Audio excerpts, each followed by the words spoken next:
this fucking bullshit monthly hero pass thing, like subscription service. I'm like, no. I have not. I pre-regged for Heroes. I still play it. I was so rubbed wrong by the fact that they added all those quality of life features in the monthly subscription thing, and I was like, dang, they're really doing this to us. I mean, for my feelings on it were, hey, easy for me. I didn't care what other people thought, so I was like, my thing. Would you buy the pass? Yes. Yeah, I don't want to pay that monthly subscription, dude. Isn't it like I mean, hey, you do you, honestly. I spent enough on Heroes already trying to get all the fucking Tiki alts, but... you're gonna hate me, dude. Anytime any new Tiki come out, got it, like, instantly. Yeah, I still haven't gotten Legendary Tiki. And I put so many orbs into that shit, dude. I'm still salty about that. Dude, y'all are gonna hate me because my friend, he hates me for it. I do very often what's called the YOLO strat, which is, I don't have enough for a multi. YOLO, and my friend's like, don't do that, it's bad gambling. But almost every single time, I get an amazing unit. This man just say bad gambling. It's bad gambling. I mean, you might not get what you want, but you might get something good. Here's the thing, it's like, here's how I equate it to, is like, I have $5. I can just hold on to it, spend it another day. No, let me go put it into a slot machine. Oh shit, I got a jackpot. I'll tell you what, it's a better slot machine than me trying to be going to slots in Vegas. That shit was boring as sin. I learned that I'm more of a blackjack type of guy when I was in Vegas, to be quite honest. That shit's more fun. Well, it's more involved, yeah. Oh yeah, but I did want to ask this back at the PS5 thing. Are you guys gonna go digital only or with disc? We have physical. I have to get disc just because my backwards. Yeah, physical. Stuff. Like if it's gonna put on PS4 games and I already have discs, then yeah. Like if they didn't have backwards compatibility, one, I would be mad, but two, maybe I'd be a little more inclined to go digital only if it's like $100 cheaper or something. Who knows? Like, but when I doubt it. It'll probably just be a significantly bigger hard drive. That also could be a good selling. That could also be pretty good. It's going to be one of the two. It's going to be cheaper. Or it's just going to have like a 2 or 3 terabyte SSD or something crazy like that. That'd be actually worth it. Actually, now. So yeah, I'm just hoping that the Play Asia thing is just more of a placeholder. It's a placeholder. I hope it's a placeholder. Nothing's. I mean, I'd pay for that still, but damn. Yeah. If you want concrete, like, it's out, go follow Warriors for cheap ass gamer. They'll point you into the right directions, honestly. Yeah. They better come out with more games before I start buying it for $700.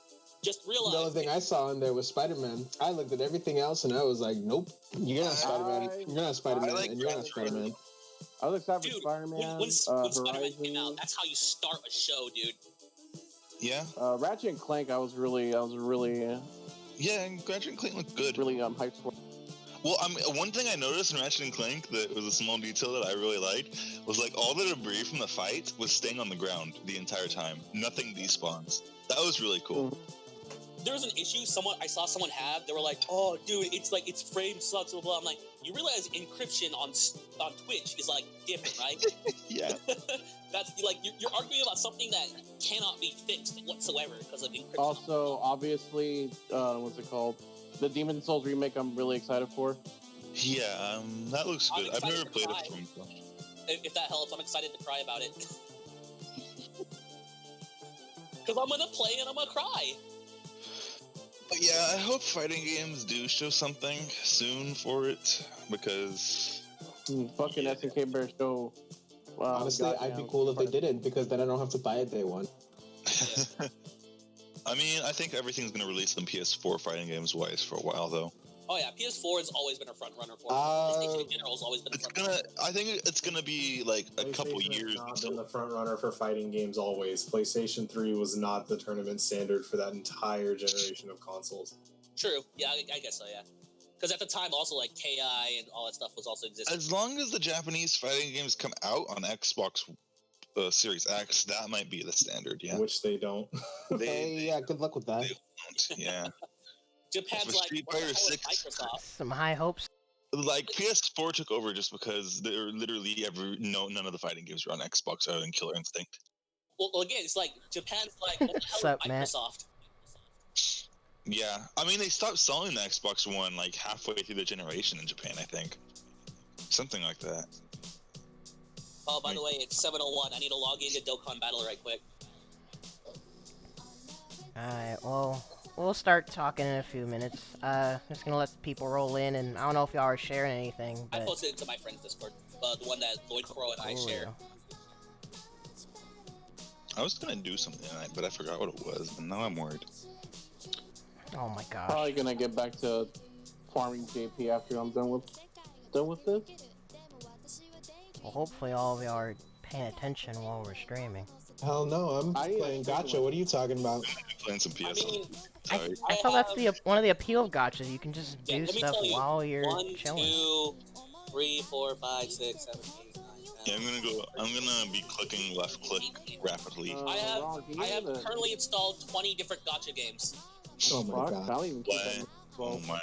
Oh my. Hey, Ronald, can you shoot me the link for your Twitch? The link to what? My Twitch? Yes, please. Oh, yeah. Give me a second. Yeah. I also have, if you ever see my Discord bar, which I doubt, you'll see all of the Discords I'm in for the different gacha games as well. Are you in the Grand Order already? I was in 100 Discords for the Splatoon community at one point. Dude, I was hoping you would catch it because I posted woke from the Discord, the emote. Peep the Discord, Esteban. Hmm? Like, my link is in the Discord. Oh, my bad. I got your Twitch link, so. Oh.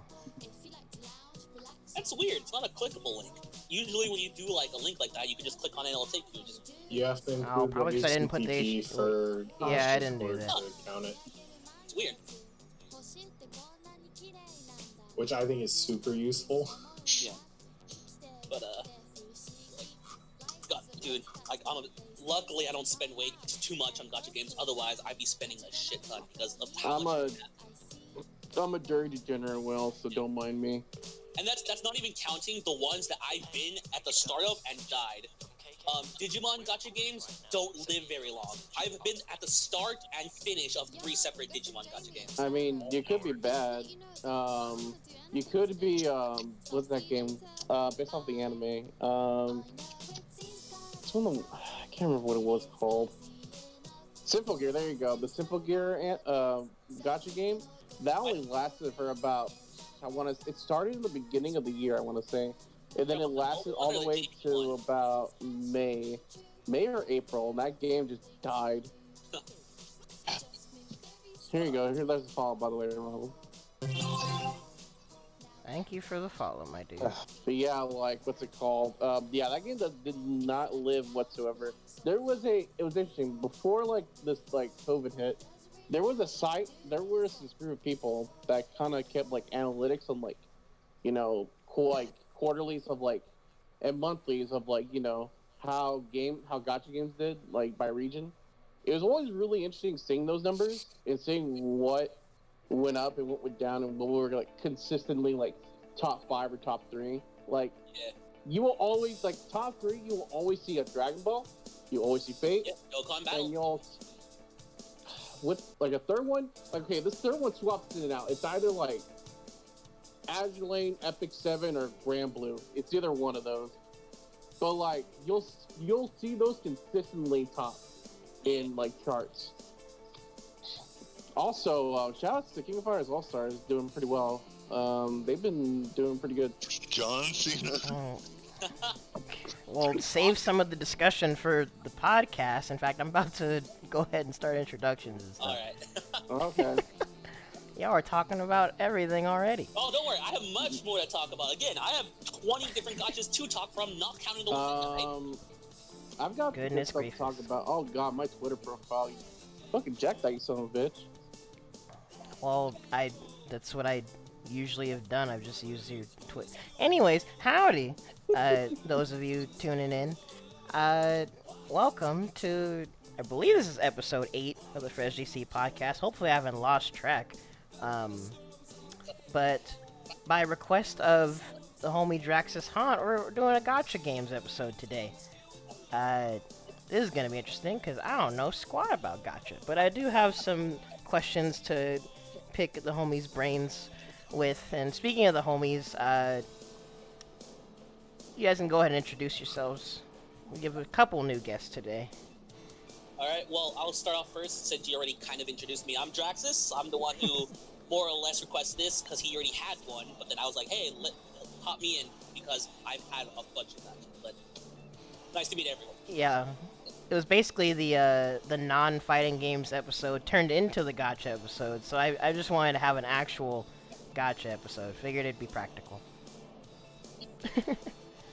And we can't talk about Gacha without the what did Matt call you, the whale lord or whatever? Oh, whale Esteban? lord? Oh no, I'm just okay. Look, there's whales, and then there's what was the other term?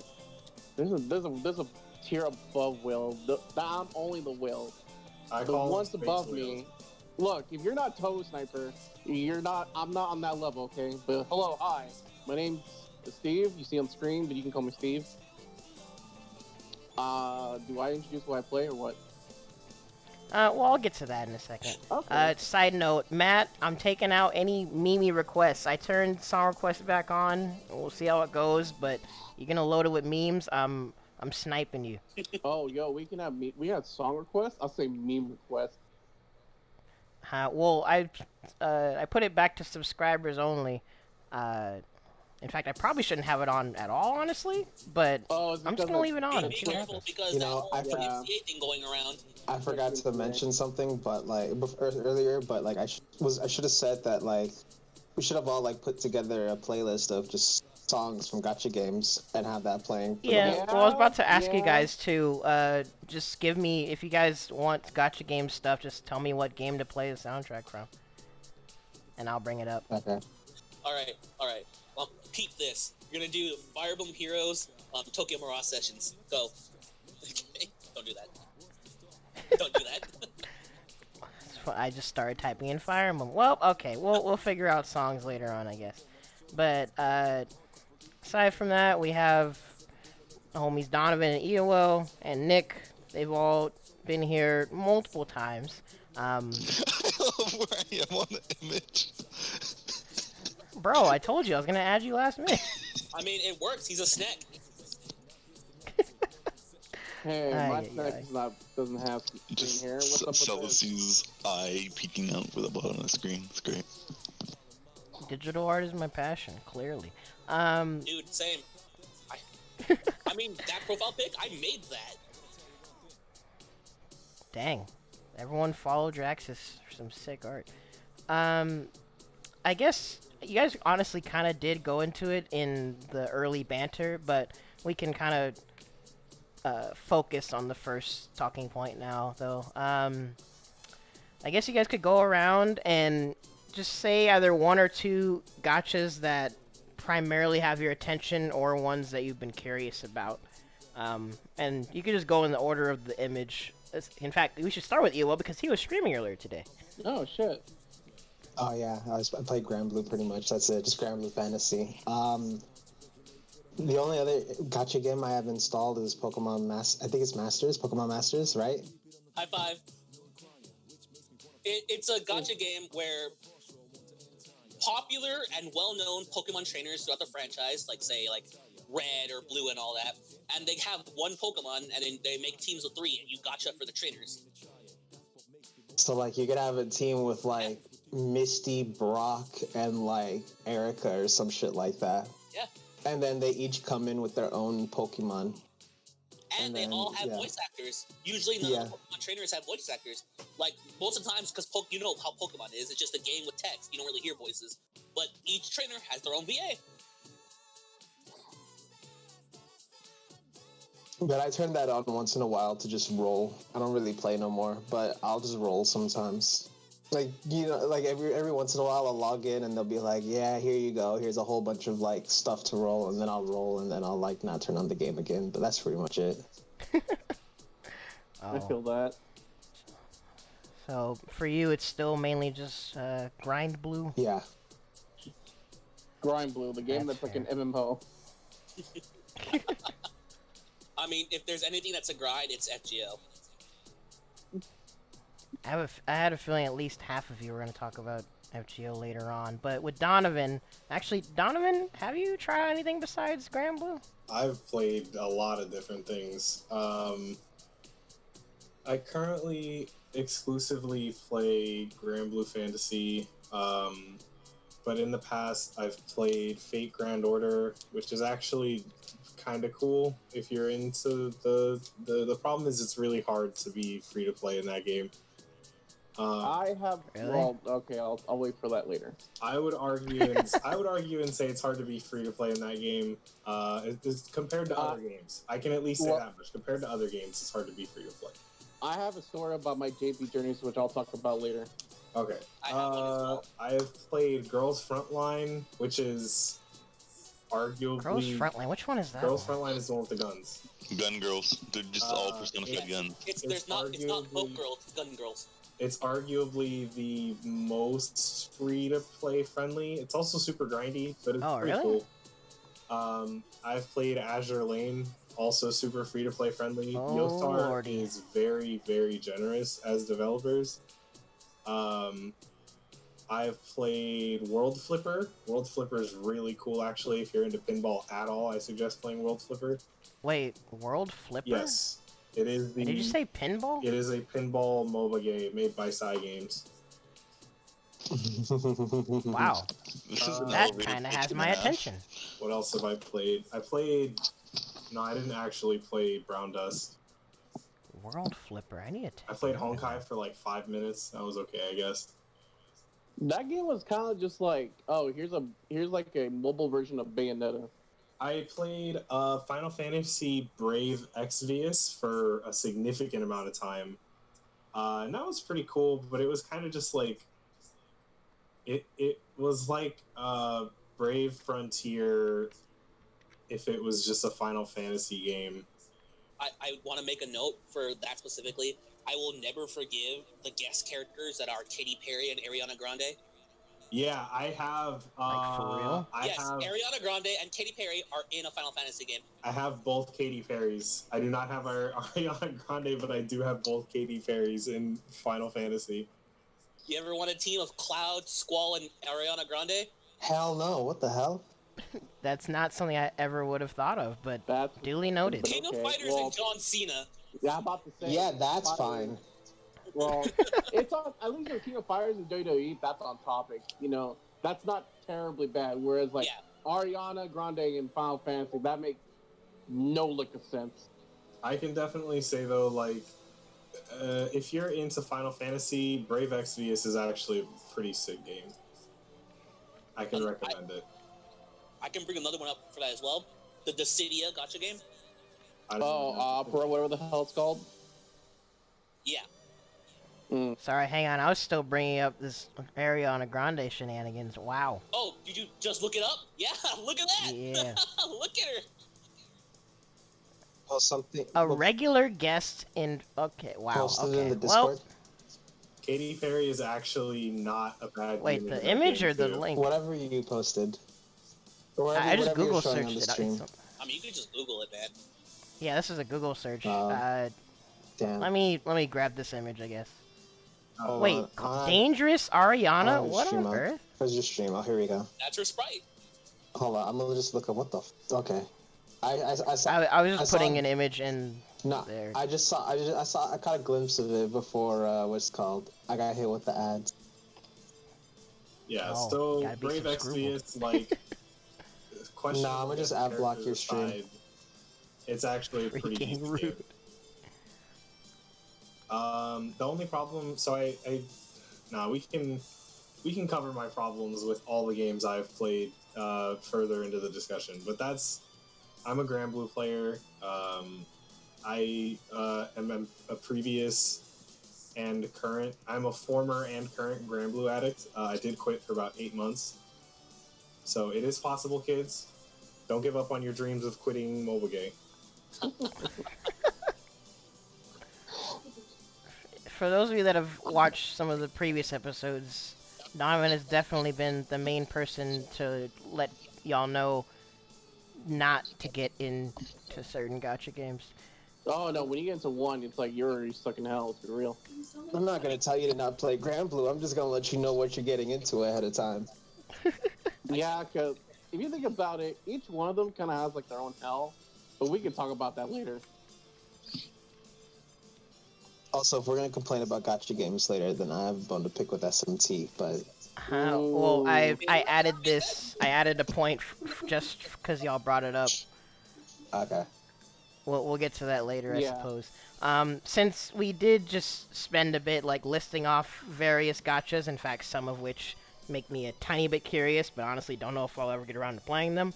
One of the main things that I wanted to, in general, ask you guys about and get your opinions on are what are some of the main aspects of either your favorite gacha games or just gacha games in general that you feel give the genre its appeal.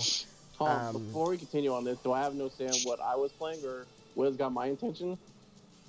Oh yeah, we still didn't go through the list of that of what people are playing. Oh wait, who's left? Because y'all were naming like 20 different things. I lost Okay. track. You just, Well, you just had us well- introduce, but Steve didn't get to introduce himself. Oh, my bad. Go ahead, Steve. Hi. So Oh, he's the star of the show. so- Yeah. Hold on a second. wait, what the fuck? All right. So what I'm currently playing right now is Fate Grand Order. I play both the NA and the JP version. JP, I'm pretty much like a dolphin in that game. Grand Order, or NA, I'm more or less a dirty fucking whale. Just to put in that perspective, I have almost every server in that game. I say almost. Other Dang. games I've also been playing, Senran Kagura, New Link. I knew you were gonna say something Senran Kagura related. All right, you say that, but that's making Marvelous some money, so that's pretty good. But anyway, besides that, That's fair. I dabbled in Idola Phantasy Star Saga. It's like Phantasy Star's own like gacha game. It's pretty interesting. I like it. I just don't put more time into it.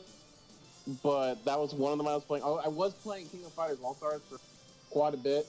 I stopped because I honestly just couldn't. I couldn't keep up and put more time into that as I wanted to.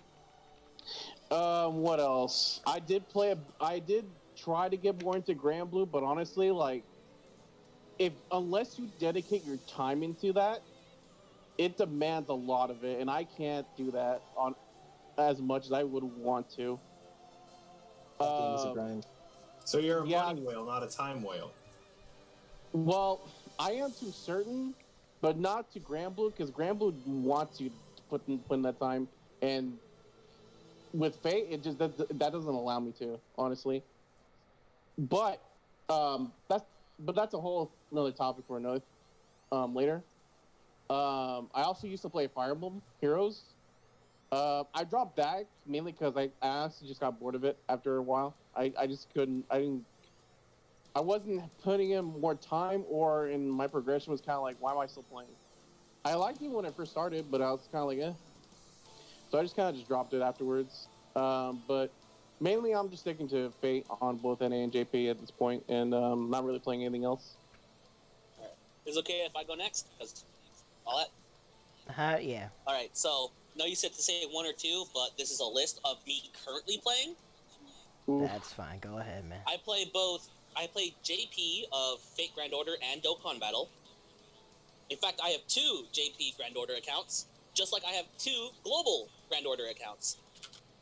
Dang. I also play Heroes, Global Dokkan Battle, Naruto Blazing, Pokemon Masters, Duel Links, SAO Memory the Frag, Dragalia Lost, DBZ Legends, the Ruby Gacha game. There's a Ruby gacha game? It's a tower defense, but you get the units by Gacha, so it counts. What the? Bleach I'm gonna Souls, look that up. What the frick? Madoka, Magia Record. Yeah, okay, you play that? Okay. Yep. Skullgirls. Oh yeah. That's right, Skullgirls Mobile. Yep. Mhm. And then, Skullgirls Mobile counts as a gacha? I'd say Yeah. so. because again, you pay currency to gamble to get the unit you want. Yeah, you're Oh. pretty much rolling to get shit, yeah. Yeah. And then, Also, what's the Ruby gacha called? Is it literally called Amity Gacha Arena. Life? Oh, because I see Gacha something that Life says is Gacha something Life. completely different. Oh. There's 2 Ruby apps. One's a deck builder, not my thing. And then 2 Love Live gotchas as well. One a rhythm game and one just gotcha. Both are rhythm games. You play Review Starlight or something like that? My friend does. I don't play it. I stand Love Live. But and that's just counting the ones I played. I've also played games that I've been a part of since the beginning and died. Like, let me tell you, are you familiar with the Tales of series? Not Telltale game, but Tales of. Yeah, isn't it like a Tales gotcha game? Vesperia and whatnot? Yep, like Vesperia, Symphonia, Abyss. There used to be a gotcha game for that. I was there, it died. And dang. It was interesting because it was the Tales of. They had a crossover with Hello Kitty. Oh, Sanrio. That's why it died. No, I'm joking. And then, same thing, like another gotcha game that died, Star Ocean and Nemesis. Oh, I'm sorry. It died very early. And another one, Digimon gotchas don't last long. I've been a part of 3 separate ones that all died. That's some irony. I'm not gonna lie, because of how they killed off Star Ocean, I don't bother with Square Enix mobile games. Yeah, and then as I listed before, because I told them I used to play Brave Excavis, the Dissidia game. It's just all the ones that have been listed I used to play and I just dropped, but then these are the ones I've kept. How the frick do you manage all of these gotcha games? I take an hour out of my day to log in to each and every one of them. Dang. And that's not counting Grand Order Global that resets at 9 o'clock at night. I feel like just logging in doesn't necessarily count as playing, though. Oh, no, I do play them. It's just I take... there's certain ones I play a certain day. I'm like, do I feel playing this? Yeah, I'll play it. But I do take the time to log into them. Like, I do play them. I'm pretty far in them. It's just that certain ones take over certain days. What's one of the things I've noticed when you guys talk about gotchas, though, is, like, some things are literally in a time constraint. Oh, you mean like events. Yeah. That's wild. What I'm grinding right now. Certain gotchas do that in a different way. Limited events, they're limited, but they sometimes make a resurgence every year now.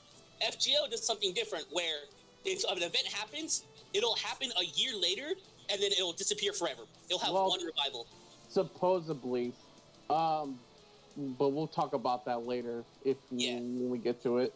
But yeah, I mean, for me, I'm done listing them because that's just the ones that I've played and have played. I mean, there's tons more, but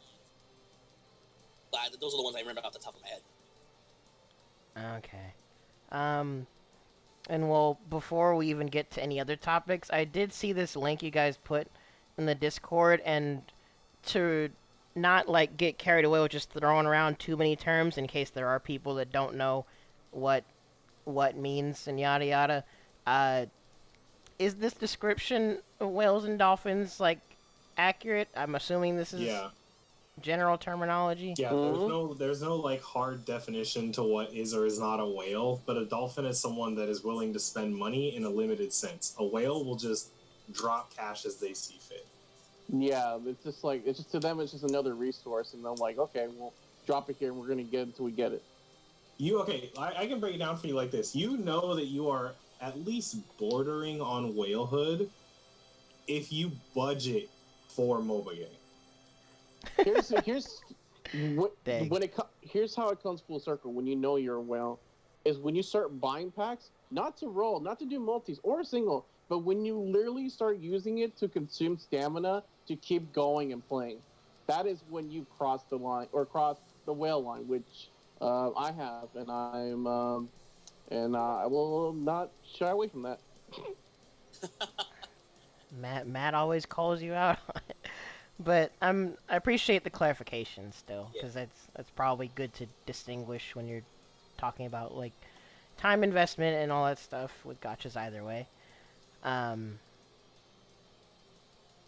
So that makes sense. At least to me, it makes sense. Oh wait, Danmachi. Sorry, I just remembered another one. Oh my god, there's a Danmachi gacha? Yes. Yeah, that game, that's old already. Yeah, it's like Crunchyroll Run or something like that, right? It is Crunchyroll. Crunchyroll specifically. Oh, I did play that one Dengeki Bunko gacha game for like 5 minutes, and then I saw. Please no, don't play that. No, don't support the fact that they turn a fighting game series into a gacha game. And then, like was brought up earlier, Shin Megami Tensei gacha game. Yeah. Dang. Everyone's been waiting on other Shin Megami Tensei stuff, but nope, we're gonna give you a gacha. And then we're gonna give you more Persona 5. Yeah, what's up? Persona 5. Actually, okay. Another funny story about Persona 5. It was a crossover event with SAO. That gacha game. Didn't it also get like another one with another series? Yes. I actually summoned for it. I have Joker in my SAO gacha game. And they also did a P5 promotion through Grand Blue, if I remember correctly. That's why I'm gonna look this up real quick. But Nick, you can go ahead and go over. My games I play. I used to play Fire Emblem Heroes. I don't know. I might if they do something to convince me to play it again. But for now, I stopped playing as soon as I put in the Hero Pass, which rubbed me the wrong way in terms of how the payment system works. I'm very much a dolphin with any game I play. Yeah, so. I'm never gonna whale. Closest thing I'll come to whaling is maybe PSO2, but I don't think I am gonna be paying that much in a month after I've bought like inventory space and stuff. But yeah, PSO2 ain't gacha, obviously. But and then currently I play Grand Blue on and off. Nowadays it's slightly more off though because I feel like there's not much to do as like a growing accounts. It's not really until you get up to the top that there's a lot to do. Boy, you have no idea. Yeah, it's hard to get an account up there to the point where it starts to be interesting. Okay, so this is something that we can talk about later, but and this is something that I realized as a mid-level player, is like, just because they keep adding content to the end game doesn't mean they're erasing the content from the mid game. Like, there's still a ton of shit to do as a new Grand Blue player. Yeah, but I don't know. It wasn't that intriguing to me, I guess, as much as it seemed like. Grand Blue is not for everybody. For what it's worth, it doesn't help that the UI is kind of garbo. Yeah, and that kind of was one of the other things that I'm like, do I really have to hit the refresh? Grand Blue UI? Do I really have to hit refresh here? And it's like, so this is something that because I specifically had this addressed to me later. Or I had this addressed to me a while ago, but we can talk about this later as part of point number 3. Is why Grand Blue is a browser game. Because I have a very specific reason, and everybody will be like, oh. Are you going to talk about that other thing that people tried to do, but then side games like, fuck you? Yes, as well. Because that'll kind of counter some of the gripes as well. But you have to. The problem with that is you have to have faith in your MOBA provider to not continually ignore you. That feels like the opposite problem for things like, again, 7 Deadly Sins. They have a player base that's like, they pay attention to their player base. Yeah, there's definitely merit to playing games whose developers cater to the communities. Like, for example, any fucking Yostar game, you are guaranteed to draw like a motherfucker just because. I just put myself in jail. Nice. Literally, like, Yostar games will just give you a ton of free mats to roll, like, just because. But, now I'm pissed I don't have Joker in Grand Blue. You know who does have Joker? EOL? Not me. Hold on, yeah. You know what? It's time to post all the Jokers. Hold on, Ronald. I'm going to post Joker from Grand Blue. Alright, race me in Metatron. In Metatron? Yeah. I'm not Hades yet. You're cheating. I'm not Hades either. No, you lying. I have one stick. See, bringing up stuff like this, actually, we'll touch. That's another point that I'll touch on later. But wait, Don, were you putting something in the Discord or no? Oh, there it is. Whoa, Whoa! Yeah. Look at that character that I don't have. That I don't have. You just went to your game and screenshotted that, didn't you? Yeah. Oh, I hate you. That's what I did. Dang. He looks okay. Donovan is straight up flexing. Yeah, What the I fuck? just screenshot as well. And he's Except level SEO 1 doesn't get 0. charged. Sorry, Yoel, how you feel? I neglect him. Well, to be fair, if at this very moment I wouldn't use him either. Yeah, he's pretty bad. I think my favorite dark Good male grief. unit is probably going to be Nicholas for what it's worth. Nicholas is pretty sick design-wise. He's not super sick gameplay-wise, but he's cool design-wise. He's just cool in my heart. That's all I need to know. That's me with a Zazel. But yeah, like Hey. guest characters like that is what a lot of people will start a gacha game for. That's so I can, if we talk about how you got into gacha, I can definitely share a story extremely similar to that. Oh, well, yeah, actually, no, we could detour into that. All right, sick. Go ahead. So Okay. All right. what got me started in gacha, because I used to in like 2014 and 2015, I thought that gacha games were the dumbest shit ever, because this was right when Grand Blue and Fate Grand Order were taking off, and I was like, this is the dumbest shit ever. Why the fuck do you people play this? Blah blah blah, this and that. I couldn't understand. And I was like, man, this art is cool, but like it's fan art, right? So I was like, I have no reason to play the game because I can just consume art on Twitter. And then True. my friend, which is still very valid, I am a fan of many games that I don't play just because I like the designs. Shout outs to Princess Connect. But my friend had jokingly told me, he was like, hey, there's this character in Grand Blue Fantasy who's just Fight Club. And I was like, what? Who's just fun. Like, literally, the plot of the movie Fight Club is this character's, like, plot. And immediately I was like, all right, I'm downloading Grand Blue, like, right now. What character was this? It's Ire.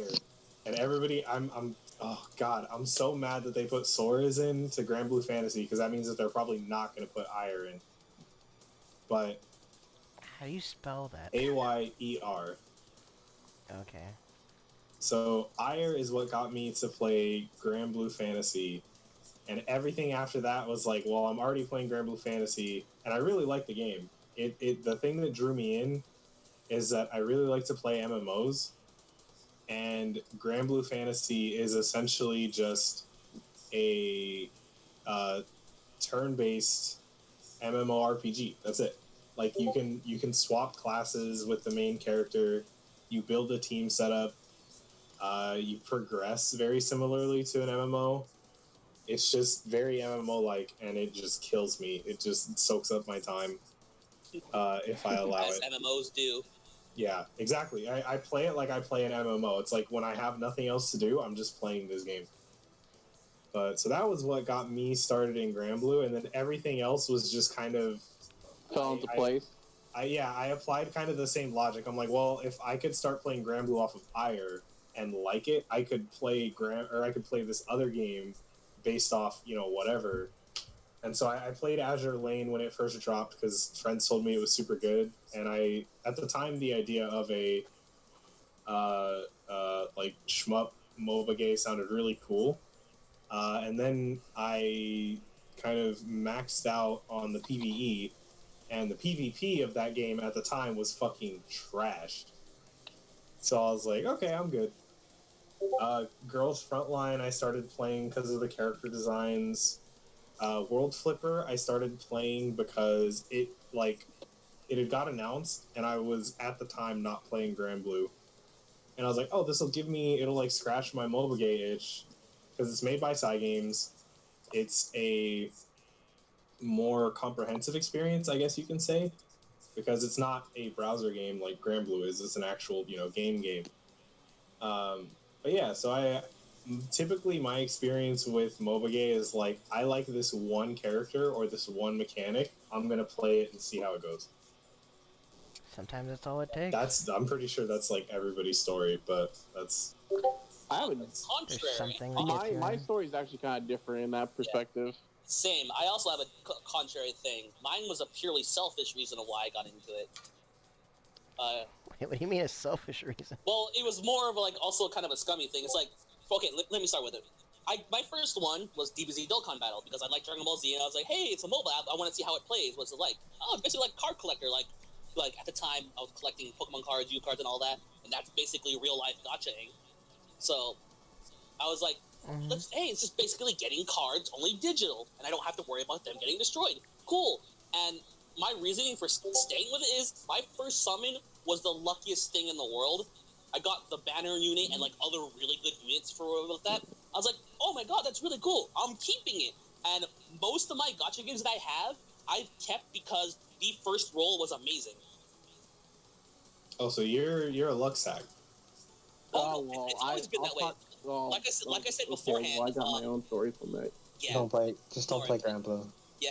So like the thing about that is I said this before, like before the stream started. I do a thing that's basically bad gambling. And my friend, he hates it. He plays FGO like I do, and every now and then I'll be like, it's way more worth it to save for a multi because you're almost guaranteed something at decent. But I do the very terrible thing of like, I have 3 quarts. YOLO! And then I'll get the amazing unit, and my friend will get mad at me. You know what? It's very bad gambling. You know what, Donovan? This guy's the type of guy to single roll off Gala. Oh, and then like grab Varuna or something like that. He single rolls off Gala and gets like Shiva or something. Yes. Dude, in Fire Emblem Heroes, literally this morning, I was trying to roll for something, got the banner unit because it's that easy. Well, Fire Emblem Heroes, you roll differently. Well, yeah, you roll differently. You pick a color, and you just only you only aim for the color you want. Yeah, that's how you do Fire Emblem. I kind of wish they had to get the unit you want, and it's being banner. Side note, I kind of wish Fire Emblem just had like a thing where they focus on a color specific node, and then they'll just let you draw on that node, and just for the like if it's just all green, and you can just go in for what you want. I wish they could just do that sometimes. That'd be really nice. Elaborate on what you mean by that. Like go in. Let's say like a unit's up on rate up, right? Like there's gonna be specific green units on rate up, and they'll just focus on like let's say like it's an axe unit, so like obviously it'll be like green, right? Yeah. I wish they would just like, we're gonna have a bevy of like axe users on like rate up, but we're gonna make this a green nodes, like green orcs that you can summon off of specifically. No red or blues come up. So you specifically want just like say a green banner only? Yeah, a green banner. And I'm like color specific banners would be just nice sometimes. Like it doesn't have to happen often, but just sometimes, that'd be nice. Like let's say it's like on a different game, like it's just like all characters of this type is here.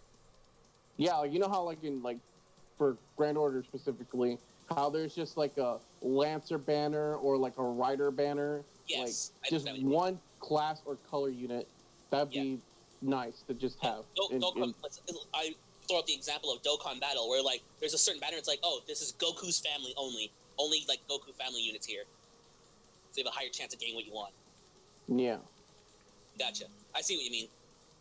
Mm-hmm. But yeah.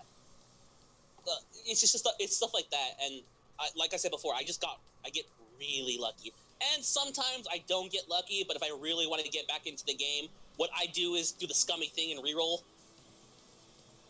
Oh.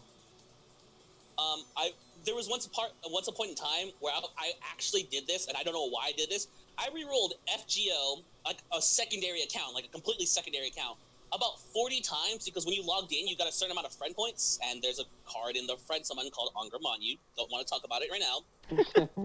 But it's a 0.001 chance to pull. What the frick? What if I told you I have an MP5? I have an MP1, sir, and you are very fortunate. And I got him within a year of me playing the game. But yeah, he's a free unit. It's 0.001 chance to get, and I re-rolled 40 times just a chance to get 1. Didn't get it. I can't tell if y'all are the right people or the wrong people to take to a casino. Bit of both, honestly. Like, I Hey, would whoa! say I have only the ever guys lost here like who are, $2 like, the at one, the like, casino. couple are like Oh. the right people. People like me who have the 20 on the one phone. No, that's not cool. Ronald, any consolation, Ronald? I made a plus $10 profit on blackjack, so you know. All right. Ronald don't know about the time I made like $400 in like 10 minutes in at Vegas. What the frick, dude? That What's- almost yeah. reminds me of the time I tried to sell one of my Dokkan accounts, because if you reroll an account and get something amazing, you can go to Reddit and like. Oh, I it's almost forgot like a people concept- buy stuff off of other people, don't they? Yeah, I that's have my People will Grand Blue buy, like, account good started roll off accounts so they as don't a have bot to roll account. Oh. themselves. In Yeah, some hindsight, I people- wish I bought an account before I started it, but I started from scratch. I didn't even think about buying an account, but like buying a starter account would have been really nice. Like maybe like a $50 starter account would have. Oh my god! So it is worth it? But like, Oh, it's It's- hella worth it. it's I think worth so. it. It's just that when you first play the game, you don't know anything about that. I don't know See, shit. Yeah, so when you come into that, hearing about it, you're just like, oh, what, you can do that? That's so much easier. The idea of buying accounts was not even something that was on my mind. Now it's just like way too late. Like what the heck have you like? Honestly, if I ever get banned from Grand Blue, I'm quitting. That's Yeah. that. Well, I mean, that's. I mean, you'll get a bigger ban if you run Vera, but that's besides the point. I Oh, feel like Veramate? Well, no, I got off of Veramate specifically because I was like, well, I want to keep playing, Yeah. and I don't want to get banned. I feel like for the way you say it, like Wait, what? you wanted to buy an account and like say like, oh, you just start out because you want to learn how to play. It depends how determined you want to be like playing that game. If you just want to play it recreationally, I mean, just buy an account's like, okay, you'll get used to it eventually. But if you actually want to be kind of almost dedicated, not so much dedicated, but like you want to commit to the game at least, that's where you start from the beginning. That's how I feel at least. But it's funny. Well, wait. So you said about how you started, right? By like luck, pulling and all that. Oh yeah, no, because we were talking about like how we first How started. you- and got yeah, into you first the got games, into it. right? Yeah, basically, played DBZ, got lucky, and then that just went to a just slippery slope of getting lucky in every other gacha game I play. So, how I first started, I remember. So there's some backstory to this. So I was with a group of friends on like Skype calls before Discord came out, and I remember them talking about like Fate here and there, and I'm like, at the time, I only knew about it, and I was kind of like, what the fuck are these guys talking about? And I was like, whatever. And then when I went to Evo with a friend of mine, he was playing Grand Order, the JP version, on his phone, and I didn't pay any mind to it because I was like, whatever, that's him doing his shit. And I believe, like, who was it in here? Like, Coco, was you as well? Where I was like, man, why the hell would I want to play a mobile game, dude? Yeah. And then it's just kind of like, for shits and giggles, I just like, you know what? I'll just download Fate Grand Order because my friends are just talking about it. Not knowing anything about Type Moon or anything of the sort, or what the Fate franchise was at the time. So this was back about, what are we on our third year? So first year, 2017, I want to say. This is a more innocent time for him.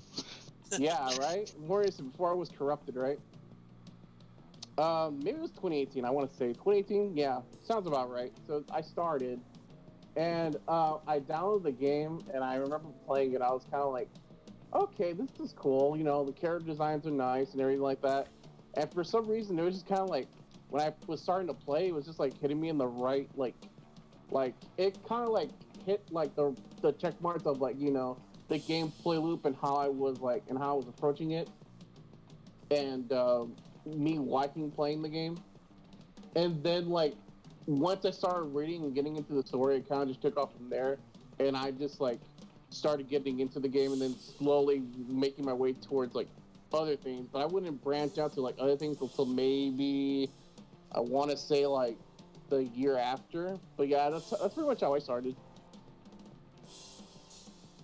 for the most part. Cool. Dang. Hmm. And now look where we are. Oh yeah.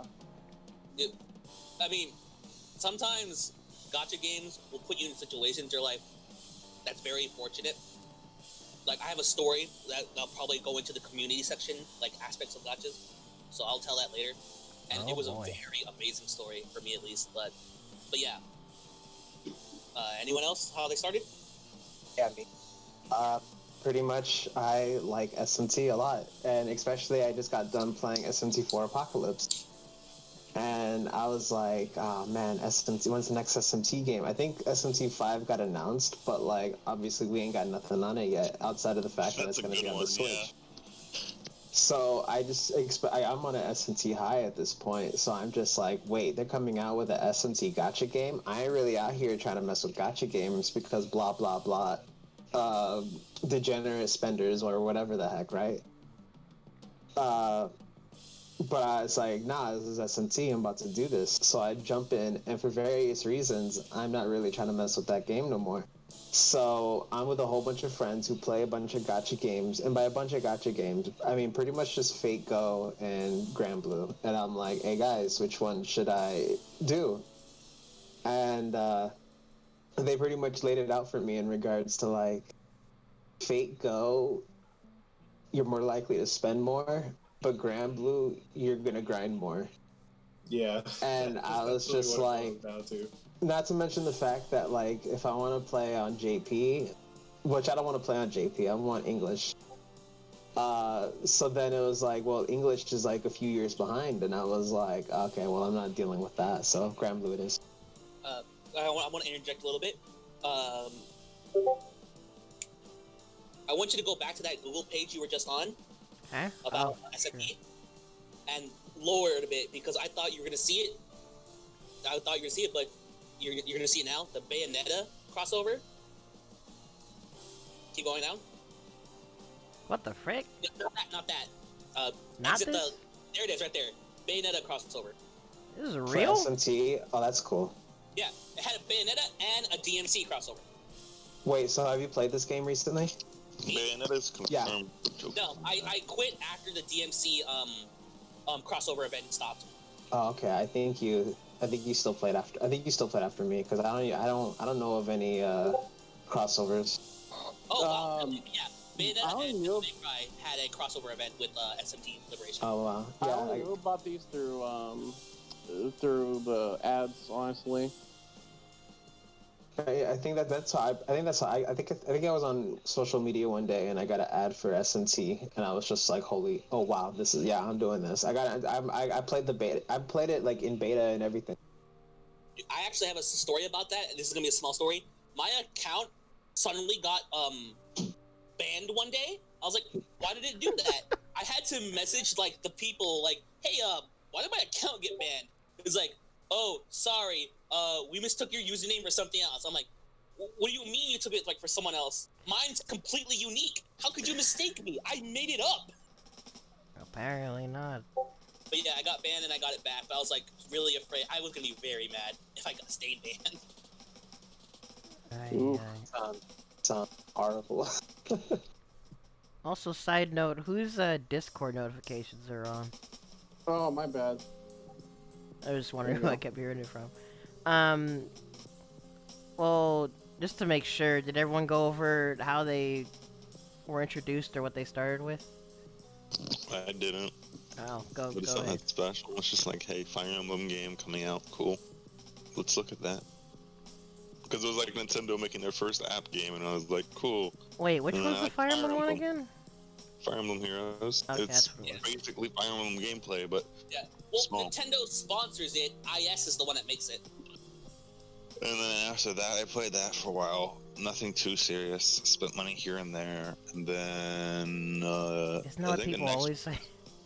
The other one I kind of played was before Grand Blue was Regalia Lost, which is just Grand Blue but throwing money at you instead of asking you to grind. Yeah. There was another thing that people thought was kind of scummy for specifically Fire Emblem Heroes, that if you can link it to your Nintendo account, and if you bought 3 houses, you got a free Byleth. Yeah. Oh. So basically, $60 if you ever just like, oh hey, free unit. Well, yeah, and a free distant counter, more importantly. Cough, cough. Distant counter is kind of fucking nice to get when it's limited to fucking Hector. Okay. rants of that. Now a lot of fucking people have these. Okay, things. thank God. Do you know how annoying it was to have Distant Counter be only on Hector for forever? When did you quit? I quit as soon as they put in the Hero Pass. I was like, Oh, or whatever. I'm like, wait a minute. You didn't. Subscription service, whenever, yeah. Like Isla, the beast from Path of Radiance, had DC. I don't know, yeah. I quit like as soon as I saw that and I was starting to play Granblue and I was like, nah, it's not even worth it. I'm not gonna play 2 games anymore. I'm not bothering the Fire Emblem Heroes. And now they're gonna do this shit. And like, I just want these features to begin with. And then now you're wanting me to pay like what, $15 a month for it? No. $10. $10 a month? No. Sounds like going into gripes territory as a again. subscriber of that pass, it's $10. I'm just like, nah. I'm not doing that. It's like, what, half of PS Plus? So, and then, yeah, Dragalia Lost is cool. I don't know why I don't play it. Because it does give you free shit. Left and right. Very free-to-play friendly. Cygames did an amazing job with Dragalia Lost. Cygames spent all their kindness on Dragalia Lost. Sorry, Granblue players. I mean, it recently just finished with a Fire Emblem crossover event. I know, I got Tiki and I was very happy. All my friends were trying to pull for Tiki and I got Tiki. Hey, look, there's Tiki right there. Dude, I'll pull Tiki. I'll pull Tiki in any game that she's in. Give me a Fire Emblem fighting game where I can play as Tiki? Yes. Fire Emblem fighting game. Dang. Not Smash. Oh, That's not a fighting Fire game. Emblem Warriors? That's definitely not a fighting game. That's less than a fighting game than Smash. Is that one of those Muso games? It is. Yes. Yeah. Gotcha. But I'm trying to play the Persona one, but Dragalia Lost is cool. Yeah, Scramble. I don't know. Mim is really good character design, by the way. If you've never seen Mim, I'm gonna post some Mims in the chat. Go ahead, let me see. But yeah, and then I play Granblue now, somewhat, but now PSO2 is taking over my late night, so, you know, somewhat less. I would say I play Fire Emblem Heroes the most, and here's my dedication, a +10 Soleil. Oh boy. Wait, is I it have a Soleil? Soleil is the one that everybody +10s, isn't she? That's like really pink good. hair, right? Yeah, she's the one that everybody... I could get a +10 Soleil if I wanted to. Oh yeah, but it costs 20,000 per, so 20,000 times 9, so whatever that is. Dang, Nick's sending me a character called Adorable Adorer. Who is this? Who, where? She in the game she isn't bisexual, but she has very bisexual. Wait, what game what character are we talking about? Whatever Soleil. y'all just sent. Oh, yeah, Soleil? Yeah. She's cool. She looks like a Stalfo. That no. was the first thing I thought with the hair. The hair and the look. Let's be real. I mean, her hair could be any color, though. She's Yeah. one of the child units from Awakening. Wanna look Yeah, up a but Shannon hair is Stalfo, pink and you because tell of me that Lumina. does not look like a Stalfo. Here's Mim. Gonna do a side by side. Hold on a second. Here's Mim. This is some peak character design, people. Wait. Whoa, hold the phone. Who is this? This is Mim. This is some peak Hold on a character second, Esteban. First, you gotta find that there's Mim, yeah. Then you gotta find that Astolfo as well. How do you spell? ASTOL. Bro, O-L. Oh, it's the fourth thing that comes up. Did anybody see Hooters tweet saying when you get a message from your manager with the title, when you get an email from your manager with the title, just femboys? I do want to ask, Steve, do you happen to have Saber Stolfo? No, I don't. Ah, sad. We're not Saber Stolfo buddies. They kind of look similar. But yeah, and then I got on into Granblue Fantasy versus. Specifically, the bottom picture on the one that's highlighted. Wait, what? Which one? Where Stalfo is? Which one? The bottom, the image right underneath the one you just clicked. The one that's highlighted that you clicked, that one. I think it's literally the only resemblance is kind of the pink hair. That's yeah, I guess. And they both have fangs. Let's be real. I will say the art in Fire Emblem Heroes is killer. Like if you saw Fallen Ike, They have a lot of guest artists for it. yeah. I mean, A lot of different art styles. Here, let me show you. I'm posting again. I'm sorry for posting a lot of this, but here's Fallen Ike. It's fucking amazing. Wait, did you say Fallen I've not Ike? seen Fallen Ike. Fallen Well, Ike? yeah, fallen units are like the corrupted units, like Yo, I see Rima? this. I immediately got Evil Ryu vibes. What the frick is this? He does yeah, look like 'cause you that's were like for that's what like it a whole is. series of units in them in Fallen the game. Tiki. Fallen Tiki is my favorite unit, dude. She murders everything. It's great. I have He murders corrupt. everything, it's great, what the is frick? You just throw her out there in enemy phase, everything dies. She It's gets great. stronger if she's literally by herself. Yeah, you just throw her out there. That's edgy Throw as her out frick. there and she kills things. She's a tank unit that gets the buff of being able to move 2 spaces if she's not next to somebody. So she acts like a normal unit if she's not next to somebody. And then she gets buffs to all of her stats and she just murders everything. They're just tossing her in the middle of the field. Goodness gracious. It's so brain dead and it's great.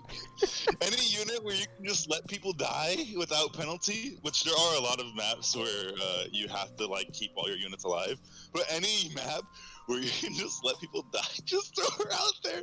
I can guarantee you most of the field dies before the rest of your party has to deal with anybody. There's Fallen Tiki, by the way. Yeah, I found it. But there are very few meaningful maps that you can actually let somebody die. Most of the maps are, if somebody dies, it's a game over. Yeah, I think I okay. have corrupted Robin with the feet Fallen sticking out. Tiki's cute though. You mean Corrupted Grima? Robin? Grima, yeah.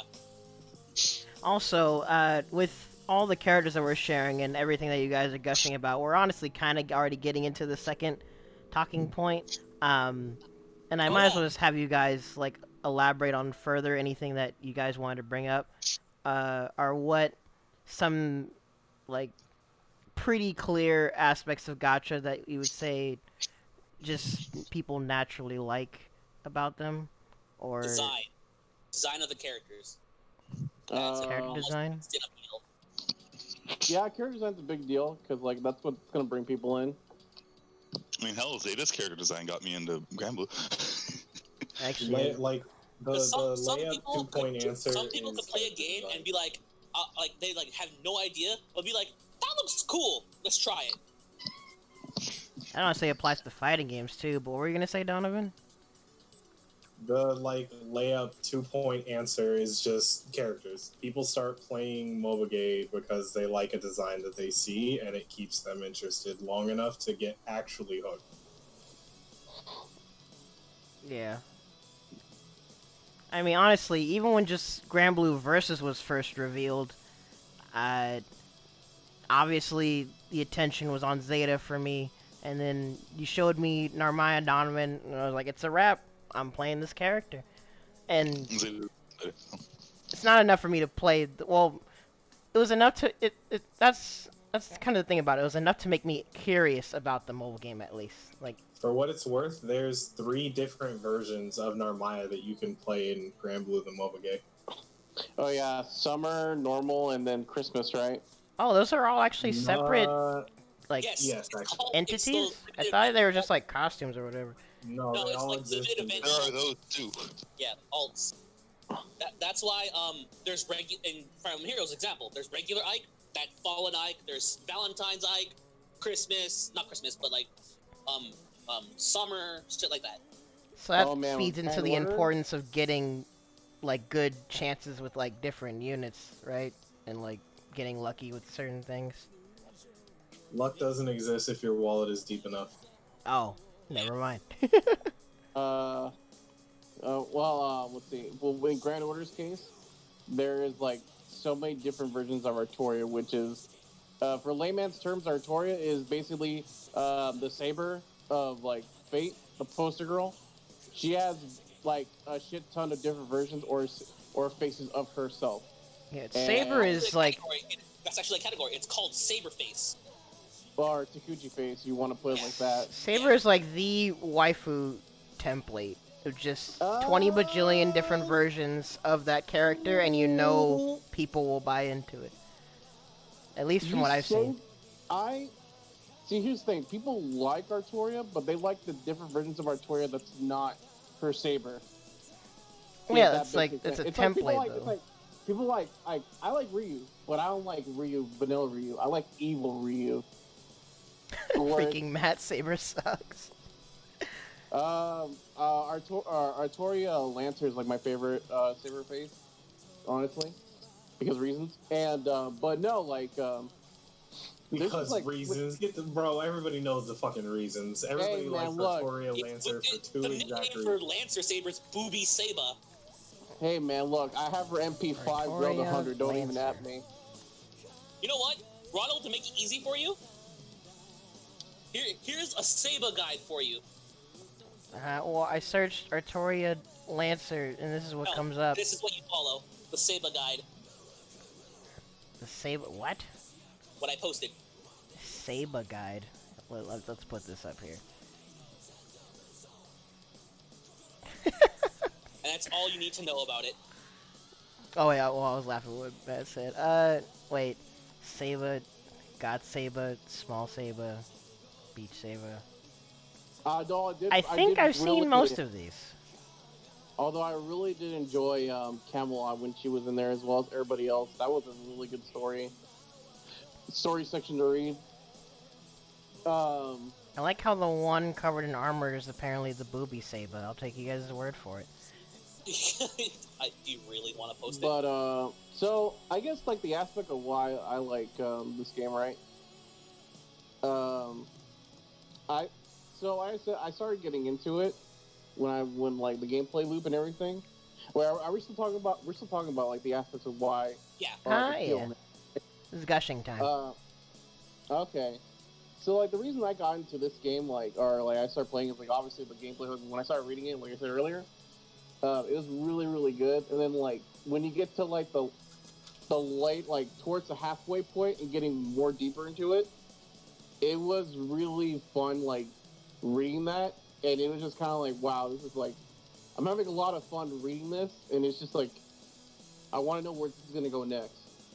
And that's pretty much the ride that has been up to this point, where right now in global, we've just gone to like Lost Belt 1. Sounds like you're respecting the lore. Yeah. Oh yeah. FGL is a lot of lore. 90 plus hours. That sounds kind of up my alley. It's essentially a mobile visual novel. It pretty much is, yeah. And like, and you know, story is like, to me, like story is like, it's always subjective to like each person, right? Yeah. Like whether they like it or not.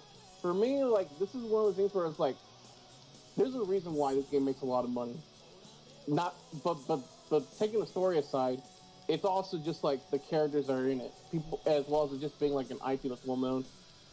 Because it is retarded how much money this game makes. What, like Fate? ridiculous. Yes. Oh yeah, it is. This game always charts #1 towards the end of the year. Like it outsells. It's a money printer. Like it literally just prints them money.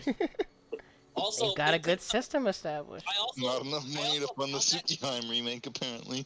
Ronald, you said it wrong. Also, I will equate it to the pricings for like buying gems or quartz. It's Aniplex pricing, so it's way higher than most should be. I mean, if you look at their Blu-rays, it's also the same fucking terrible. Dude, shit, my friend literally said that because he wants to play the Fate games, so Fate Extra and Fate CCC. And he says that if they release Fate CCC in English, he's gonna buy all the Blu-rays that for Fate. Well, I mean, getting the CCC out there is that'll be the day. Yeah, he tweeted at them that if they ever do that, he's promising now to buy all of the Blu-rays. Oh wait, Matt said which is the maid saber? She's the one with the little like Summer Alter. She's the summer altar with like the little bikini like maid outfit. Oh, well, I searched Maid Saber and this is what came up. Is this good enough? I mean, kind of. Not the if one. If you end it with FGO, you'll get a much more accurate. Yeah. Most of the time, you should end it in FGO. Otherwise, it'll just talk about Saber in general. Or the one in Carnival Phantasm, which is really funny. Yeah, I mean that's where this is where it dodges. So this is like, but like going off the regardless of that, like it's just like for me, like reading it has just been like so much fun, and I'm genuinely looking forward to where like things go and move forward to, and I can't wait. And that's what gets me really hooked and wanting to play more, as well as like obviously like how the mechanics are. There's like a so the one and the one thing I kind of have a problem with. Well, I'll give, which I'll touch more later, but I'll just say a little bit right now. Is like I like some other games, like some other gacha games, they don't tell you how the game plays. You have to find that information out on your own. But when you find it out, it's a lot of fun to kind of like learn what you can or cannot do. And then like in this game, like what I really liked about it is that like it's not just like the 5 stars or the 4-star units that are really good. The lower tier units are also really good. They're also really good. I look at Arash being like the best farming homie ever. Oh yeah, the 1-star archer. Yes, he is like the best, one of the best homies you can have for when you start that game, because it's just like here's the thing. So like he kills himself whenever he does his Noel Phantasm. Noel Phantasms are pretty much like supers in the game. And the thing is, like, you can look at that as like, well, why would you want to use that? That's stupid. But if you know how to like, if you know how you can build like setups, or like you know what you want to do to farm, or do like a challenge course or whatever, you can build off of that and plan shit out. Yeah, the thing that he's basically talking about, like FGO does something different than other gacha games, where most gacha games are like, oh, get the big unit, get the 5-star, you know, that's all you need, whatever. FGO is an amazing thing where all units can matter, no matter what rarity. It's just like you have to have like a specific, like, there's like some that you fulfill like a specific niche, but you don't need to like get the 4, like the higher tier like unit. Yeah, you can actually complete the story with what you got in like the just normal summons. Yeah, because the thing with me is like I went through JP with not having a lot of shit, and for me that was a hard thing to do, considering that like on my main account I have like kaleidoscopes, I have other like servants at this point where I'm at, and I'm like where I'm like in JP, the Japanese version. I'm just like, man, this is rough, and you start learning to appreciate other units and like how useful they are, like so much. And it's just kind of like one of those things where it's like, well, you need to have like higher tier servants. I'm like, you don't need to have them all the time. Would you? And would it be nice to have them? Yes, but you can pretty much kind of get through the game. But if you're gonna start the game off and you want like good gameplay, you'd obviously want to reroll until you get Hercules, because he is busted, and when you get his Bondcraft essence, that man is basically unkillable. Well, to a certain degree, but still. I want to let people know, because I'm pretty sure you didn't start around this area, but I'm pretty sure people should know this. Specifically for JP FGO, if you're a beginner and you want to start out and like you're like, oh, but like I have to grind. JP did a thing where if you have a 5-star, you go into like their team menu, boom, you can max. You only one 5-star, max ascended, boom.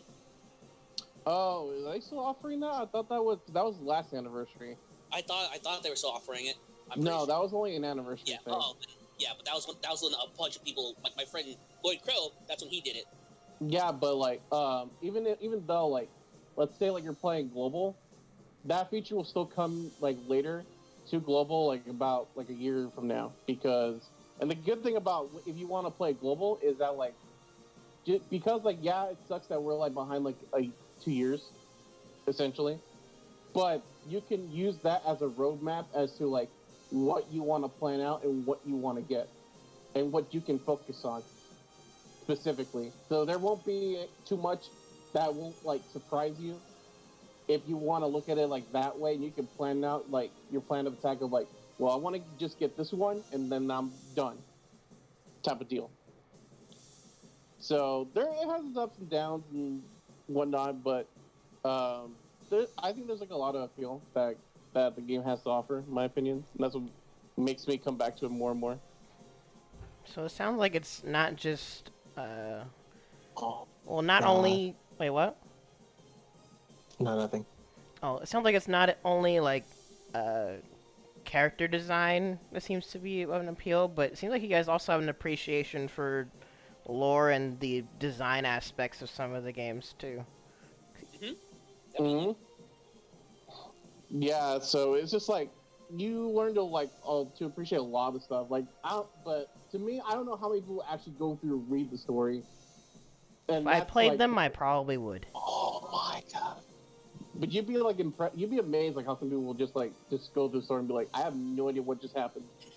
But that's what they want to play. That's fine. But it's just it's one of the things when you read it, or if you read it and you start getting into it, it's good.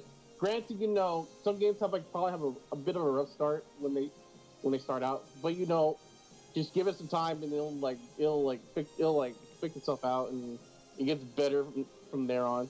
At least in my opinion. As long as you stick to it.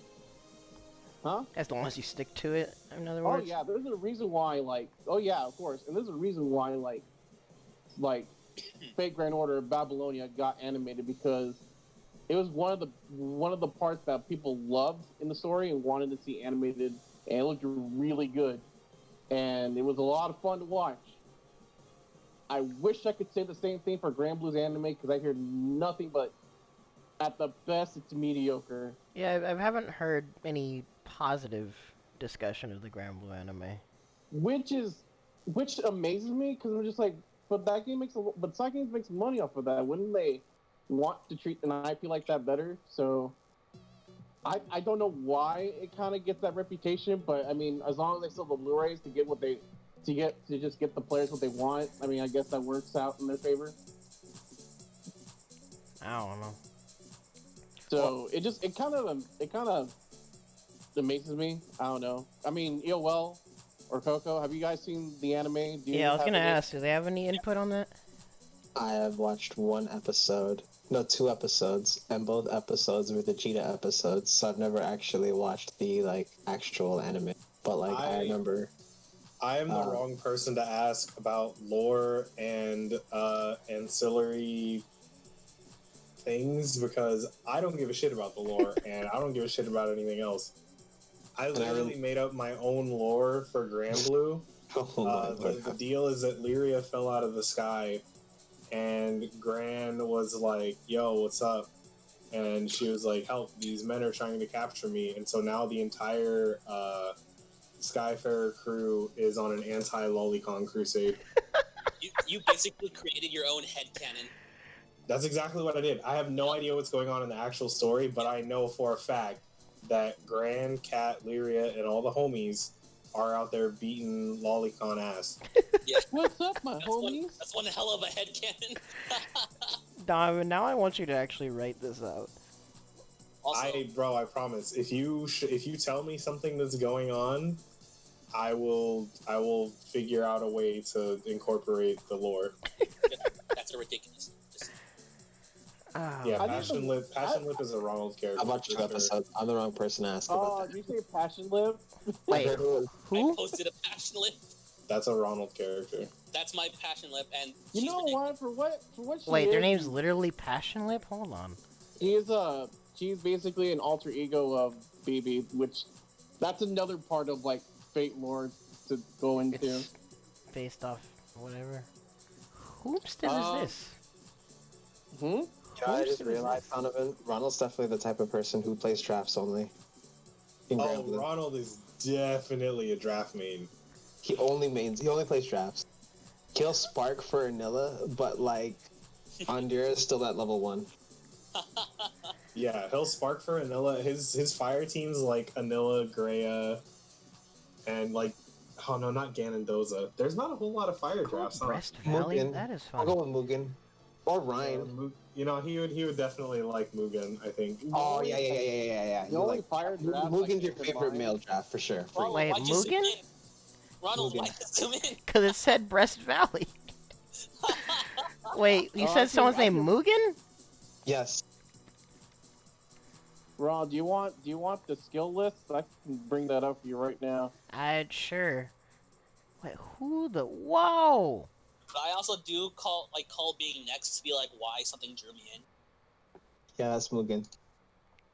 He goes Super Saiyan Blue sometimes. Look at that big boy. Is that this one? Whoa! He's really good. Dang. Wasn't he like in a story mode at some point? Like there was an event. Wasn't there like an event based off of him? This year's ago? anniversary event. He's He was like the one of the main characters. stars. He looked like a Yeah, gentle I giant kind of remember that. character.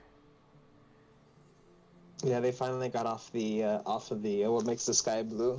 They finished that up, and then they were like, all right, we're gonna do one around the Eternals now. I'm pretty sure Howdy, Granblue has Brandon. pretty good lore, but there's just so much of it that I just couldn't like. I didn't want to like give that much time to. Is my You'll problem. miss- Free yourself from the concept that lore matters, because it fucking doesn't. You're Hold Bro, on a but second. lore Doesn't can be matter. interesting. No, Just lore can be interesting, but it doesn't matter when it comes to gameplay. Like Well, true. you're trying, especially in Granblue, like you are just grinding for the progression. Like you don't, if you have an actual vendetta against the raids that you're playing, like sure, I get it. But like for the most part, lore doesn't matter. That's the same way for fighting games. It's the same for mobile games. Alright, hold on. For fighting games, you can't say the Hold on. same thing. You- That's a if take you I feel like like lore- is dependent between different games. Because you feel that way towards Granblue, but for like a bunch of people, like especially Fate in general, especially that shit really does matter. That's okay. So this is what I'm going to say. Logan I'm going to looks preface cool. all of this by saying that if you like lore, that's fine.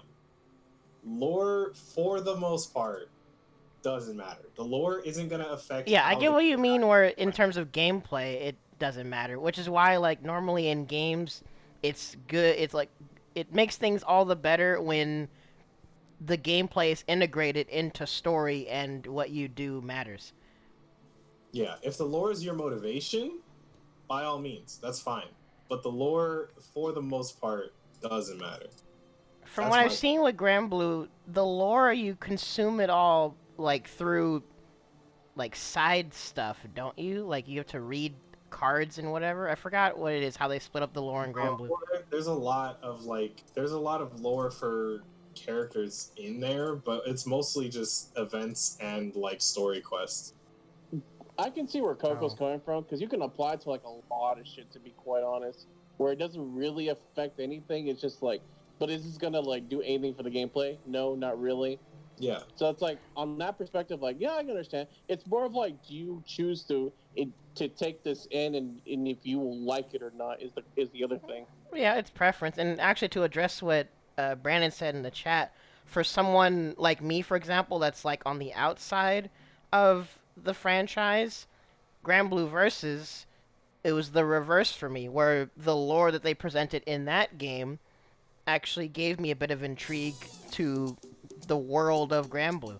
So sometimes just even having like that initial exposure of lore can bring someone in. It depends on preference and how well it's executed. And I Pretty would much. say, and also, you have to remember too, there's also a thing of like, the game has pre-existing lore. Because there are certain games where, like, it started as a gacha game, it had nothing new, it's a completely new IP, like Dragalia Lost. And it just had no pre-existing lore. Things like Fate, well, Fate had a pre-existing lore, FGO is an entirely new universe entirely, so it has the premise of doing something new. Lore mattered there. For things like Granblue, it had pre-existing lore compared to, like, because manga, the anime, and all of that. But so that's why I would say Granblue counts in the section of it cared more about gameplay because its lore was already set. Yeah, when you have an existing IP and you're just working off an existing IP, that's a whole bunch less work to do. There you go, Ronald. Wait, did Speaking you of link lore. something? Yeah, it's in general. Also, I do want to point out to the person in chat about like fighting game lore. Fighting game lore is very rarely ever canon because fighting game is based off of, well, how do you complete the story mode with this character? There's rarely a true story mode unless it's the game is like has a pre-existing cast, like say Injustice 2.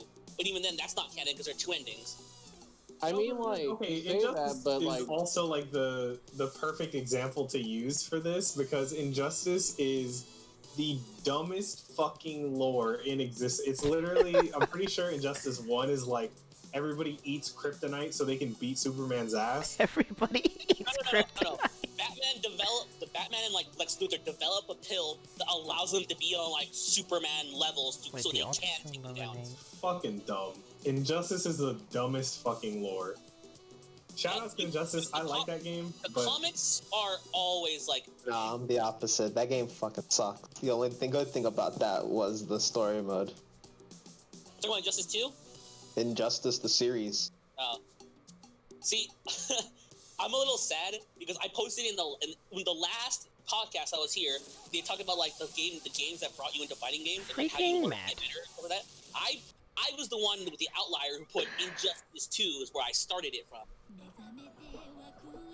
Because I wanted to say, like, I couldn't voice myself because I wasn't part of the podcast, but, like, the thing I wanted to say about that was, it was the first game I ever actually studied. Like, sure, I played fighting games, but it was more like me just pressing buttons, doing whatever. But I didn't own the game until someone got it for my birthday, so I just saw the beta, saw people play it, and I was like, alright, as soon as I get this game, I'll put my knowledge to there. And then, boom, I studied it, I got better at it, and I just loved it. But because I studied the damn thing, and here's a story about it. Is you guys know SAC Anime? SAC? Yeah. Oh, yeah, the event. I never got to go to that.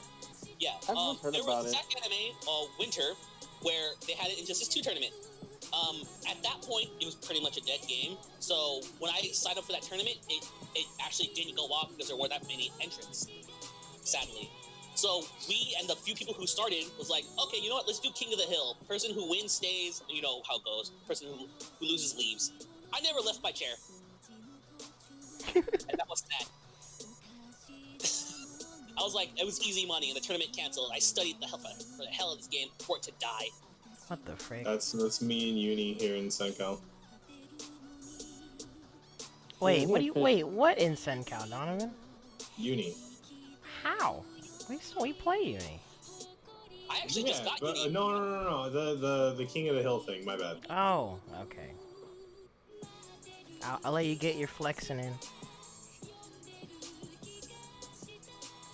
Wait, catch your Robin. You talking about Injustice, freaking Yeah.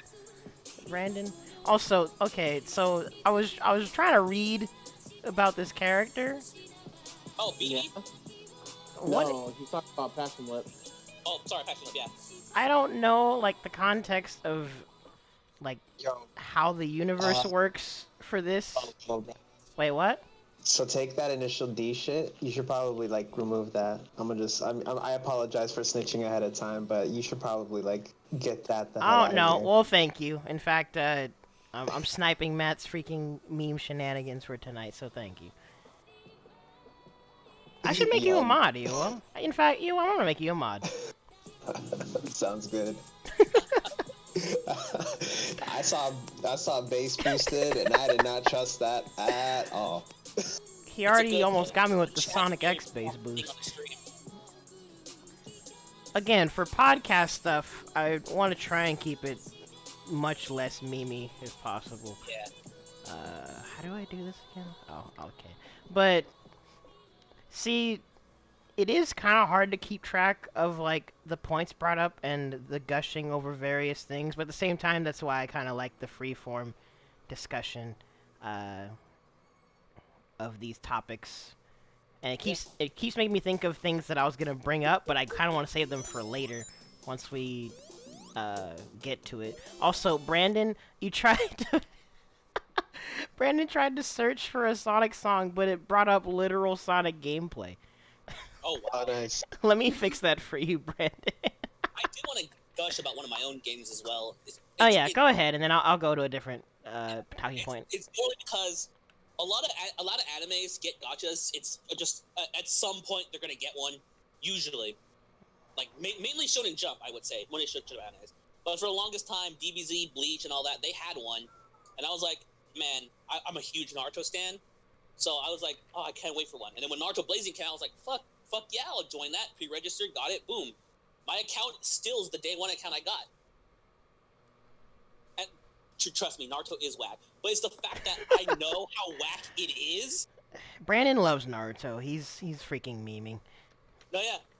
But, like, I got into it because I know how whack it is. And in fact, Naruto Storm 4 was the first PS4 game I've ever platinumed. Because I was like, I love this game. Really?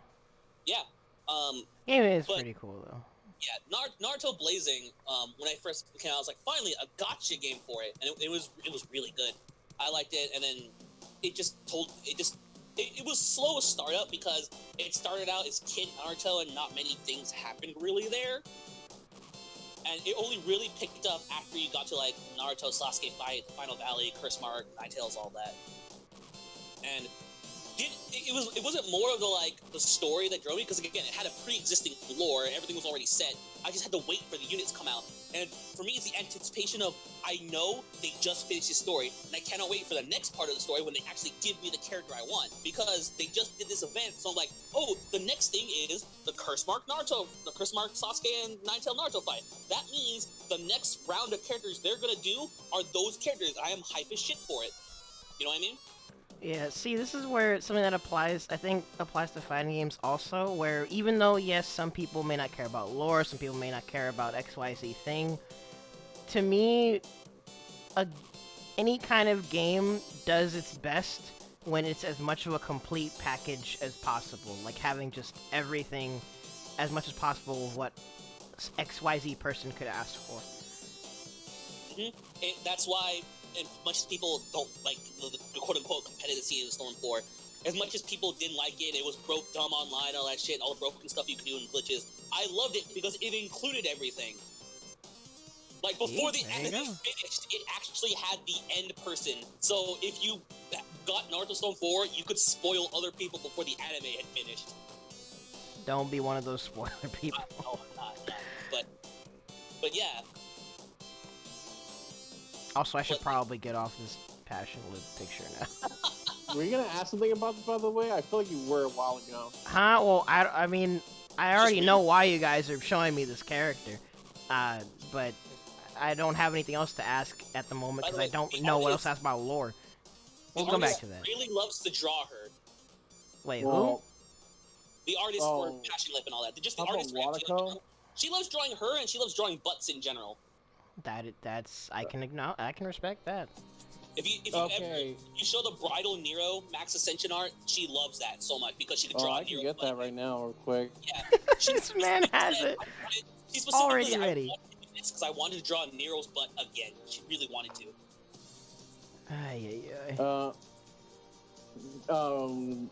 Ronald, it makes you feel any better?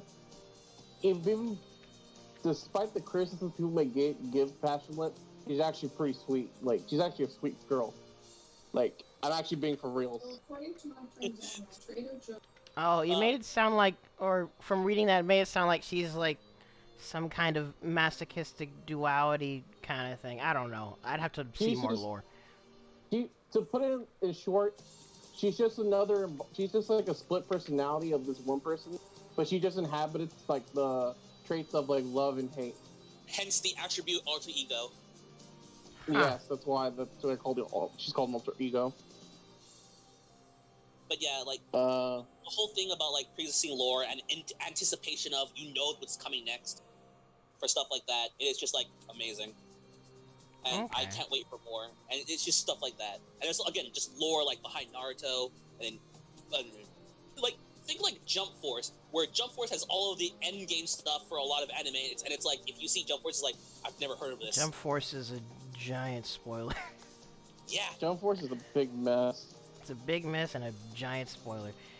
It is. It's manga only stuff. Sorry, I'm trying to think. In fact, by the way, I forgot to tell y'all, as in EOL, Donovan, Nick, Esteban, and, like, basically everyone in the Discord right now, you guys can put links to songs in Discord, and I'll put them in song requests for you if you want. Oh, I just haven't been thinking about it. Oh, yeah, I remember you told me that. I just, like, haven't been doing that. Yeah, and I forgot, my bad. But also, that's what I was doing earlier. I was going to make EOL a mod. I was trying to find where to do that. You probably should just be able to like click on my name and do it. Oh. But do be careful with like the song picks because of the whole DMCA wave coming in. Yeah, basically, at first I was thinking of not having it on, but then I just figured I'll just see what happens. And I think if it's generally video game music or something like that, maybe gacha music you won't get caught, but like main songs by like actual artists. But yeah. So how are you doing this, Ronald? Are you like getting the Like, you're not recording at the same time, are you? Or are you just No. like getting the archive? Yeah, I export the archive directly to YouTube and I timestamp it, and I'm not monetized yet on YouTube, so all the copyright claims that I've gotten on some things don't really matter yet. So my thinking in that regard is you'll probably be fine because you have a relatively small stream at the moment, so nobody's going to be like watching it live looking to like DMCA Shut me something. down. So like at that point, all it is like you just gotta like grab the archive, put it on YouTube, and just delete it off your Twitch immediately, and you'll probably be fine. All right, so since apparently in the chat in our Discord, Gray Fox is like, "Oh, I'm gonna post my box. I'm gonna have to challenge him by posting my box." So Wait, your box? What? for Byron here, look at what he did. Oh, whoa! So, he's to me, I'm gonna take that as a challenge to post my box. Well, I guess. We're posting boxes. Okay, let's go. Also, Ronald, there's the butt. It's a small butt, but there's a butt. I think my box is gonna lose, but I'll post my box. Okay, well, first of all, I'm supposed to be getting to the next talking point, but I was gonna show some of these pictures, I guess, one at a time. See, isn't this nice? Or just chilling and all y'all trying to flex right now? Dude, Basically. I am. Ay. But I guess while I'm showing all these pictures of people flexing, you guys could go ahead and... Actually, here's what I'll do. I'm gonna... Pictures when you take. I'm scared now. Wait, what? Ay. So here's what I'm gonna do, actually. Those of you that have been watching, thank you for watching, by the way. Hopefully you're having a chill time. I was going to briefly play a quick ad while I queue up some images and a bunch of tabs, and then I was going to have them get to the third talking point that they seemed pretty ready to talk on. But I'll be right back, I suppose. I keep forgetting either way that if you're subscribed, you don't see the ads anyway. So we'll just be here chilling and talking, but we'll be right back. You said we could put music, right? Is VTuber music okay? That's a good question. I don't know. We could try. Go ahead. Give me a link. All right, let me bring it up. Also, no one said anything in the chat that like the music's too loud or too low, so I've just kept the music at the same low volume. Yeah, I think I lose the box challenge, but here's my boxes. So, yeah, for when I'm counting, he has 7 screen caps. Wait, how do you have 3 red characters? Wait, what? How do you have 3 favorites? In the summon in the Summoner support. How do you have 3 summoner Yeah, support? man. I guess we're doing VTuber shenanigans. You don't like specifically. Do I throw the music up on the? Why do people get that? That's broken. Do I throw the music up on chat or in Discord? Well, wait. Well, you're not subscribed to me, are you, Esteban? No, I see a terrible ad right now. Okay. Well, just give me the link. Oh, okay. I'll just. So you can see my team. I am a very die-hard Dragon Emblem player.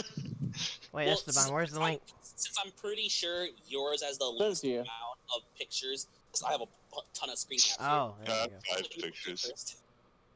I already posted mine. I got 5 pictures. Yeah, Matt, VTubers. It's a hole that you get into and then you don't come out, but it's a pretty nice hole. You know what? I do not want to post them in order. I'm just gonna dump them. I don't have all of you guys' freaking images ready. I just have like only a couple. Thank you, Discord Nitro, for allowing me to post more than 8 megabytes of things. Has there been a Lysithia yet? It's kind of like he's an eye. Has there been a Lysithia unit yet? Yeah. The difference between he's an eye and like these VTubers is that like. It happened after I quit, didn't it? Yeah. Unlike he's an eye, these VTubers are more authentic about their shit.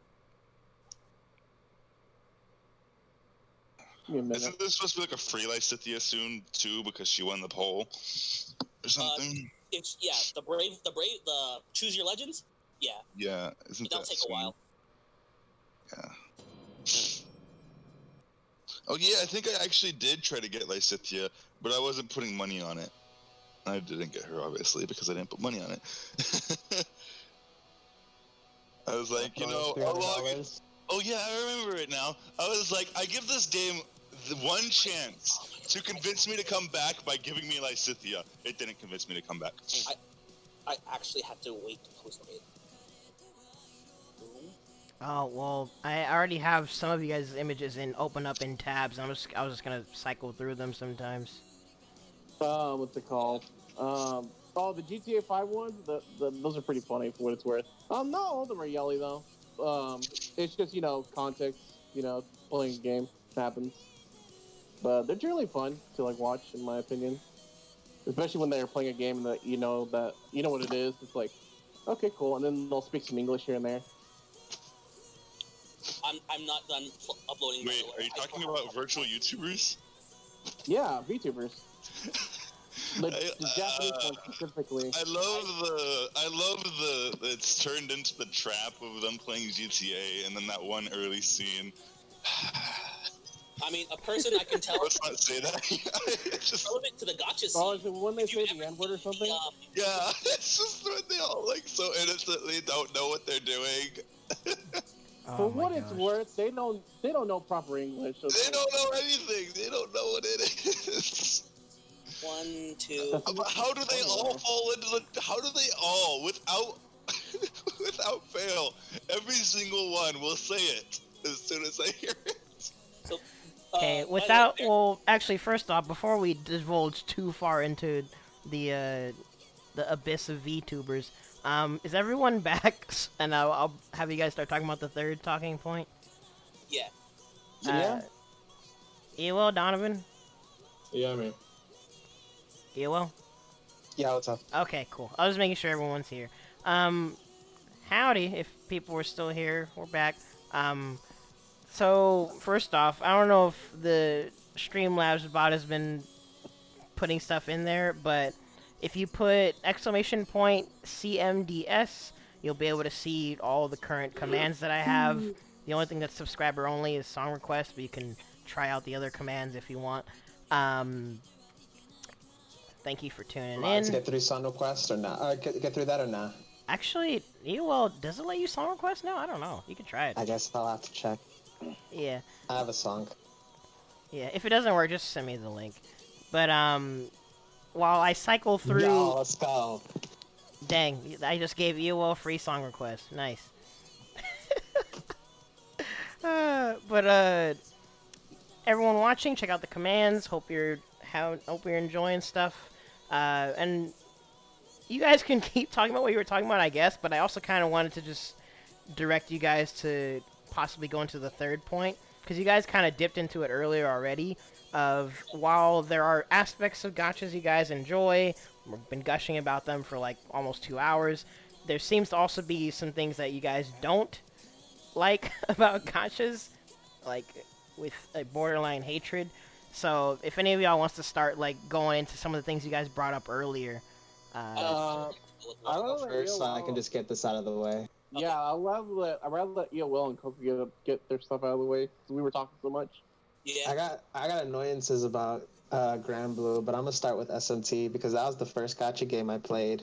The first gacha game I played, now that I think about it, is the Star Wars gacha game, but I'm not really gonna get into that. Star Wars gacha game? Stop. Yes, There's a Star Wars yes, there is. game? That's like Galaxy of Heroes or something like that. Galaxy of Heroes. I have to look this up. Like, I think so, I'm not sure. Think of it Rage Shadow Legends, but Star Wars.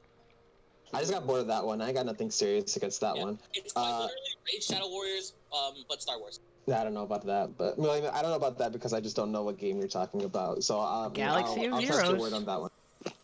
But with SMT, it ended up being the case that like the rates for like really strong demons were like really awful. So like that, I think it was like a point. I think it's like a 0.01% chance to get a 5-star. Like any of the 5 stars, but the problem is each demon has 5 types, and that type they're like the typing completely dictates their moveset. So if you get the wrong typing, that 5-star demon is now garbage.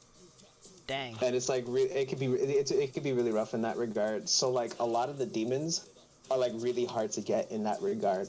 The nice thing about SMT, and if you've ever played an SMT game, you already know that you could fuse demons and whatnot.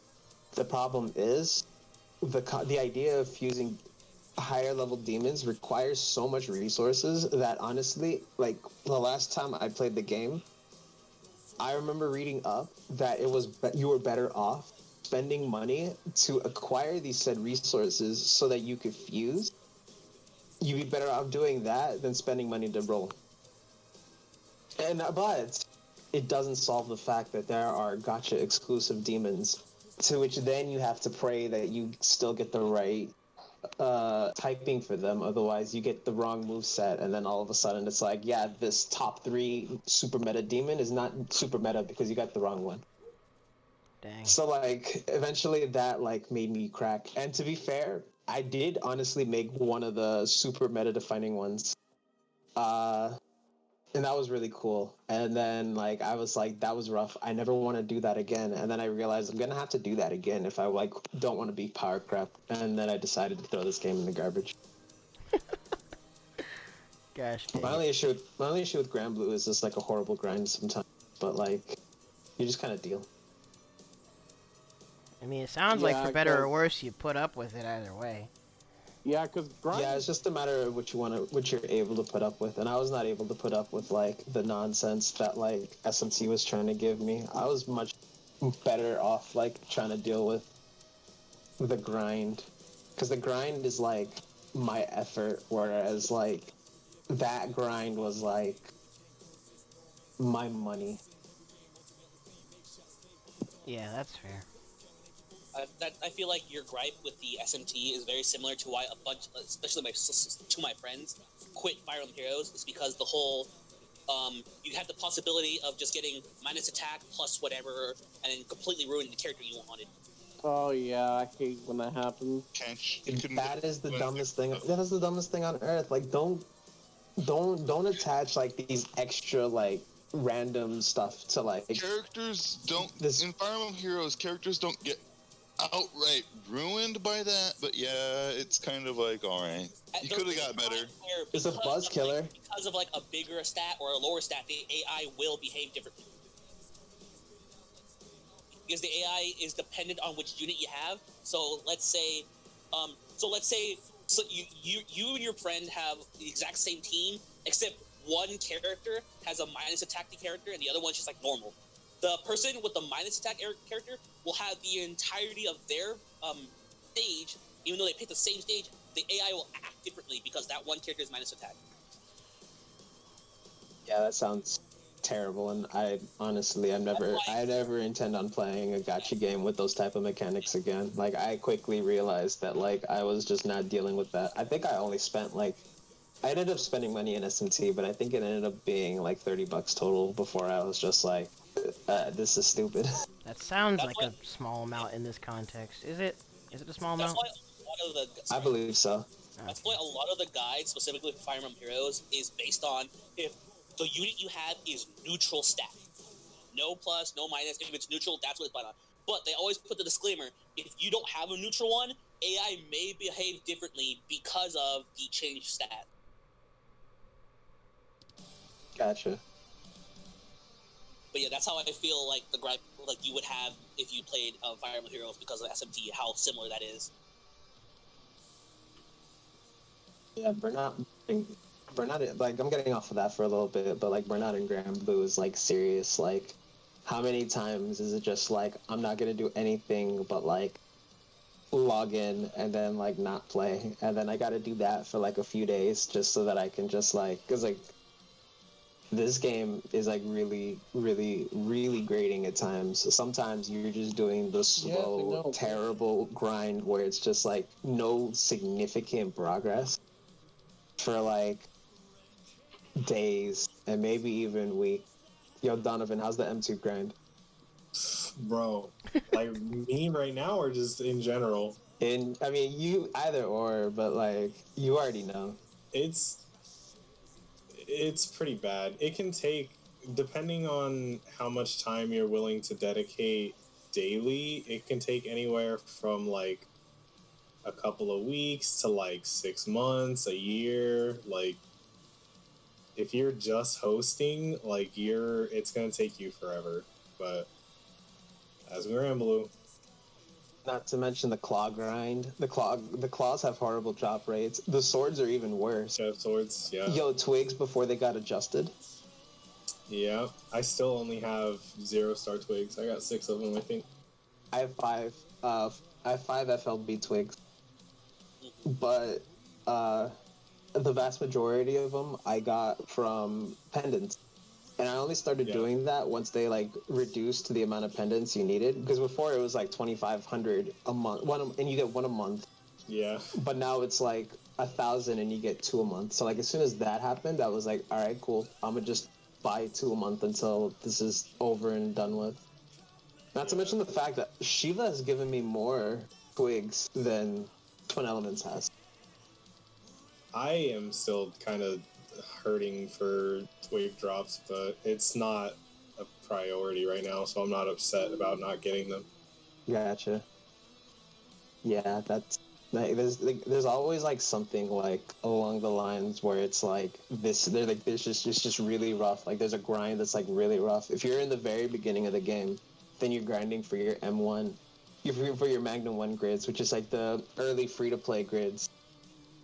And pretty much that'll end up being like, if you going for your light grids, you gotta get some swords, which is like really hard to get. Otherwise, you gotta get some claws for dark, which is also really hard to get. And then you get M1 for the rest of the elements. There's 6 elements total. It's like fire, water, earth, wind, light, dark. So there's the 4 main, which is fire, wind, water, earth, and then there's just the other 2, light and dark, which are like generally better. Like they're stronger in general, like, but what ends up happening is like the light and dark grids end up being pretty decent, like even early on, but like the rest of them are just bad. So like you finish your earth grid and it's just like you realize pretty quickly like, wow, I finished making this grid. This grid is awful. Oh, that's my favorite one for earth. Magna 2 requires you throw away your entire earth grid. Magna 1 earth grid. That's fun. Yeah, you have to completely swap it out. Imagine making your grid and then throwing the whole thing in the garbage. Imagine that grind. It's like, oh my god. I remember when I was I finally finished like having 6 swords, 6 swords, all SL10, all fully uncapped. Well, 3-star fully uncapped. And I was like hype, and then like I go in and I start playing, and I'm like, I still hit like a wet noodle, and I have no HP. What the heck? Yeah. And that's when I learned about M2, and I was just like, you've got to be kidding me. Yeah.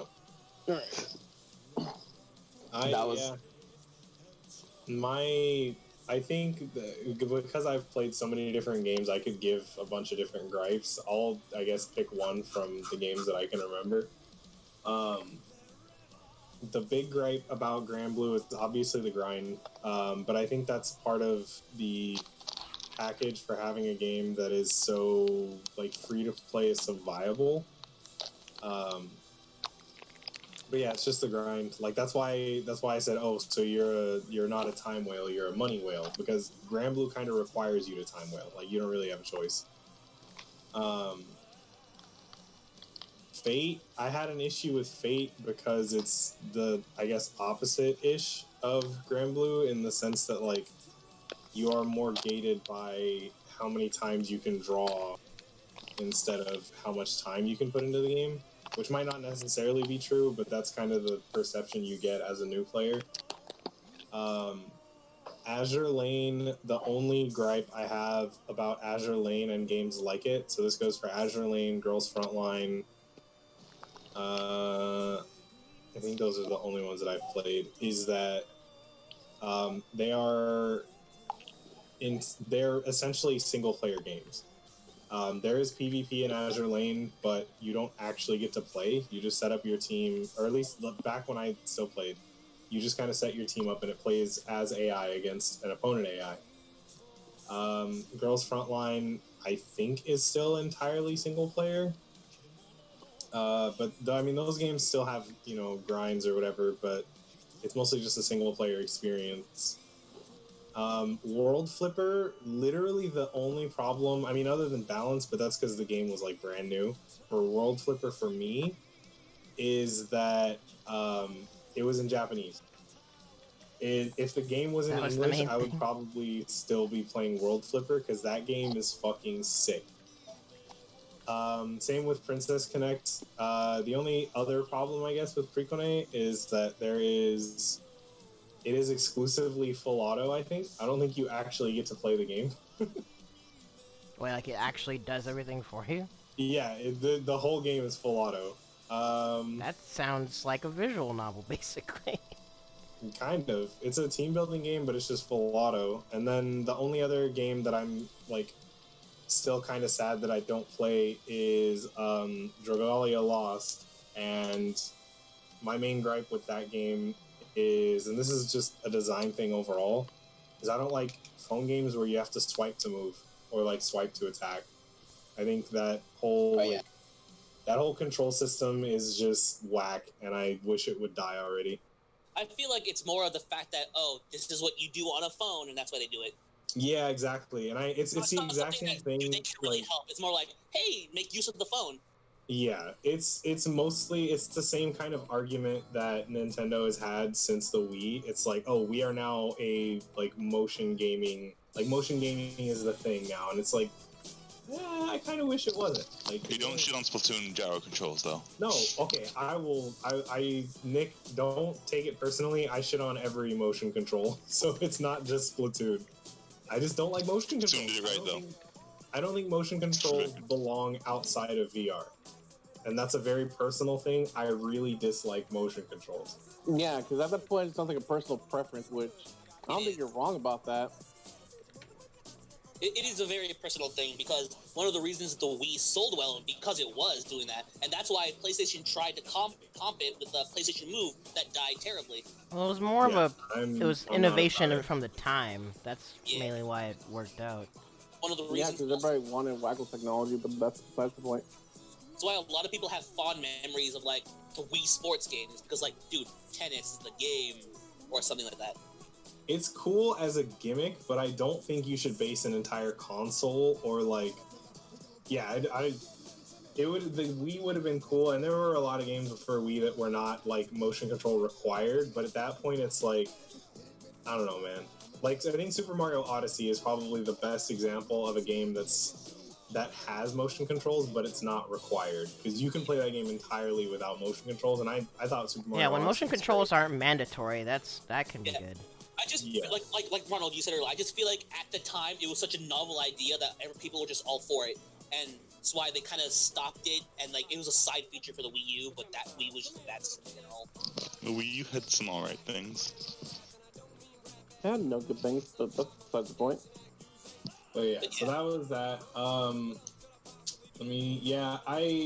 If Dragalia were to revamp its gameplay, I would probably play that more than Granblue, maybe. And then this is so I can actually come back to the gripe that we were talking about earlier, which is Granblue exists as a browser game and not an actual game. And the way that this was explained to me is if you think about the amount of content that is offered in Granblue, you cannot have that installed locally on your phone without giving up like at least a dozen gigabytes, maybe a couple dozen gigabytes, because every character's voice, every character has animations. The story is 100 and something chapters long now, I think. There's all the raids. Dang. All the summons have animations and voices. It's just there is just too much content to have local. And I'm of the perception that like an actual game would be better because I think it would allow them to revamp the UI. It would allow them to add a lot more like dynamic animations. I think it would be really fun. But yeah, it would just be impossible to keep on your phone. A game You that's would have very to like similar in partition respect part of your hard drive to keep Granblue on your phone. It's just too big. Yeah, a game very similar into that respect that I know when it's JP only is Contai Collection. Oh yeah, Congo. Oh god, absolutely. Contact Collection. Capcom. It's very similar to like what you're describing to me with Granblue. It's just Only- too damn big. Contai is just. God, does anybody even play that game anymore? No, everybody moved to like, AL. mainly the Japanese audience and few like diehard fans that go over and do it. If you play Konkole, like you are a diehard Konkole fan. Yeah. Like The only thing I say console is basically the DJs, and that's literally it. Like there are people I follow on like I follow Japanese people on Twitter too, and no one even talks about it. They only just talk about like the art. That's literally it. And Yeah, people here's just the gripe love about the Tadpole console specifically as a browser game in general. It's a server-based web browser gacha game. So Well, even sometimes then, it's just like- new people can't even get in because almost all the servers for Cancel are just filled with the diehard fans that will never leave it. Well, it's also VPN restricted if I remember correctly. It is as well because it's a Japanese-only game, Japanese browser game. Yeah, so it's just like, to me, it's just like, I feel like that game, it had its moment in the sun a long time ago, but that ship is far set sail. Yeah. But yeah, that's what your gripes with Granblue reminded me of. Is it okay if I start with some of mine? Oh yeah, go ahead. So one of these specifically is for one specific gacha game. I don't know if any other gacha games do it, but I've noticed for this one. When most people summon, like, for their gachas and all that, you expect, like, whenever, at any moment in time, you were like, okay, this could be the one I want. Like, this could be the SSR, this could be the 5-star, you know what I mean? At any moment in time, you could always just think that, right? You always have that chance as each unit come by. One doesn't do that. Bleach Brave Souls is a gacha game where, when you do a multi-summon, if that first unit that you see isn't rainbow colored, you will not see a rainbow colored for the rest of that summon. Dang. Really? Yes. If you see silver or a gold, which is 3 or 4 star, there are no 5 stars. You are guaranteed that there are no 5 stars in that multi. You can't get spooked at all? Nope, not even. Wow. So, Bleach has that problem. If you do not see a 5-star in that first summon, that first slot, there is no possibility you could ever see it in any other slot. Good to know Bleach still has problems to this day. Like, Yeah. it still does. Yeah, I know. Allstate Man plays a lot of Bleach Brave Souls. Mm-hmm. And it's a game where you get the unit, but the unit's only and it has PvE and PvP, but that's only good if your unit is maxed super, like 5 out of 5. You pull 5 dudes, fed it into it like that. Like some games, that doesn't matter. You can still try it out and somewhat succeed. But in this game, maxing out your super is very important. And then that's just a big gripe with that, and that's something I've never liked about it. Is like I still play the game, I love it to death, but it's summoning properties and all of that. It's awful. It's just awful. The only way that I can say the game makes up for it is, it has hundreds of stages in the story mode. It has a normal mode, which each stage will give you 5 free stones, and a hard mode, which you could play all of the story over again from beginning to finish and still get another 5 for each. It's very free to play friendly, and it's amazing like that. But it's just the summoning properties what gets to people sometimes, and some people would just quit because of it. Dang. And another gripe would be with Naruto Blazing. Again, a game I love, but it's not very free to play friendly. You know how most games will have event units or just units that you can get, and you're like, hey, it's a welfare unit. You could still use it, and you'll have some uses. Sadly, welfare units, the drop units that Naruto gives you, aren't really worth it or just good. It's more for collection purposes or anything. Really, in Naruto's problem is most of the units you get are only really good if you summoned them, but not got for a drop. Sounds like a novelty. Yeah, it really is a novelty, and it's when a character is relegated to being a welfare drop, very little chance of it being put into the summon pool. So it's gonna suck a bit. Hold on, to break that up real quick, interject real quick. Ronald, to explain what a welfare is, do you know what a welfare unit is? Wait, You know what that means, Ronald? Say that again. A what? A welfare unit. A welfare unit. That's a term. Welfare unit? No, I do not. What does that mean? Okay, so before we continue that, because he spat that out. It's like, so whenever an event comes out, like a limited time event, there'll be these. You can get like a free unit. Those are typically called the welfares. Oh, so literally, okay. Yeah. So. Oh, cool. You're looking at Granblue Wiki. I mean, yeah, you're looking at the Granblue tier list. Yeah, because you guys are bringing up SSRs, I figured I would like look through some. Gotcha. But when you say welfare unit, I should have figured that it literally is what it sounds like. Yeah, so it's literally just a free unit. So. God damn it, Fire Emblem Heroes! Why do you gotta give me a 5-star on my first poll in like 4 months?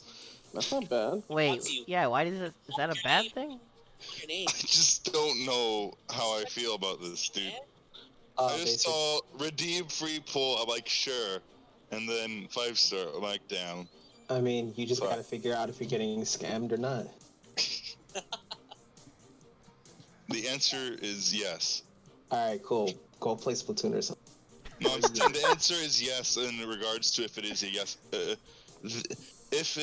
If I am or not, the answer is yes. Yeah, There's no answer. I am both getting getting scammed and not getting scammed at the same time. Yeah. Wait, what?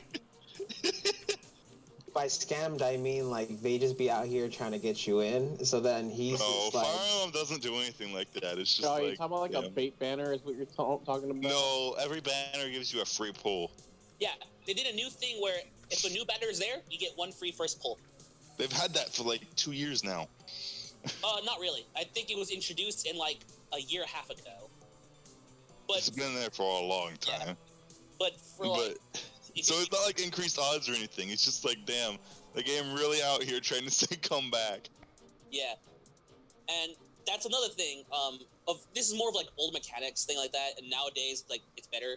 If you ever played original Dokkan Battle before all the updates and all that shit, it wasn't guaranteed SSR. You actually still had a chance to pull just only SRs or rares, and that was kind of crappy. It's when games fix their summoning pool and stuff like that. But games who just don't, like Bleach, they don't fix their summoning pool, then it's like, it just takes away the audience. Well, I'd imagine the frustration would build over time. Yeah.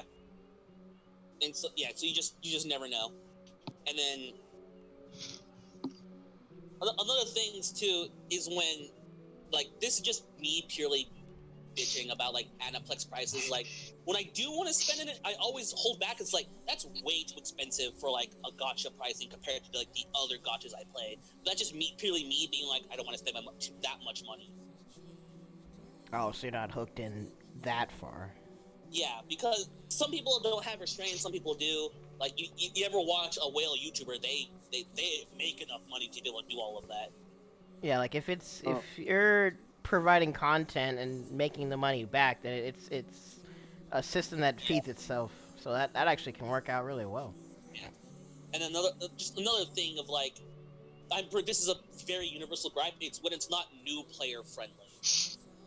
Oh. Yes. What game are we talking about? Just in general, but like I would say, Dokkan Battle, like DBZ, as much as people love it, it's not very user friendly, especially nowadays. Beforehand, it was just get this color, make this color team, you're good. The new DBZ introduced categories. So like I said before, like Goku's family, that's a category. Kamehameha, that's a category. Super Saiyan is a category. Super Saiyan 2 is a specific category, and SSJ3 is a specific category. It sounds like it's straying away from the card game system that's already established. It used to be just, pick a color, build a team with that color, take a mission. If that doesn't work, pick a different color that beats it. Like it's the triangle system and all that, the like, circle system. This beats that beats this beats that, all that. And nowadays, it's not sort of user friendly. It forces you to summon for a better unit until you can build your team, and you still have to grind for the materials to level them up. So, DBZ isn't so user-friendly. You usually get carried by, like, friend units, and the people in the community is amazing. And actually, beforehand, some gacha games will have a friend system, where you can take a support unit from someone else that they put up there. And DBZ's was very terrible about its friends things because before this update, you couldn't refresh the list of friends. If you see a list, you have to pick from that list or you do another stage to refresh it. Now there's a refresh button. Beforehand, you see that friends list, you can only use that friends list. It's like, I can't use any of this. Then you can't do that stage. You have to do another stage, waste stamina, and then, like, hopefully the refresh page will have the unit you need. Yikes. So, there are gripes with that, but biggest thing is just unpolished summoning. That's my biggest gripe out of everything. Just I again love Bleach, but I hate Bleach so much. Yeah, in fact, I mean, realistically, you have to consider whether or not developers would take that to heart, or whether or not they even like look into things like that, or if they're just kind of just pumping stuff out and whatever works. I don't know. I'm not in tune with the gacha scene in terms of developers' perspective, which actually that could be another thing I touch on in the fourth point. Were there any other gripes that you guys want to bring up, or should we kind of wait for until Donovan gets back to go over the fourth point? Steve, I thought you had some, because I thought you were... Oh, yeah. Yeah, go ahead. Yeah, because I was going to be the second to last. Yeah, go ahead. So my problem with Grand Order is I wish I had better collabs. Not that I don't think the collabs that we get... Okay, so hear me out, Rome, before we start getting, like, to the really... Alright, so... The collabs that we get, they're nice, you know. I like that, you know, they did a Garden of Sinners, that was cool. They did like a Fate Extra CCC collab. You know, they'll do like in their own like little special collabs here and there, like within like this thing, right? My problem is that like while they're nice, you don't get like any other collabs outside of the Tsukihime or Type Moon umbrella. Yeah, because all of the collabs are things Nasu and the. That's what I was gonna get into. Yeah, because the thing is that if you don't know Ronald, the guy who helps co-write pen the lore for it is Nasu. That's his name is. The thing that with him is that like they've gone to like the reason why we don't put collabs with like other like series is that it wouldn't make sense within the grand scheme of like the lore that is the Nasu first, which is Type Moon, Tsukihime, and whatever.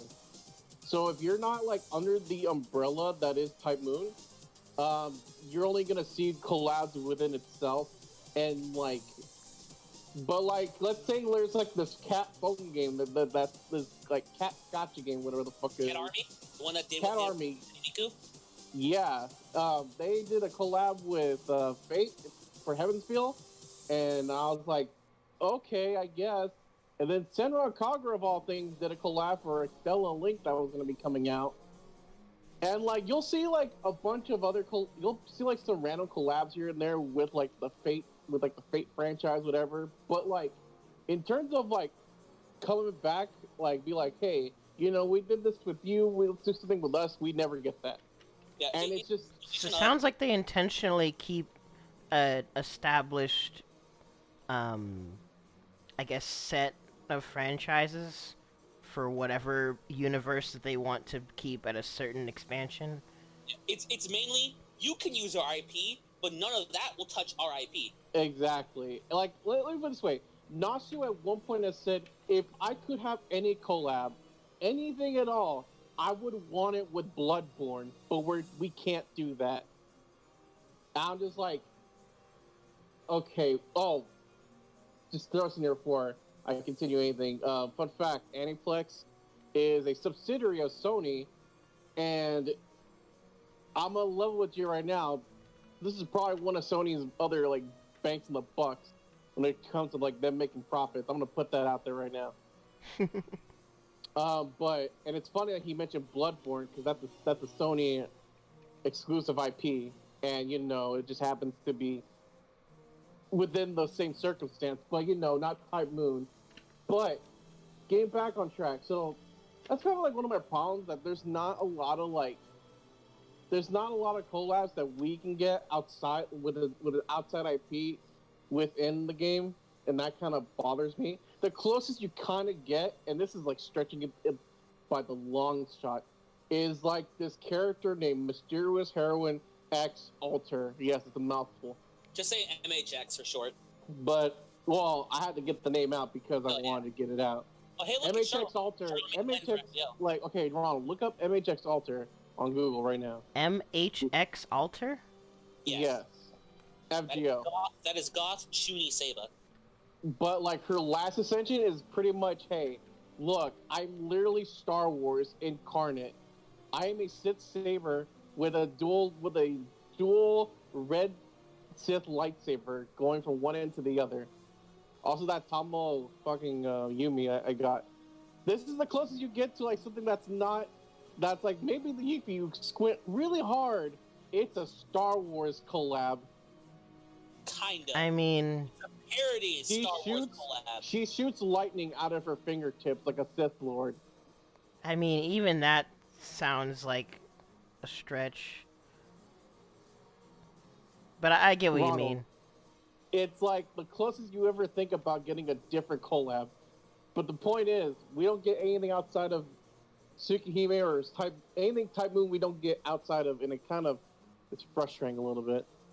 Yeah, that's fair. Now, the other one I'm going to touch, like everybody talks about, because it's the number one thing, and you can't go on without saying it. The pity system in this game sucks a big fat one. Wait, pity system? Okay, so Gacha games will have pity systems where you summon a certain amount of times, a certain percentage will rise, and that you can get like a 5-star unit or something like that. So like an example of like Fire Emblem Heroes, if you still haven't gotten like a specific color unit or like the unit you want, that rate goes up. That's kind of wrong. It's basically, it's not color or something like that. In Fire Emblem, if you summon and it's not a 5-star, every 5 rounds you summon that isn't a 5-star, it will raise by 0.25%. Oh. Or you can't summon forever without getting something good, basically. You'd be surprised how bad some people's luck is. It's called Pity Broken, where you finally summon a 5-star unit, but it's not the unit you want, and your pity rate goes back to 0. Hey, Zeke. The game's literally taking pity on your bad luck is what a pity rate is. Yeah, I mean, well, it's also, I would understand, like, from a design perspective, that's like a system you'd keep in place to mitigate frustration. You can get bad luck on top of your bad luck, is what it is. Wait, you can still get bad luck in the pity? Here's the thing, Ronald. It could be a 5-star you didn't want or need, and it'll just reset it. You can get bad luck on top of your bad luck. That's depressing. Here's the thing. You can get a unit that's like a 5-star, but it could still not be the unit you want. Dang. Which is like, you're fucked at that point. But anyways, getting back on topic. So, the pity system in Fate is really stupid, and here's what I'll tell you how it is. So, let's say you pull a 5-star, right? And you go to 5-star SSR. Cool, you got it. Now, how the game works is there's no like alternation between like the drop rate going up, or like, where some games will do it where if you summon at least 100 times, you will get a free SSR of that. Usually something guaranteed. You get a guaranteed SSR. With Fate, the way it works is if you pull the 5-star, you need to pull it another 4 times to get an MP5, which is like, it's like capping your unit and making him the strongest. Because the more copies you get of a unit, the stronger it gets, and you can only build them up to like 5 times. It's more specific, makes sense. not necessarily the unit itself, more specifically the stronger its super move.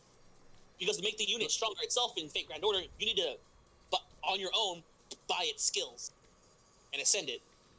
Anyways, but so once you pass that limit, let's say you pulled it again, the same one, you get what is called a unregistered spirit origin, USOs, whale tokens.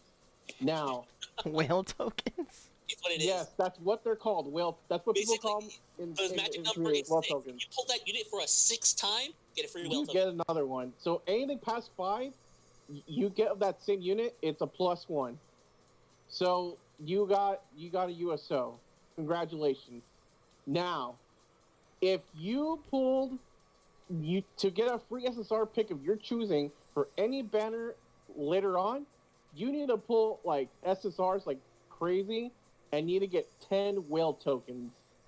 10. Wait, what? 10 every 6. So you need to pull a dupe unit past 60 times. Yeah. I know I finished school like 4 years ago, so my math skills are really bad now, but something doesn't sound right there. Ronald, here, I'm gonna post this in chat, and you'll see like how whack this is. Let me put this. So what I'm about to post or show is basically this is how many SSRs I already have, or they're MP5 in the game I have, right? Wait, did you post it yet? Posting it right now. Okay. He posted it way earlier, I believe. But like he'll just post it now, yeah. Wait, am I still a baby? Guess how old I am, Chief.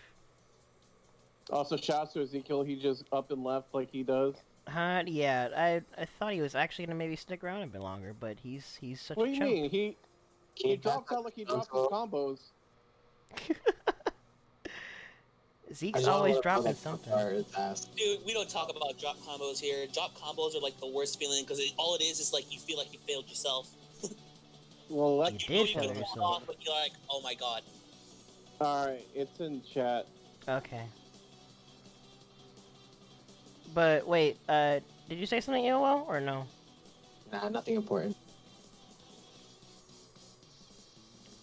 You're close, yeah. Quincy. Yeah, you're close. So you So see, if you see look that at the there? image, I posted, so all these like all the way on the top, except for the last unit on the very corner, that's a pirate. That's clearly a pirate. Francis Drake, Yes, I pulled all. They're all MP5. which That means that pulled that's the each highest tier that 5 they can times. be. I pulled them all 5 times. All right. So I pulled them all 5 times. Now I posted another image on my how many whale tokens I have. Now look at that, and then look at how many MP5s I already have. So that's 16. And remember, he had to do 6 summons for each character to get one of those. So 5 summons. Or 5 no, summons plus anything, 1 draw anything would be past 6 to 5. get it. Anything past 5. Yeah. Basically, in total, to get that 16, so 16 times 6, he did a total of 96 summons just to get 16 of those. and what he hasn't said yet is, because if you could spend 10 of those to get 1 free 5-star. Yep. Wait a minute, what? That's what I said earlier. If you want to get 1 free 5-star is 60 summons. No, 1 free 5-star is 10 No, no. summons. Or 10 USOs. Yeah, 10 USOs. But like to get to that point, like Goodness the total gracious. journey to get to that point. Like Ronald, I will tell you, like, if you want to know who's come to me more than times, it's the third. It's the from top to bottom. Let's see, it's like by 6, right? So on the top, it's the third girl, Actually, then the other 2 at the end, and then the pretty boy, the one that's pale, and Wait. then what is it? The little child at the bottom, the mother Jack right and next after, and then it's the berserker nurse right here. Nightingale. Yeah. They've all spooked me more times than I can count, and I've gone to the point where, damn, I already have 16 of these for fuck's sake. You are freaking So- in there, man. Also, if you hadn't noticed, like, I'm pretty sure we haven't told you, but like, I don't know if you're well aware with the whole Fate thing. A lot of Fate are based off real people, but sometimes like gender swap Yeah, and all like that. historic figures, other entities. That's the Yes, whole thing. Historic Fate, yeah. figures, legends, and myths, basically. Except they recently did a thing in JP where they made an inanimate object into a servant. The satellite Voyager is now a unit. Yeah, they made an added What? object into a servant. Yep. That and sounds the like it T-Rex. belongs in freaking Azure Lane or something. Yeah. Goodness So, like, gracious. yep. So yeah, like a satellite is now an actual personified character now. That's freaking hilarious. I literally said, dude, I can't wait for there to be a unit of the Martian Red Rover. Can't wait. Gosh dang it. But yeah, so the game's pity system would need to be better, and It's direct so far toward whales.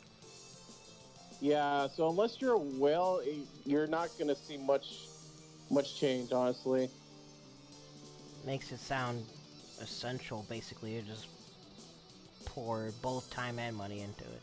Yeah, and people do it. Like that's one of the reasons. Again, because of how many people pour money into it, it's how they get it. Well, yeah, again, like we said before, if they make a system that works, then outside of genuine mass complaints or whatever, what a reason would they have to change anything, you know? So, and here's the thing, and I can kind of understand why their mentality is, why they. No, I'm not talking about I'm not talking about the pieces anymore. I'm talking about why the rates are low and why it's hard to pull an SSR, because their philosophy or their mentality is the moment you pull the SSR or the character you want, it's supposed to bring you this euphoric relief of you finally got what you wanted, and it's the character you want specifically, and you got that character or servant, and it's supposed to fill you with so much joy and happiness. And it's I can kind of get that, because when you want what you want and you finally get it, and it's just you feel like yes, my servant has come home to my Chaldea, and I can finally have them. So it's just kind of I can get their idea behind it. Yeah, I can even admit, with just my initial exposure to Grand Blue Versus and the grid system and stuff they have in there, even that little tiny droplet of the Grand Blue Fantasy system of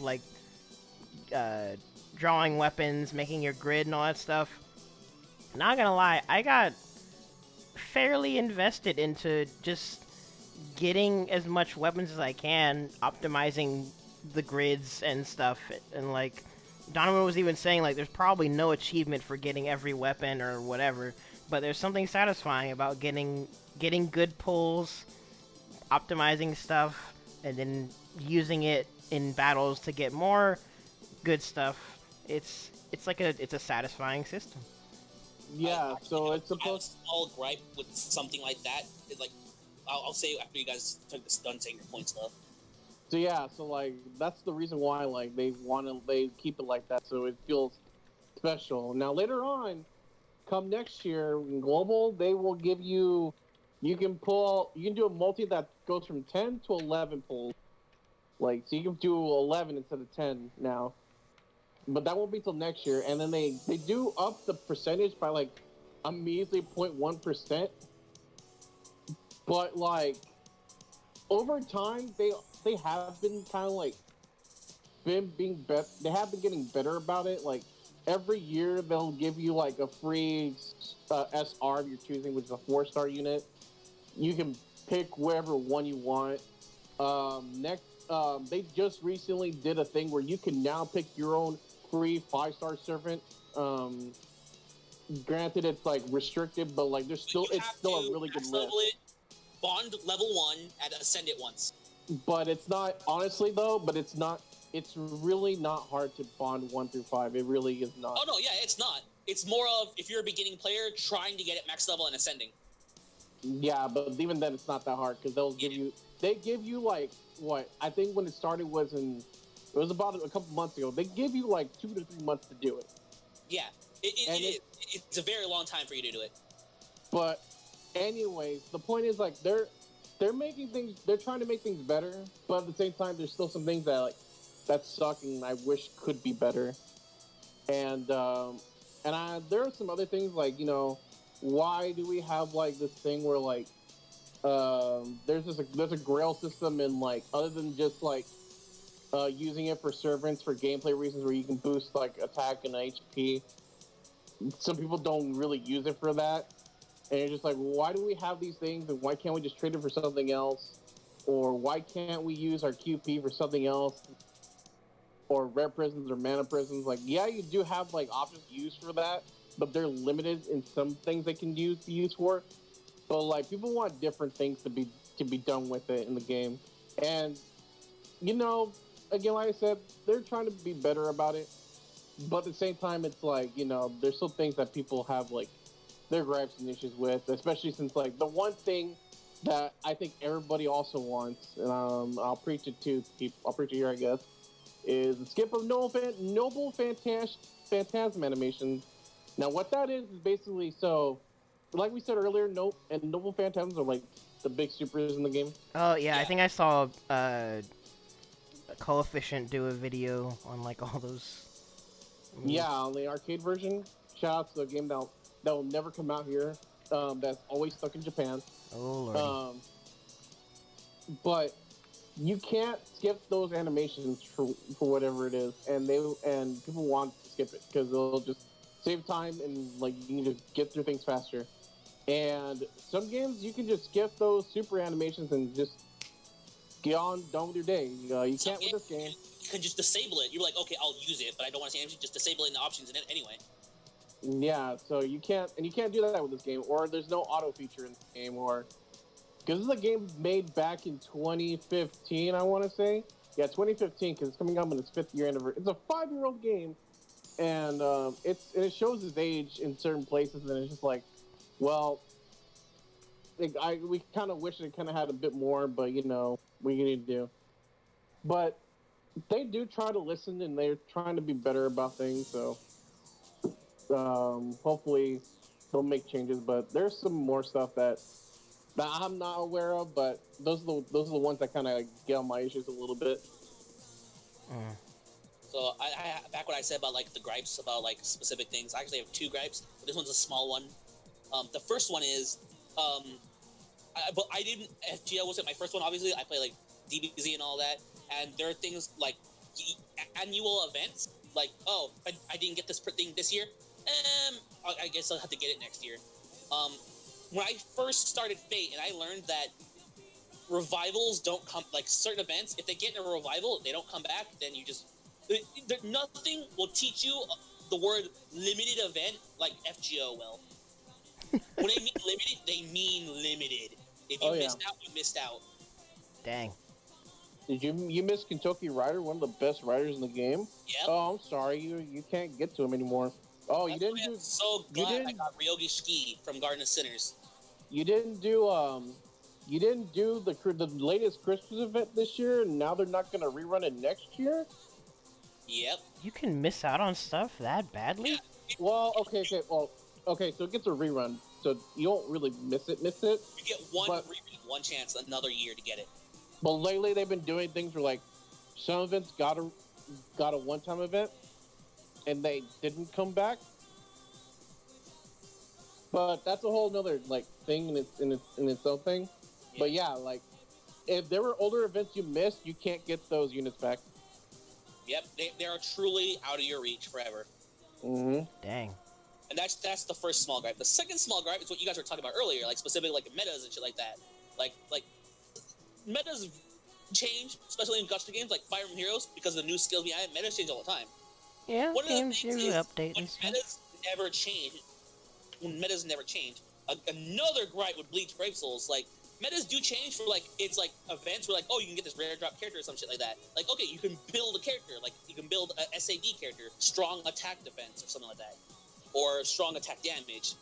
But PvP and PvE it's always remained the same type of meta of if you can Kamehameha the screen, you win. Because there are characters that can just do a full screen attack, and if you're and it's actually an auto battle thing. You don't control anyone. It's basically like an auto chess. You pick your units, and if your unit randomly decides to activate its skill right here and there, you win. Jeez. So you actually don't control it. You just hope your unit my Ichigo or something. You just hope he gets a good 10 shows the entire screen and win. If you don't and they get theirs off first, you lose. It's very well, you can very well see who's gonna win or lose based on who did the first skill. Sounds like freaking Marvel 3. Whoever gets touched first dies. Yeah. Good grief. And while it has been good, well, I guess it is kind of good that you guys have all these different aspects that you both like and gripes that you have and can elaborate and talk on them. Because then, like, discussions can be had. And that's kind of what makes me curious about the community aspect of gachas. But before we get to that, I wanted to make sure EOL and Nick, because I think Donovan's still gone. Were there any other gripes that you guys had in mind that you were going to bring up? Granblue has a similar system with collaboration events where it's just like you don't know if they'll ever put it, like they'll never rerun it. They might put it in side stories, which is just a collection of like old stuff, old events that you could play through at any time. But there's also a chance, especially with collaboration events, that it just never comes back. So like for example, Joker's the big one. I don't have Joker, like P5 Joker. That was a collaboration event. Wasn't playing Granblue at the time, and to this day I still don't have Joker because you don't know if they ever will put it in side stories. They may never put it in side stories. They don't have a reason to put it in side stories. So it's just like I'm at their whim in that regard. And that pretty much goes with like a bunch of the other like collaboration events. If like because Princess Connect is a collaboration. So if that's your thing, then you're probably fine because Cygames also owns that IP. So they probably will, and they have already put like that collaboration event into side stories. They've put Love Live related stuff into side stories. I think there's some Idolmaster and even Side M stuff that's in side stories, but like Persona, not the case. And there are probably a few others that I'm missing, but like you miss out on like units like that. I also feel it's more like also like it's not just them, it's also like you gotta count the people who hold Persona, the IP. You're also at their whim as well as like, okay, will we decide to do it again? And see, I thought they would because like P5 Royal. By the way, great game. Got to play through it. Probably gonna play through it tonight, but I'm getting off topic. I thought they might have like put it in side stories because like that, and then as soon as like that didn't happen, I'm just like, well, like it's too late for Scramble because Scramble is already out in Japan. It's too late for Royal because Royal's been out in. Yeah. So the only thing that's left is if P5 Arena ever becomes a thing. Yo. Like they have the copyright for it, but like just because they have the copyright doesn't mean jack squat. Oh man, if that ever comes out, Makoto main, by the way, sorry. I choose by playstyle, so I couldn't tell you who I'd main day one. Yeah, it's more of a joke than anything. Yeah, I hope Persona 4 cast would return in 3. And I would actually. They probably all would. When the gripes are done, I would actually love to go first with the community thing because this one's an amazing story and I love it. All right. Oh yeah, I got some really good stories about community as well. Well, were there any other? I don't know nothing about the gacha. Well, this one's half gacha, but like the IP isn't strictly gacha. It has a gacha part of it, but it's what happened with it that I was like, holy shit. Oh well, Nick. Just to make sure, was there anything that you were gonna bring up or no? Wait, Nick, are you? Oh, there you are. Yeah. I don't know. I just think like Granblue, as I said before, kind of makes it where there's not too much that's interesting in the mid-level stuff. It seems like. Oh yeah, and that sounded like it came down to a preference and then thing. like menus with the web-based stuff. Like sometimes menus were just like, I'm trying to upgrade stuff quickly because I need to do that, and then it's like, oh wait, refresh. Oh, I gotta go do my pages again. Refresh. Well, gotta go through my pages again. Got stuck again. And I was like, dang. That's why I like certain games that allow you like stack their stamina. Like something Bleach does, instead of stamina, it uses tickets. You have every day you're given 25. That's not what Nick's talking about. He's talking specifically about leveling up weapons and whatnot. Like you have to refresh them and stuff. Sometimes. It's relatively miserable, and the fact that Granblue Versus has it better than Granblue Fantasy is hilarious. And I'm just wondering when they're gonna start like implementing some of that. Like you like skill leveling stuff is like, and Ronald at least knows about this, but like skill level, you know how you can skill level like multiple like at once, like you can skill level it from 1 all the way to 10. Yeah, you Can't can do that just in Granblue. Can't do that in Granblue Fantasy. One Wait, at a time. what? Really? Yeah. What? When I heard refresh, usually in my mind's that, oh, refresh stamina. That's what most things do and stuff like that. I That's mean, what- I guess in a way that means they learned from that mistake. But... Sometimes it's like you gotta like sometimes like navigating around the menus as you're trying to like because like you got oh my god skill leveling is like such an I mean I understand it and I think Nick has kind of understands it too probably but like just the general idea of how skill leveling like works in Granblue is like that was a whole nother system I had to learn in itself and that was like really annoying. I need my boomer juice. Boomer juice. That's what I call monsters. Oh, actually, I forgot I have my Amazing. tea in the fridge. But yeah, that was fun. That's funny that you mentioned that because now it makes me wonder, like, if they would update things and implement whatever they improved upon in Granblue Versus. Supposedly they're working on it, but the people that work on Granblue versus the people that work on Granblue Versus are two completely different teams. One is Arxis, one is, well, Cygames. Yeah. So, I hopefully Cygames, like, kind of just looks at that, and it's just like, oh, shoot, that's a really good idea. We should do that. But then again, like, there is the whole Veramate thing where, like, it made the game just, like, significantly better to play with. But JP, like, especially, it's really good for, like, NA players. And JP players were just like, nope, we don't want these NA people to like have a good thing, so they snitched, and now if you're playing with Veramate, you're banned. What's that? Veramate, oh my god, Veramate is beautiful, and it's pretty much like quality of life, like kind of deal where like there's like shortcuts to everything, everything like at once, like it's all in front of you. And like even when you fight, you don't have to like go like there's like little like squares where you can like click on the skills, and you don't have to go into the character just to pick the skills and then cycle between the characters and pick some more skills. Like it's just right there. You just like click. Oh my god, it's the most beautiful thing on earth. I miss Veramate so much, and it was really helpful for like NA players because like wait, how do you spell it? What's it called? Veramate, Viramate. Vira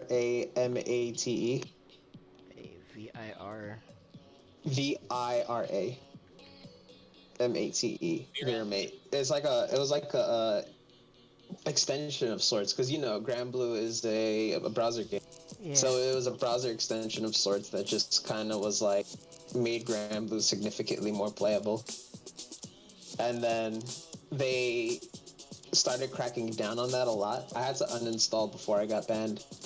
And pretty much like ended up being the case that like I'm just like, well, they know the existence of Veramate, so maybe they will take some of what Veramate did and like copy and paste it. And I know you can't literally copy and paste it, but like just steal some ideas. Like sometimes these people just gotta be out here stealing these ideas, like with netcode, like just steal the ideas. Or training mode, just steal the ideas. Yeah, well, if something's relevant, just steal the idea. It's what DBS Super did, where Trunks and Mai was actually a fan fiction idea, and then the people running Super was like, we like that, let's take it. Well, that's one thing of like, if you're taking something and implementing it in your intellectual property, I know. You can discuss logistics of that. I don't know, but when it comes to like, especially with game design. It's inherently like logical. You're supposed to look laterally and learn from what already has been done and been proven, but for some reason sometimes developers are really stubborn and they don't even if they not even necessarily like stealing and copy pasting, sometimes people just literally don't look at what's being done. A lot of it's the attitude of if it ain't broke, I'm not fixing it. Well, it's more like they don't want to compromise the design because the design is what they think suits best, and not what's being altered sometimes. Well, that can also be an issue if you don't realize. Oh, exclamation in front of the S. That can be an issue in itself if you don't realize that something is broken, and you're like, oh, well, there's totally nothing to fix. Hey, well, at that point, summoning animation, I love you. Sorry. Well, at that point, it's just you're literally looking at like a game design. Oh, you're literally looking at you're literally looking at like developers who are just tone deaf to like what their audience is wanting. Yeah, it is what it is. I don't care. I don't think Side Games really cares about NA all that much. It's just like, look, we may put the game in English for you guys. Now shut the hell up and play the game. Yeah, Otherwise, they would have made an NA. They would have made an actual NA like mobile like game by now. their mindset is you think we care about you guys? Just fuck out of here. Also, especially like servers being exclusively in Japan, with like no servers in the US or in Europe or anywhere else in the world, which means God help you if you're not in Japan and you have horrible pings. So therefore, like by default, you're just like me with my grid, and then a Japanese player with the same exact grid. Automatically, they're at an advantage because they just have a significantly better ping. Dang. Like, I don't even want to talk about how anything, or is it just like an advantage? Isn't like, dang, you're gonna get through stuff a little bit faster. they're gonna get through everything fast. Ooh, I have a story related to that because back in the old Digimon games I used to play, they had PvP, like actual turn-based battle PvP, like strat and shit like that. And people would download mods for their thing to where there's this thing called a disconnection mod, where on their screen, on your screen, the one who the victim of it, you would see that they disconnected, but on their screen, the one who activated the mod, it would say you disconnected. And which one would ring true? Their screen. So it would say usually when the opponent disconnects, you get the win. But because they had the mod, it would show that they disconnected, but you lost and they still won, and they got the points ranked up, but you lost the points. Dang. That was one of the big killers. That was one of the big killers of one of the Digimon games, is because they couldn't do anything about the mod. I mean, they could also make it where they could just make DCs, at the very least, not take away points from the opponent. Well, because they see it as if both players disconnected, then it's a server thing. That's how they did it. But if one player disconnects, they consider it a rage quit. And the mod they installed made it seem like me, the victim, rage quitted on his screen, and so he won. But on my screen, it makes it seem like he rage quitted, but in actuality, the way the mod works, it makes it my rage quit. That's how it turned around on you. And again, that's just one of the reasons it died, because they would try, but nothing they did fixed the mod, and new people would do it. Huh. It's sad, but it's what happens. Sounds like just another set of punches that you just take. I don't know. Yeah. As a fan of gacha games, people will try to do that. Well, it seems to be a reoccurring thing of where... Actually, in fact, now that I think about it, it's kind of with any interests, really. Sometimes there's the good and the bad, and you take the good with the bad.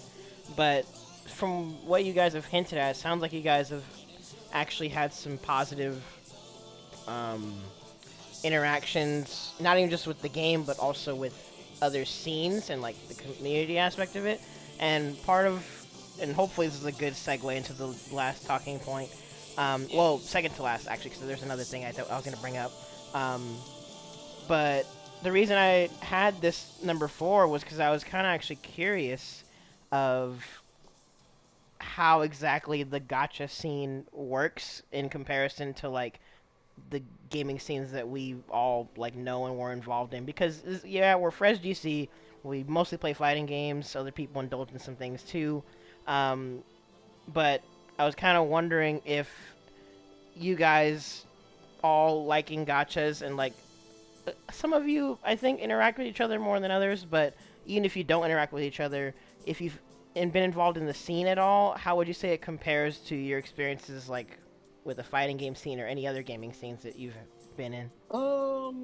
So my kind of exposure to like a scene like that would be like, so when I first went to what's it called, Fate Grand Order tour in LA. No, not the Anime Expo. This was in February. This was the kickoff tour for Fate Grand Tour USA tour. It was in LA. where was it? It was in downtown LA. I can't remember specifically. I know but anyways, regardless, they rented out a really nice building and everything, and there was a lot of people. A lot of people showed up. I remember that day. And what was interesting, because so in Japan they have these festivals, and Grand Blue does it too as well. They'll have yeah. Well, do you know what the name of the Grand Blue Festival is, or what they call it? They're there's a festival. Yeah, Grand Blue. I know Grand Blue has it, and Fate Grand Order has it, where it's like an anniversary, it's like an anniversary type of festival they do every year to celebrate the commemorative year for the game and whatever. I think it's just Grand Blue Fest. Grand Blue Fest. It's like something like that. I don't know, but yeah, that's generally what. Yeah. So generally, they've done that in Japan. One in North America, they wanted to get something equivalent to that. So I guess they started the tour off in LA, and a lot of people came out, and it was interesting seeing a lot of people who were into Fate and into the game join up there, and there was a lot of people, and especially a lot of people cosplay too, and it was really interesting talking to a lot of people about the game and meeting some really nice people and whatnot. I remember just some people would be left and right just flexing each other's accounts, be like, oh, what you got? Oh, let me see what you got. Oh, yeah, dude. Dude, that's sick. Dude, you got her MP5? Bruh, good shit. And I'm like, oh, dude, I got her off the ticket, bruh. Well, that was the funny thing, because even from y'all posting stuff earlier, I never would have figured there was a kind of the same, or similar, I should say, kind of competitive aspect. Because I've asked, in the past of, when it comes to meetups, or, if people had the interest of, getting together and talking about stuff, I had wondered if there is a competitive aspect at all to gachas. So. Competitive? I think you have to look more into that, with PvPs and whatnot. Oh yeah, well I don't even mean just literally competitive, but also just casually, just comparing what you do with other people. Basically everyone flexing on each other. Yeah, but as far as flexing. I guess competitive, the farthest it gets from competitive is flexing, or or I can return this challenge quest, watch this. Yeah, and it's a term of who can do it faster. Yeah, or what Fake Grand Order did, when they were doing their tours, they would do challenges where it's just when I always wanted to do this kind of idea and just steal it, how we were just stealing ideas, you just mentioned earlier ago. The idea of let's see it under 5 minutes how you can clear this and what the highest damage you can get out of this. Let's see. And those are. Oh, go ahead. And those are really fun to watch because it's just well, let's see what you got and let's see what you can put up with. And you'll see people come out well, let me show you this strat I have for when this comes up, and then I'm gonna show you how much damage I can do. So it's really interesting just seeing people's different comps and builds on what they want to do, just to get that really good damage. So it sounds or go ahead. Mm-hmm. It sounds. Go on. Sorry. Oh, because it sounds aside from just comparing loadouts and great pulls and stuff, it sounds like a main tenet of the competitive aspects that can come up in this sort of scene is optimization and speed, I guess. Because so far that's what it sounds like you described. Kind of like a speed running scene. Yeah, that's true, but that's also there also are gacha games that are more for a competitive scene. Wait, really? Skullgirls. Oh well, because it's literally a mobile fighting game. Exactly, but still, and then things and Dragon Ball Legends as well. It's a gacha, but it's also a gacha fighting game, and communities like that are usually more wholesome than anything because competitive scenes, while it's there, it's not really too heated. It's more chill. Like you said, it's who can do it faster. Oh man, and a lot of people you say flexing your units. Most of the time, it's not actually that. It's more of oh man, I pulled so much and I didn't get it, man, I'm jealous. Well, it's a lot of wholesome, really. Well, yeah, I mean that in a playful manner. Yeah. So that does sound pretty chill, actually. Yeah. And then go on. No, I just said yeah. You can go. I'll tell mine later. But other than so as far because like there's no real big competitive aspect to Bingo. There really isn't. So like that's the closest you kind of get to doing that. But it's still like fun just like trying to do stuff and whatnot, and you like, or just do meme shit. Like let me tell you how many turns this takes just doing a solo run, but it's worth it.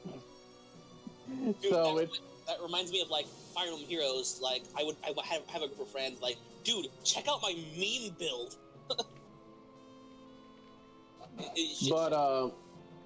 So there'd be stuff like that, and then like, but going back to like the Grand Order tour, so it was interesting because also when I went to that in LA, that was when I met a group of friends that I met in LA and kept contact with, and they're like really cool dudes.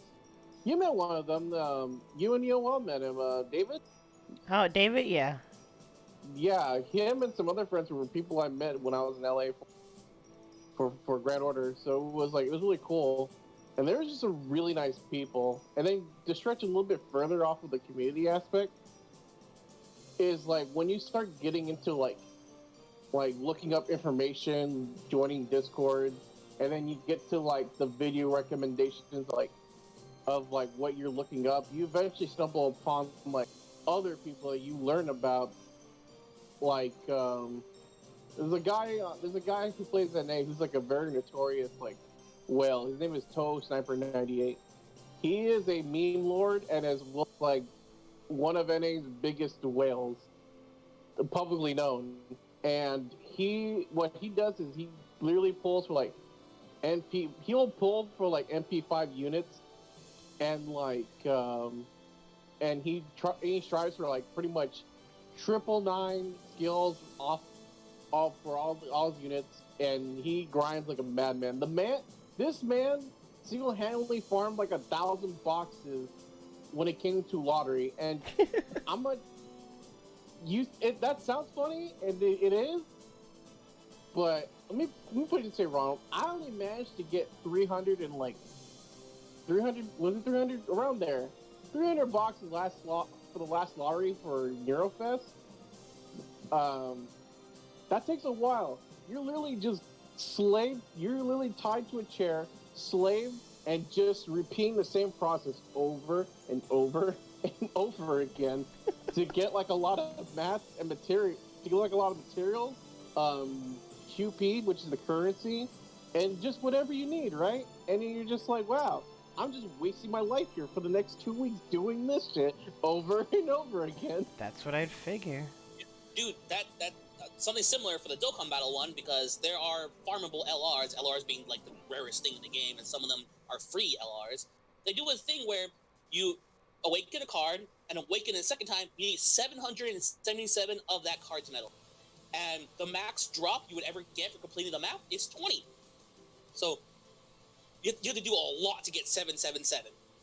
And what one of the biggest whales did was he farmed that LR 10 times, and then did all of that work and fed it into one of the earliest ever units that the game started with. And it's such a terrible unit; it's not used today because it's so awful. He fed all of that work into one unit. Dang. And it's like you literally spent hundreds of hours doing this. Actually, just throw it away. Ronald, looking at these cards now, I kind of forget there is another competitive aspect to which is the Duel Links box sets. I actually, back to that cards, I have the one all the way on the left, the Artoria. I actually have that it's right next to me, actually. Fake Grand Order Duels, I think is what it's called. Yeah, it's basically I don't know how it plays, but I know it comes like a little figure, it comes with character cards and whatnot. But there's a competitive aspect for that at the very least. I can tell you how it's played. Yeah, because put up my picture that I posted in Discord. That's from Anime Expo USA tour. Oh yeah, I was about to put that picture. And again, because now we're getting into territory of obvious traditionally, what would be considered a traditionally competitive things. Because card games, fighting games, stuff like that, It's naturally a competitive scene. But that's why, like, even if there's a varying degree of like competitive nature, or if it's a lot more casual in nature, there can still be there's still competition, because like we described, there can be like playful comparison or like genuinely enthusiastic optimization and like racing and stuff like that, which is that kind of leads me into another point that I had, and actually it was a curiosity I was going to bring up later, but I guess I'll bring it up now.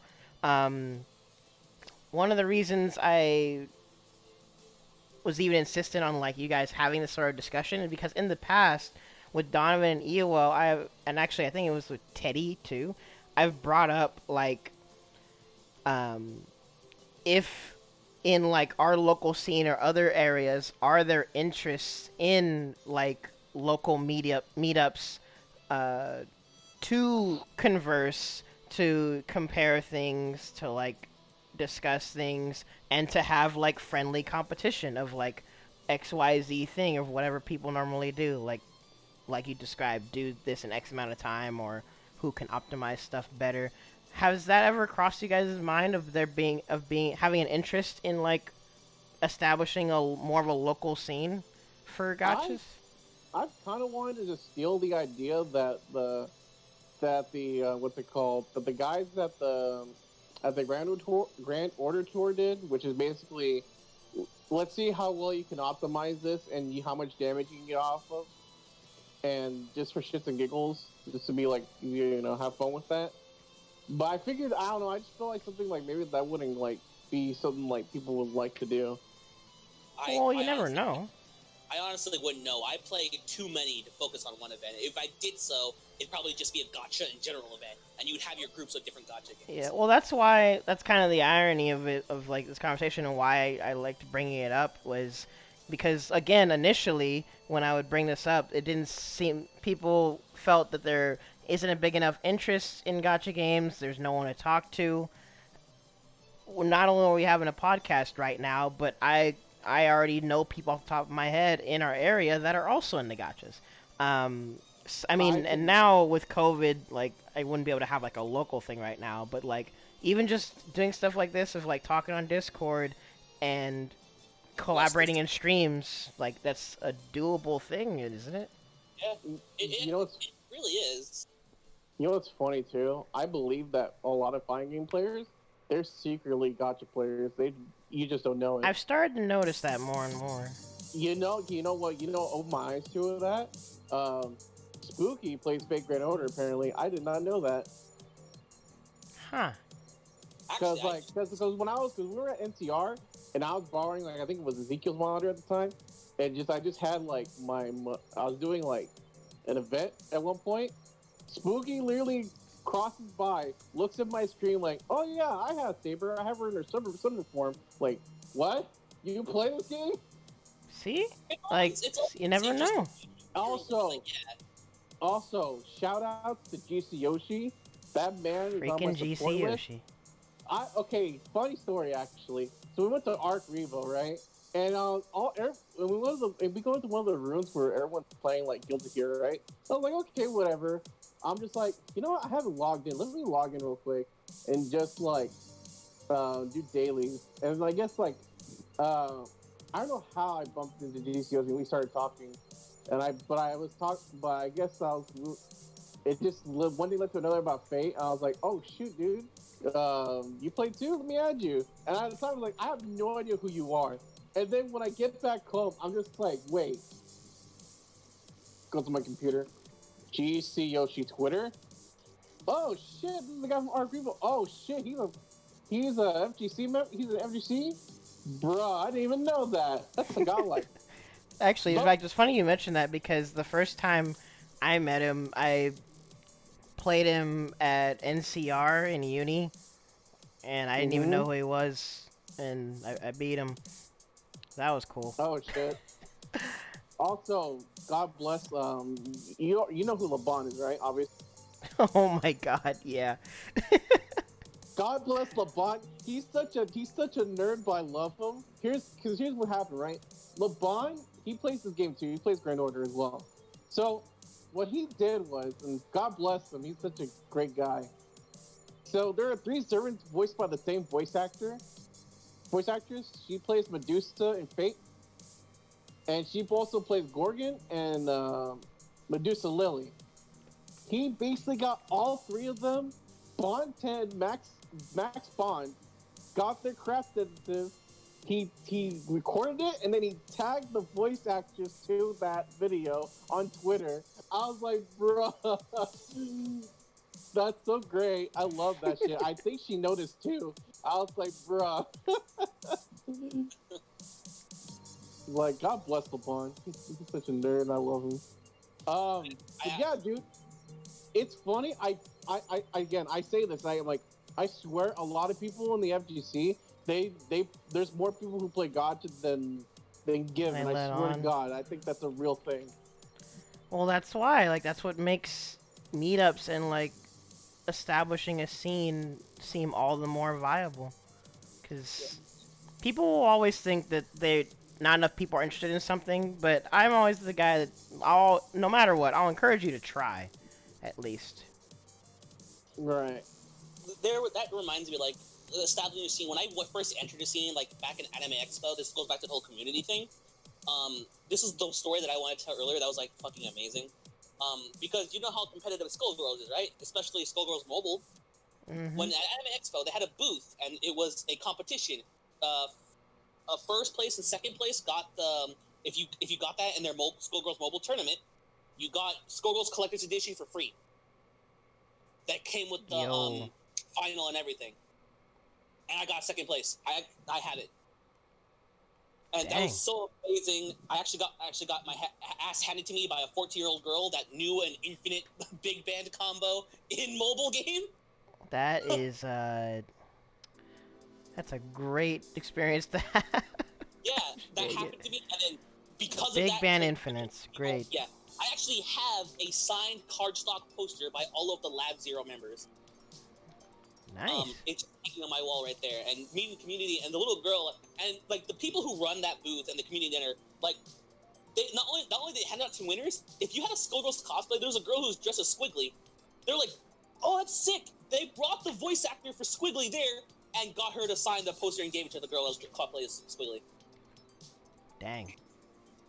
Like the people at these events are honestly really amazing and really nice. Like that Anime Expo thing I did, I actually went there and did the that card game thing I said, that board game of fate, and all the people there were just super amazing, super nice. Lines were hella long, but that's expected. Yeah. But yeah, it is just really amazing. And also they did a promotion at the Skullgirls Mobile event where every time you played, and this was before Indivisible was released as well, you got a free like actual card of like the Gacha card. And for every win you got at the tournament, you get to pick another card. And because I got second place, I managed to rack up enough wins to get all 10 Misfortune cards of like the ones in the mobile game, which is cool. Yeah, Lab Zero always put a lot out there for like the people in the scene.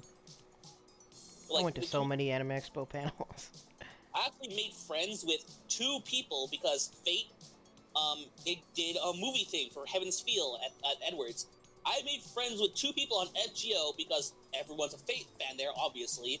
And everyone was just talking about like, hey, any FGO players out in the audience? Like, I raised my hand, a couple of people said, hey, let's all trade like friend codes shit. I'm like, all right. By attending this movie, I got friends in my Gacha game. Yeah, never underestimate the social aspect of things like this. Yeah. I might friend you, but you better have waiver 10. I swear to God. I don't have waiver. I'm sorry. Do you have Merlin? No. My friend has a maxed Merlin. Do you have Tomomo? I have her on JP because of the free 5-star thing. I know she's an arts enabler. I got really unlucky with getting those people. I got other people, but that's not the like busted ones. I just went with the typical get waiver and make life easier. Yeah. But besides that, like the social aspect of it is really nice, and I really like it. See, that's good. And I was kind of wondering, EOL, Nick, do you guys have any experience, like, of at least a little bit of meeting other people in the gacha scene, or like getting exposure aside from, I mean, obviously aside from like the streaming, because I do see EOL that people tune into your streams and people know you. Occasionally. For the most part, I don't really like talk to anybody who's like Grand Blue but not FGC. All the Grand Blue people I know also play FGC. See, so also like in huge FGC overlap. in some way, shape, or form. So like, I don't know. Like there's been a few times where like, because there are like crews and whatnot in Grand Blue, and there was a time where I went away from my normal crew, which is full of my FGC friends, and went to a normal crew, and that was a really awkward experience. And I don't know, it's kind of hard. I kind of don't want to do that again. I think a lot of Grand Blue players are just weird in general, and I'm not really like trying to interact with them too much. I'm more interested in the people who are like only in it or only talking about like the gameplay aspects, because as soon as people start talking about stuff not gameplay related, they start getting into weird stuff that I really don't want to talk about on stream. That's what. See, no wonder you and Donovan get along so well. I really wanted to ask, what's the one weird thing that's slightly okay? That's slightly okay? Yeah. Just being really into certain characters. Is about as far as I'll get. Like, there's definitely some characters that are just like, are you okay? That sounds like that would come up in a waifu stream at some point. No. Like, does it go beyond the obsession of you gotta whoever at least the characters that I'm thinking about, whoever puts them in there, like, probably should get not like probably should get like by shot I mean banned from chat.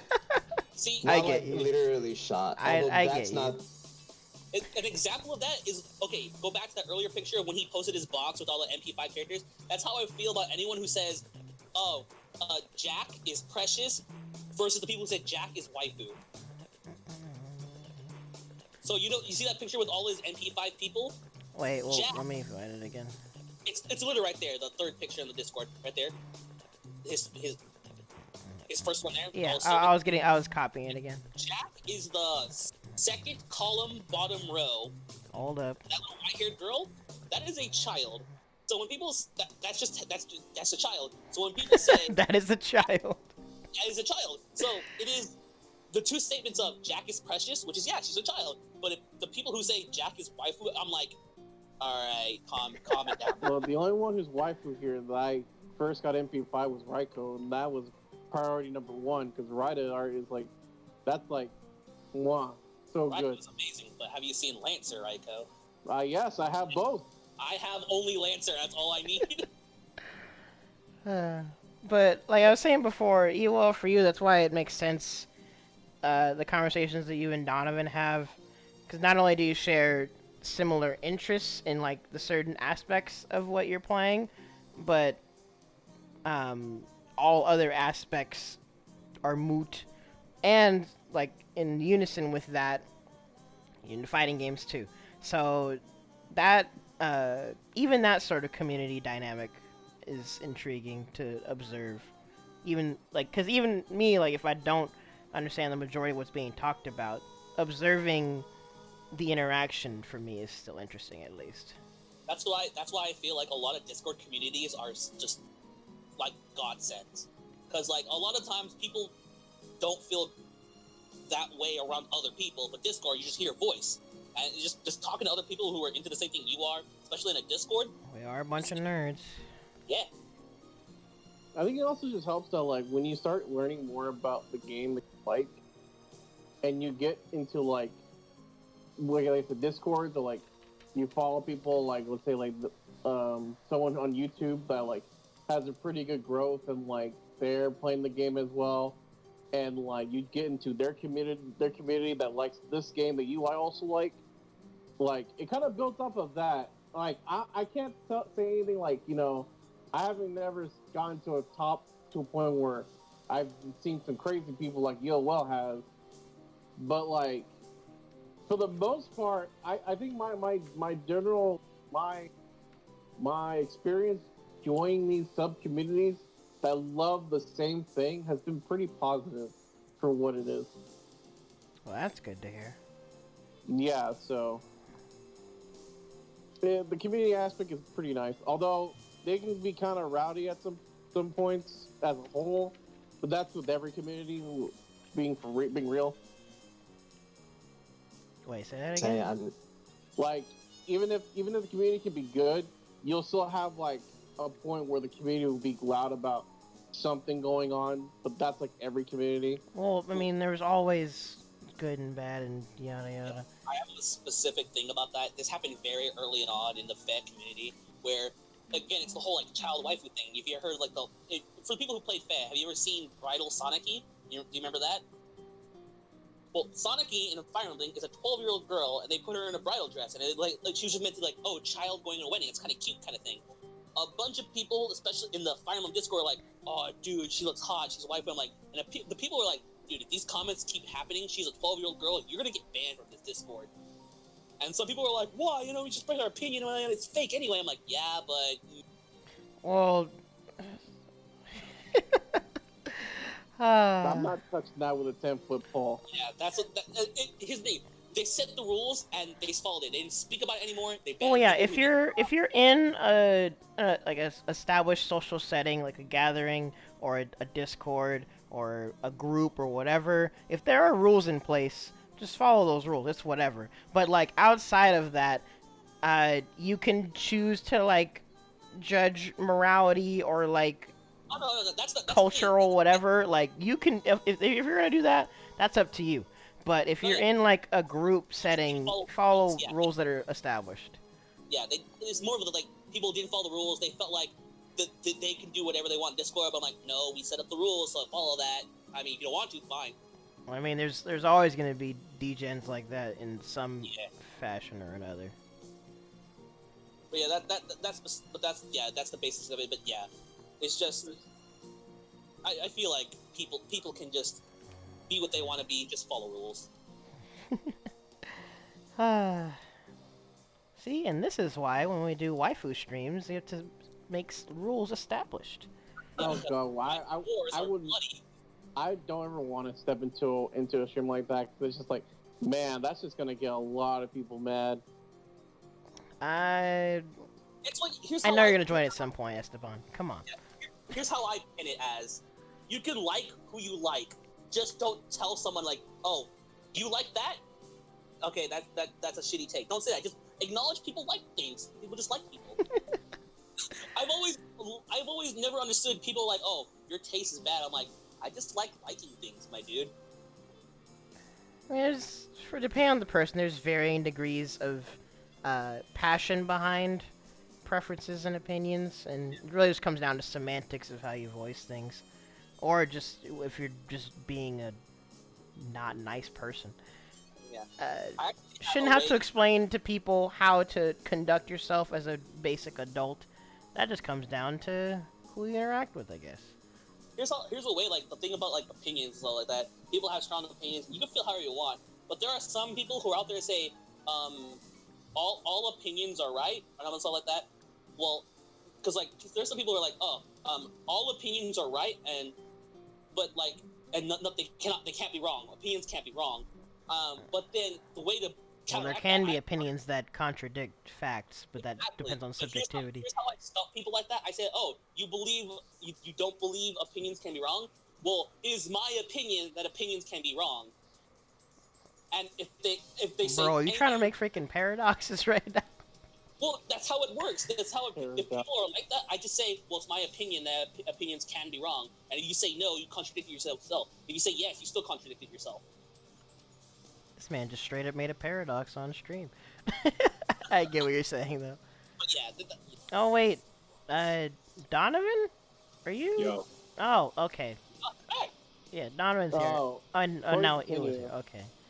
Huh? Continue. How, on a scale of 1 to edge, how much do you like your edgy boys?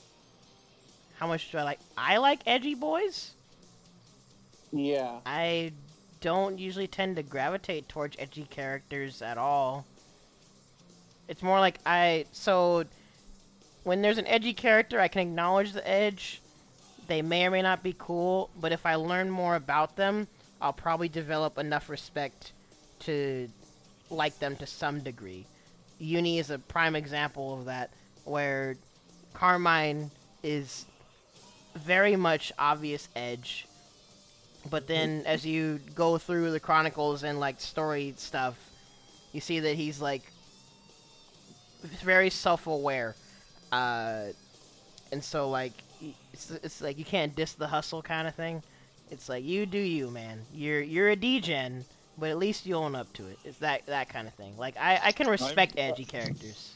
It depends what you classify edgy sometimes too. Because, I mean, like, look at chat. That's what I mean, like a little bit of edge.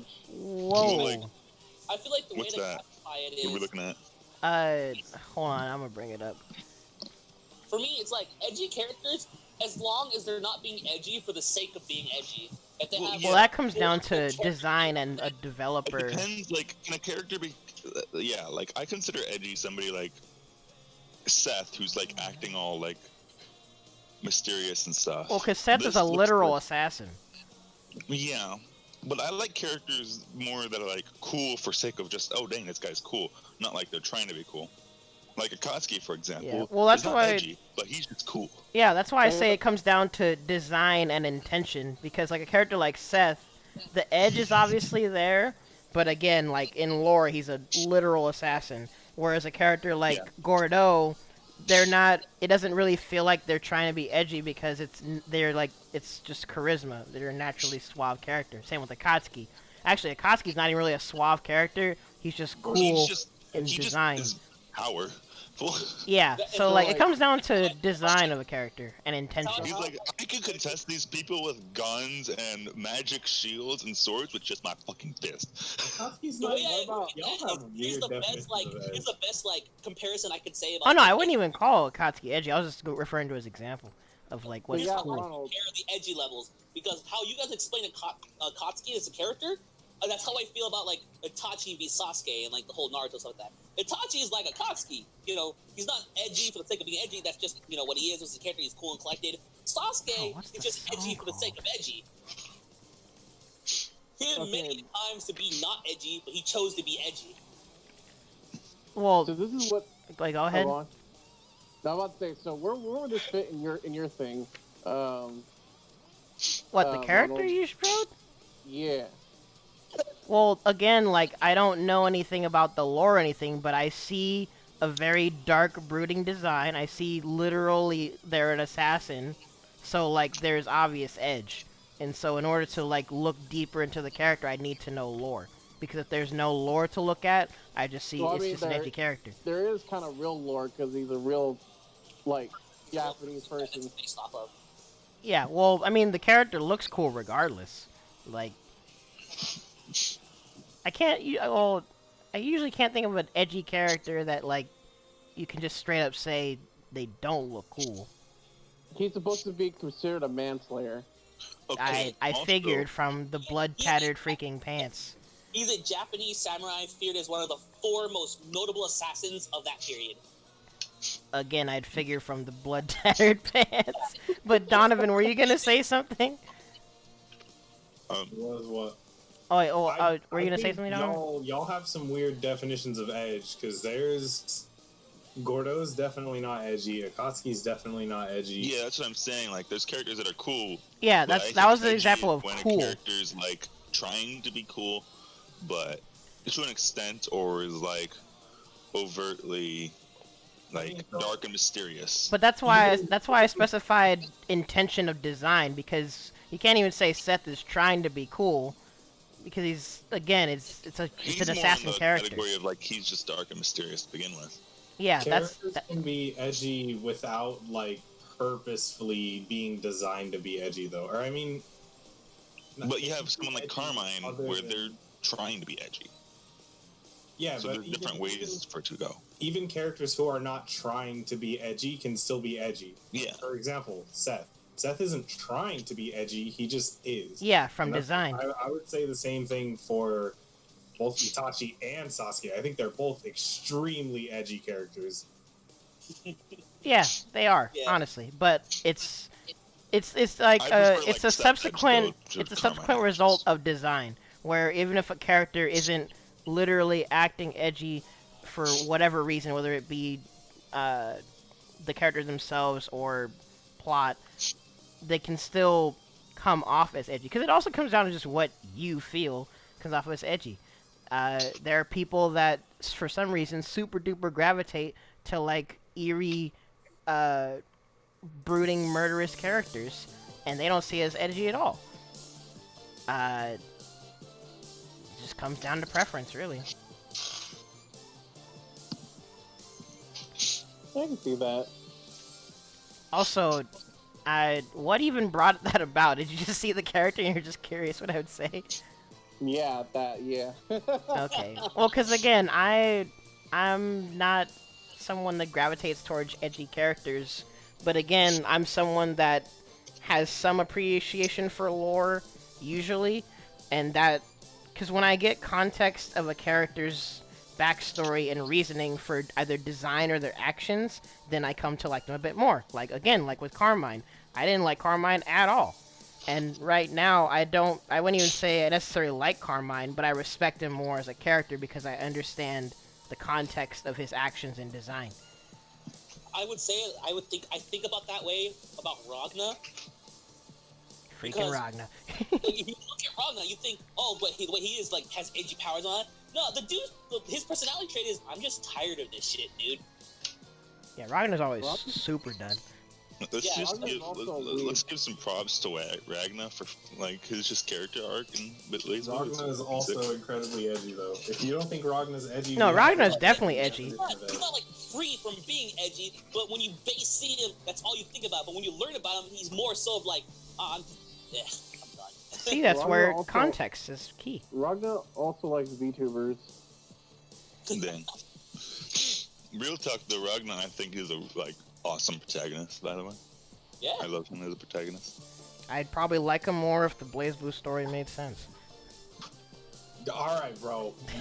This is where I'm telling you, man. Lore doesn't matter because I'm pretty sure you're a fan of games with some sus fucking story. Well, like what? Do you know the Blaze Blue story? Like all of its entirety, or like what do you know about it? It's the kind of thing where it's kind of like how people don't really watch JoJo. They're exposed to a bunch of meme clips and they watch like some fights and then they get like bits and pieces of the JoJo story. Hold up. Basically, my understanding of Blaze Blue is from people attempting to explain it to me, and I gather bits and pieces from that. Like how the million times they tell you that half the cast is just different versions of Sayaka. Exactly. JoJo's is good though.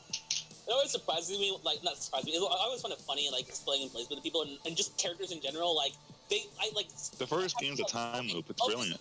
Of this list, who do you think is like canonly like their quote unquote strongest person? Like they usually go like, oh, this guy. I'm like, well, look at Jubei. You wanna know who Jubei is? Jubei's freaking sick.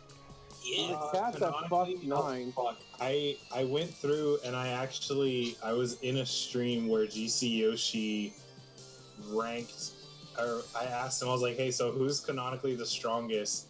And we decided the measure would be how much damage their astral heat did. Oh my gosh.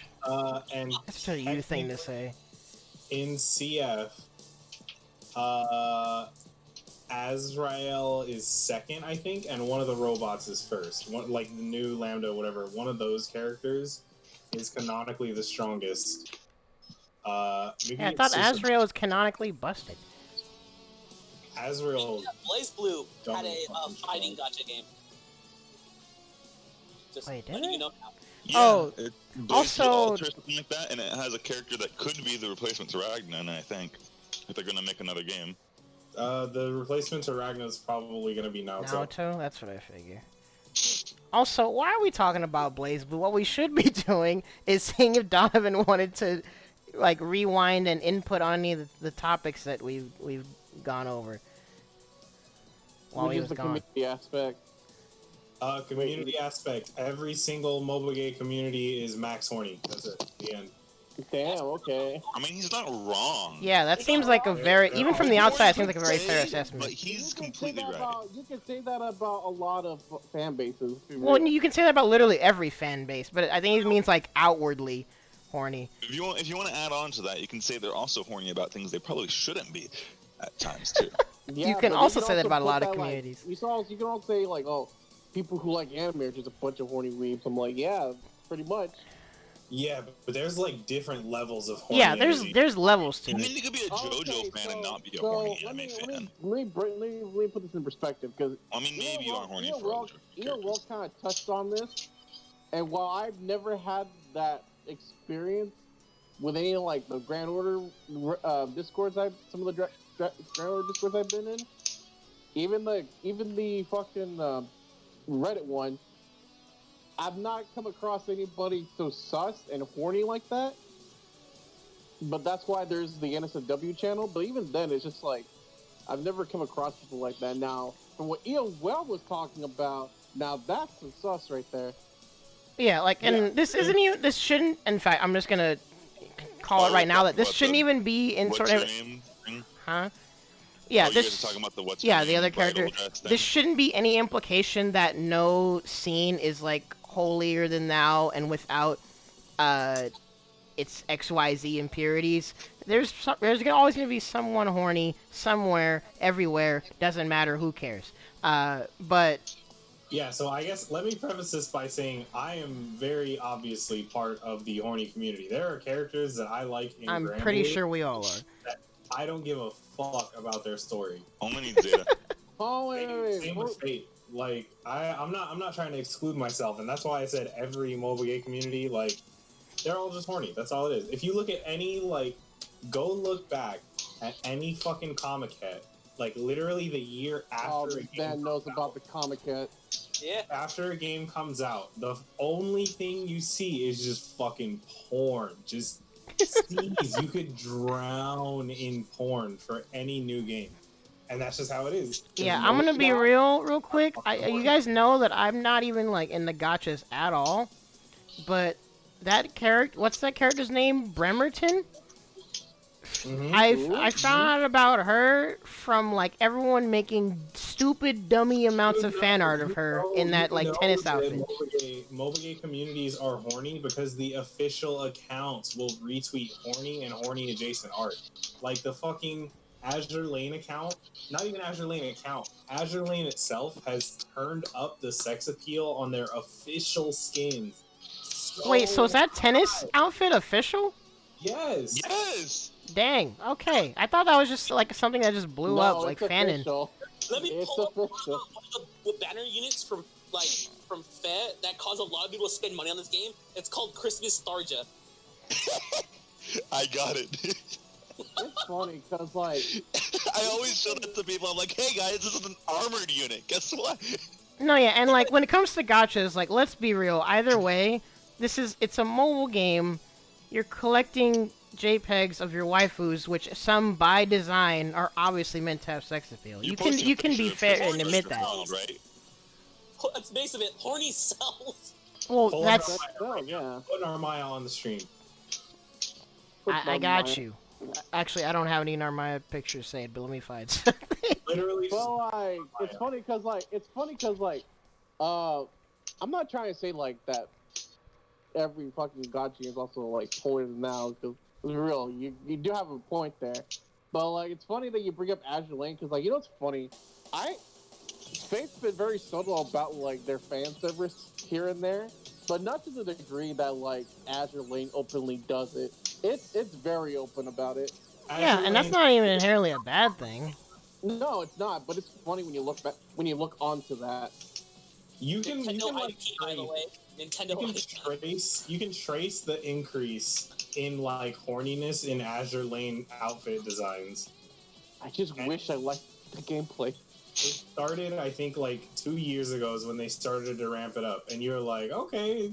But now, like, every fucking skin that comes out is just like, literally, like, they're just slapping you with the horny just over and over.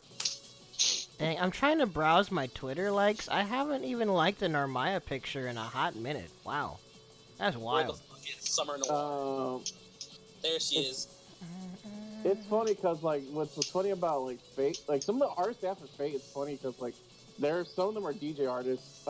Most notably Redrop, who is a very good DJ artist, and it's just kind of like, oh, I didn't even know this person was on here. That is funny, and it is. Mobile game communities are horny, man. That's just how it is. Yeah, and actually, Donovan, it's cool. It's funny that you brought up because if the official developers, like, obviously they'll slip in the horny, but then if they like actively support and share the horny, it's like a cycle. Because when you showed me like how Kamone is just retweeting uniporn in his own Discord, yeah, like that kind of cycle can actually be hilarious. That's wild. Which is cool though, because Kamone is he's just one of the bros. Yeah, Kamone's just a cool dude. Gets it.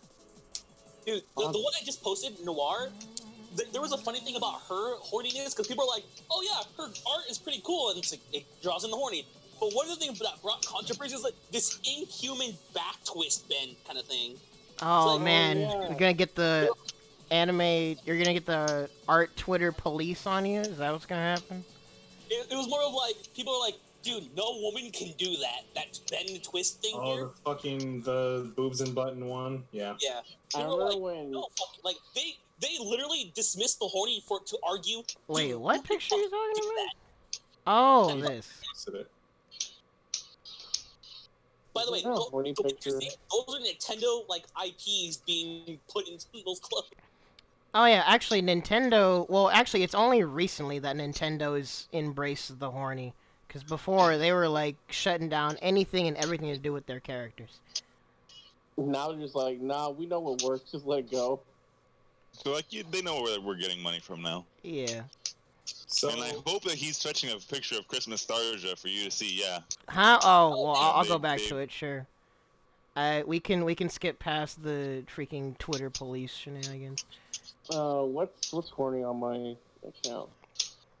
have you guys seen Magisa? Who? What? I have her, yeah. Magisa is a character devoted almost entirely to being just a horny witch. Yeah, and I love so, her. like, sounds like Matera. Matera also comes from Grand Blue. Narmaya, like literally any draft. Drafts are made to be the horny bait. Because drafts are best. Eruns are made to be the furry bait. Or like furry adjacent bait.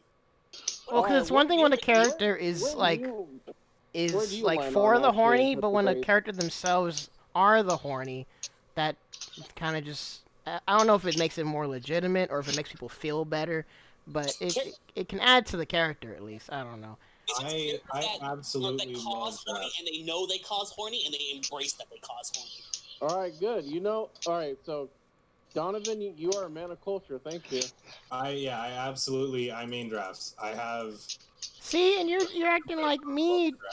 I don't even know, like, what, like, the context of what I would do in these gacha games, but obviously I'm the kind of person that just picks the characters that I like, so if I like a bunch of drafts, I'm probably gonna play a bunch of drafts. I don't know. This character I'm posting isn't like, she isn't like for the horny thing. I just like her design, but I'm like, dude, look at that. No, I liked her for the. Yeah. Speaking of drafts, Narmaya Summer got buffed, so let's go drafts. Oh yeah, I have her, and I've never. My used her. favorite Oh yeah, when I was draft- looking at that tier list, Narmaya looked mad high, so that's sick. Narmaya's My really favorite, my favorite draft in Grand Blue will always still be Sturm. Sturm is like, bro. Sturm is like Omega horny bait. Yeah, and I love She's her. out there for people who love Maybe pull Sundari. up a Bleach horny. Bleach. Okay, there's 3 obvious characters that you're probably gonna pull up right now. Rangiku, Orihime, and then what's her name? The scientist dude's chick. I haven't seen or watched Bleach in so long. I forgot everyone's names. Yoruichi?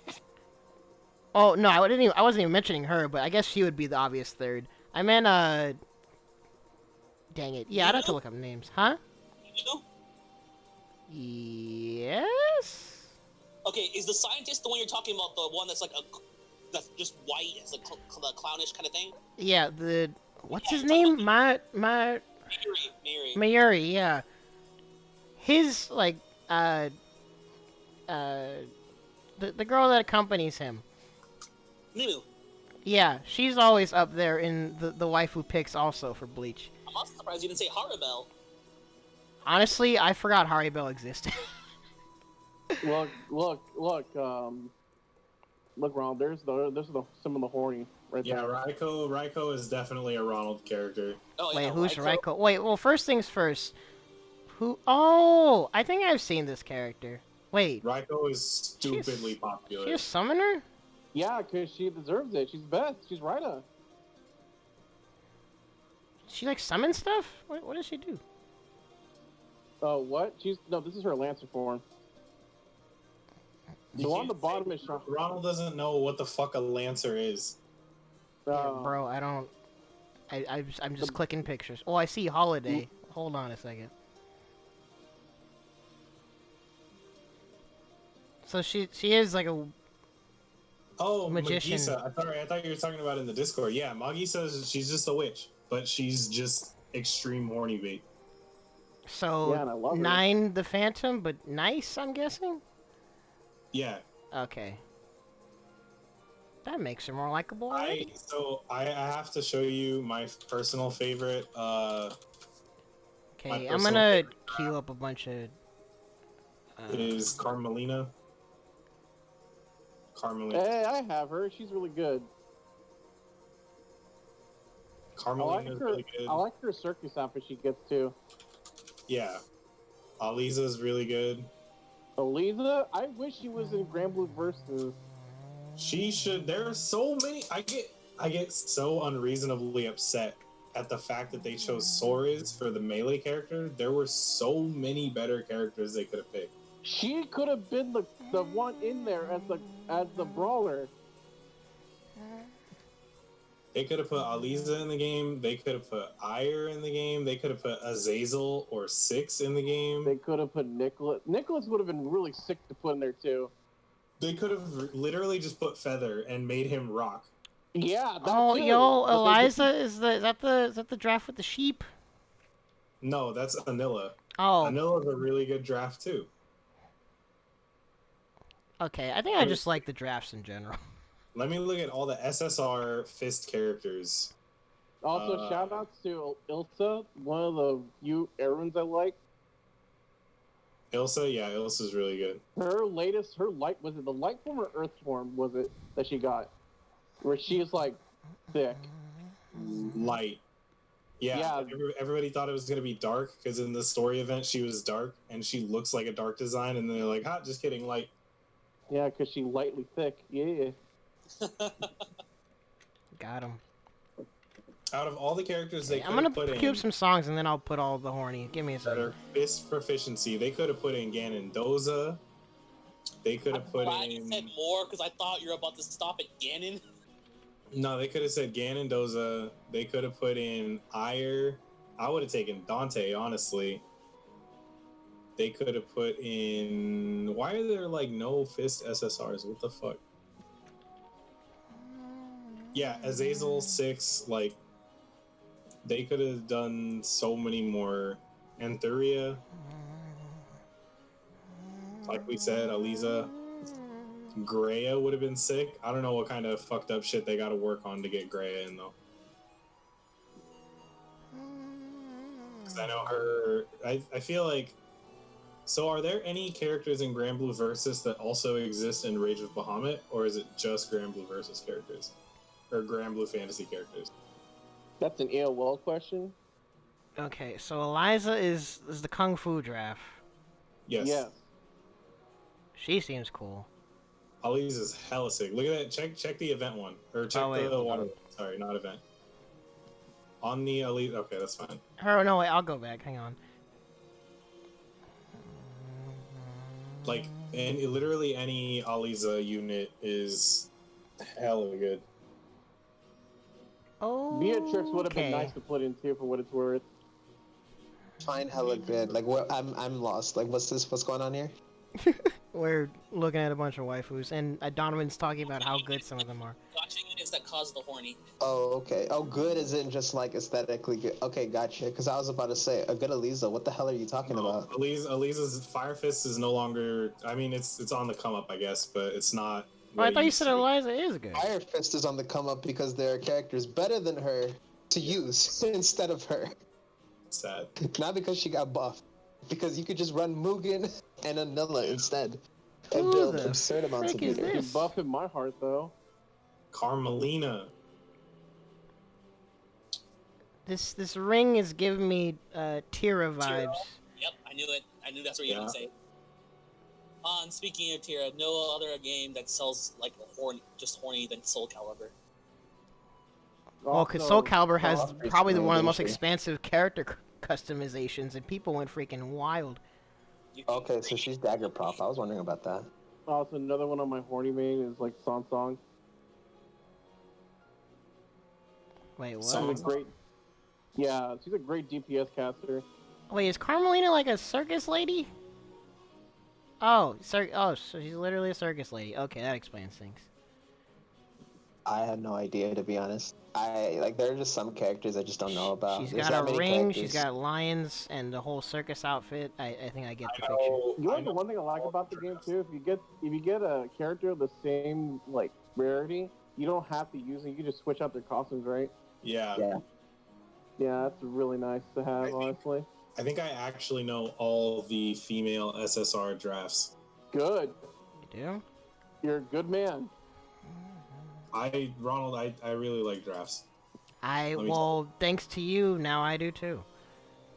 They're the best race. Also, Charizard, mwah.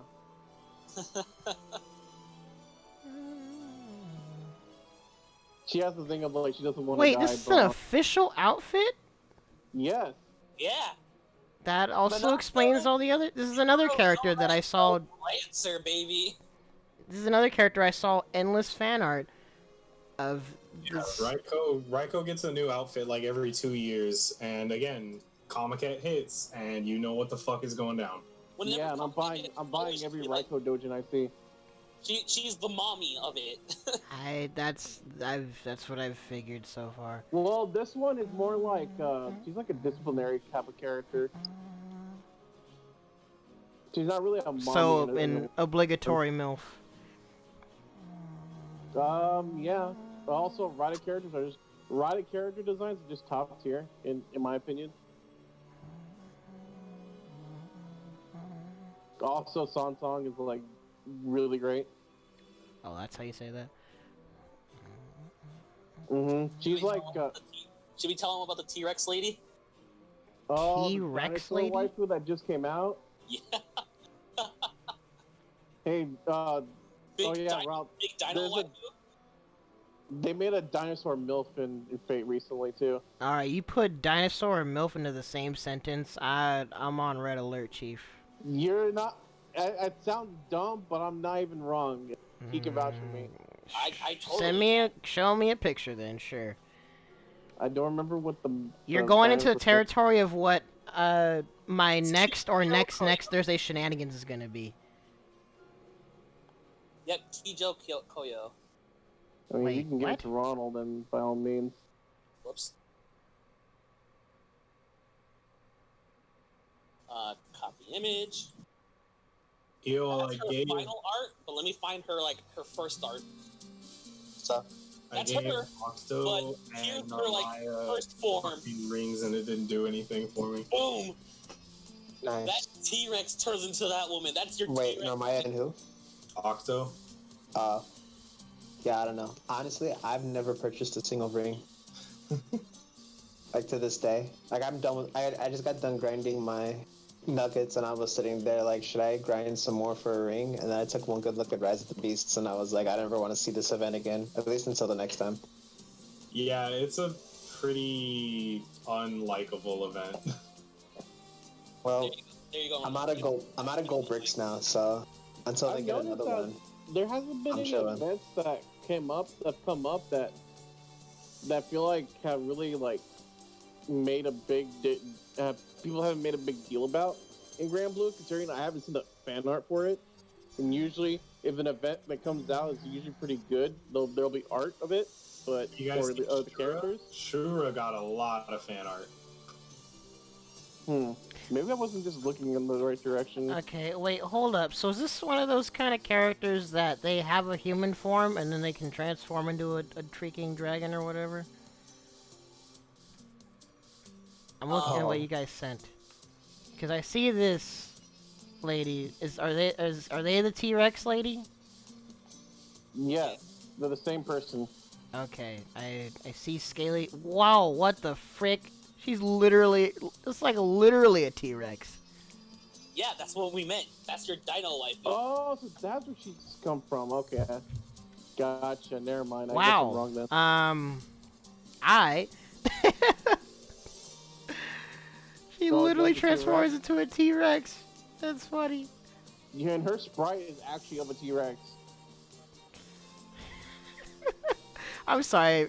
For some reason, when characters can Rondo, turn let me into tell a you- T-Rex, Rondo, I find that really funny. Rom, you need to know this too. This T-Rex can blush.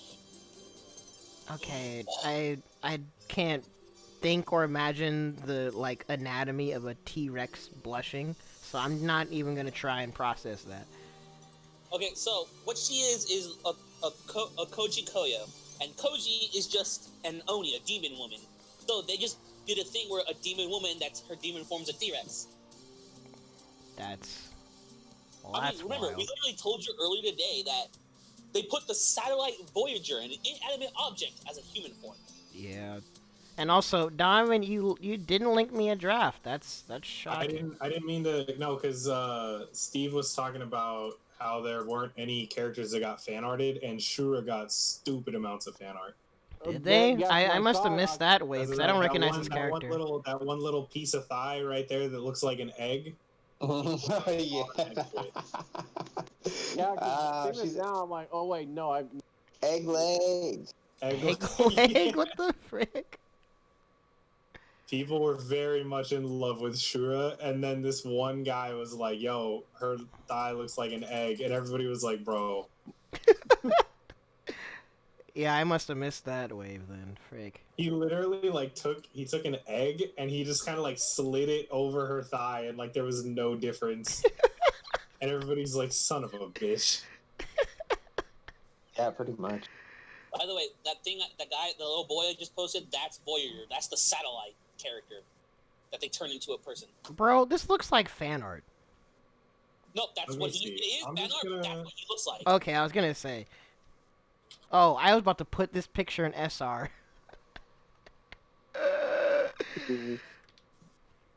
All right, I'm just gonna pull all the drafts for Ronald. I should Let me see. probably actually start doing fan art of characters I like more often.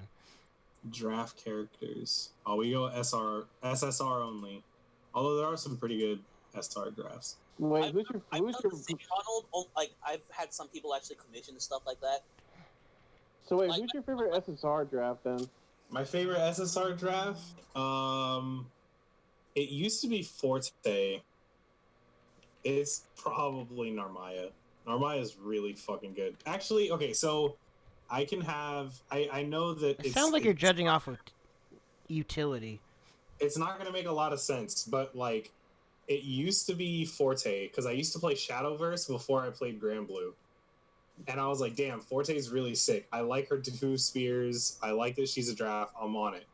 And then I started playing Grand Blue and I mained Earth. I still main Earth. But I was like, damn, Sarasa is sick. And like, I like her voice actor. I like her attitude. I like that she's really good. And then I discovered like Narmaya. I discovered Aliza. I discovered like Izmir and fucking Carmelina. And I was like, damn, it's just drafts. So bro. much good meat to go around. It's got to be like Forte, Carmelina, and Narmaya. I think are probably the best drafts. Also, I have a platonic. I have a platonic soft spot for Yaya because she is good. I don't know who Yaya is. Lamretta is also a really, really good draft. This is Is Yaya. that the one that gets drunk? Yes. I like her. Lamretta might be my favorite, actually. Okay, yeah, I saw the puppet and I figured this is one of those like darkness characters. Yeah, Danua has a lot of different. If she's dark, fire, light. But Danua's cool. She gets a lot of love.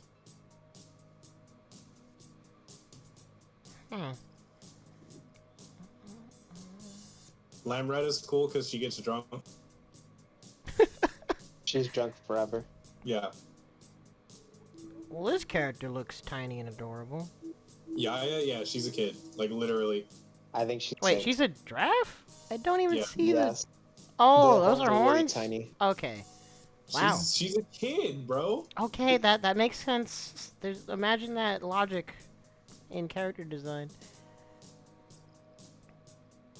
See, this is where, like, having logic in your world and also having lore to, like, complement your characters.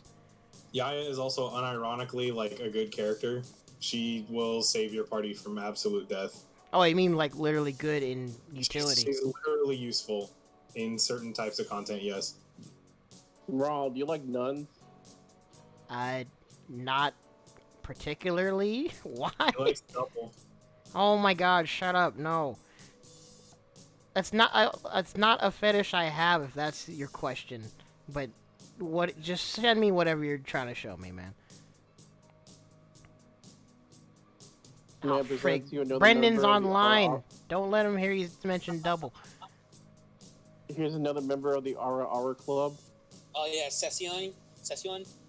Oh, I mean, I call her Kiara, but... Yeah, y'all are going wild with these name pronunciations. Yeah, Kiara's cool. Oh, they are definitely very I love nunny. how her Null Phantasm is her putting all of you in her, like, uterus and calling it Heaven's Hole. That's literally a move. What the frick? She gets the horns, right? That's Kiara, right? Yes, but I like her first ascension more. Yeah, it's clearly better. Plus, like, her voice actress is like, her voice sounds so good as Kiara. I love it. Also, I just realized we've basically hit all the talking points, and we're just going into characters and Horny. So we're probably gonna stay in the Discord and keep memeing it up and stuff. But I'm probably gonna go ahead and end the stream, at the least. Did you want to ask one more thing though? Like, wait, what? You had one more topic, didn't you? Like, you had one more topic. Did I? That wasn't listed. Oh no, I mentioned it already. It's the potential of gatherings and events, because I brought it up in the past of doing any. In fact, me personally, I still would want to do a Granblue centric event of like playing Granblue versus and everyone just playing Granblue Fantasy together. That still sounds like a great idea to me. But in general, I'd be open to like doing gacha focused stuff. I mean, for now it'd be confined to Discord, but we can try it. Bro. In real life, Baha HL trains though. Wait, Baha what? HL? In person, you Baha HL trains. In person, I'd be more down to do it than over the internet, honestly. You Baha HL doesn't require any type of like. See, I'm gonna refer back to this later once we can do more local stuff, and I'm down to do whatever y'all want to do. In fact, I still need to figure out what online stuff I'm gonna run first. And also, I'm neither of those things, Donovan. Bro, make it a poll. I spent the points. No, you didn't. Make it a Wait, poll. did Yes, you? I did. Hold up. I spent 1,000. Bro, why did you spend the points on that? Make it a poll. That's no why. Points. Those are nothing. Those are just points for like. Oh my god. Existing in chat. I redeemed the points. I demand it be made a poll. Right under that is Before we go, I suppose I will make this a poll. Also, you might want to stop giving in because it suggests a poll. You can definitely shoot that down. Oh. Dang, I'm way too nice. I didn't even know If somebody were to suggest a poll like that, I'd probably just shoot them. It'd be like, yo, take this 10-second timeout. I should probably start doing stuff like that. Like, I just completely... I heard there was a poll, but what was the poll about? I Oh love my shooting God. people. Are you kidding me? Yo, I am loose with the 2-second timeouts. Ooh, I'll shoot anybody for 2 seconds for no reason. Did I make a Eh, mistake making have I EOL a shot mod? anybody yet? Also, Donovan, I can't even make this a poll. It won't let me. Nice. I still haven't.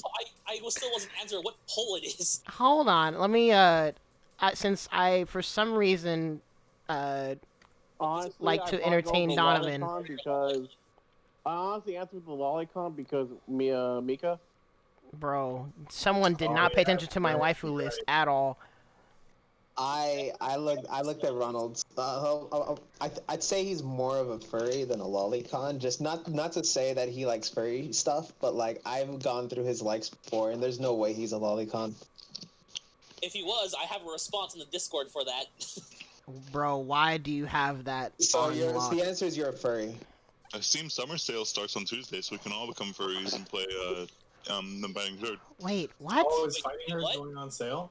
Maybe. Who knows? I'm just hopefully counting on it. There I you wouldn't go, count on it. Donovan. I Are mean, you freaking it's happy? too new, so like I wouldn't count on it. The but, poll I is mean, up, and you get 10 minutes before I end the stream. Wait, what game are you talking about that was gonna be on sale? Them's Fighting Herds. Oh, I already have it. Yeah, I've been playing it a bit. I've been playing that in Skullgirls. I've been trying to practice Palm. Does playing Fire Hurts make you a furry then, I guess? Not really. Nah, it makes you a brony. That's a little bit more I accurate, think yeah. she's starving for good Again, netcode. this is an entire conversation that I'm gonna have on a future stream. Yeah. It was Is it literally an MLP game Is until, there less like, shame in being a brony than a furry? That's the real question. honestly, don't I know. think bronies are worse than furries, Yeah, but there's. I I would. can I would heard it. I have one. much I have rather one be a statement. furry. I have one statement. WGC is selling its soul for good netcode. Let's go. No, I have one statement for that whole bronies are worst thing, and I'm gonna say it right now. It's 2 words: rarity jar. I don't want to know what that means. lost.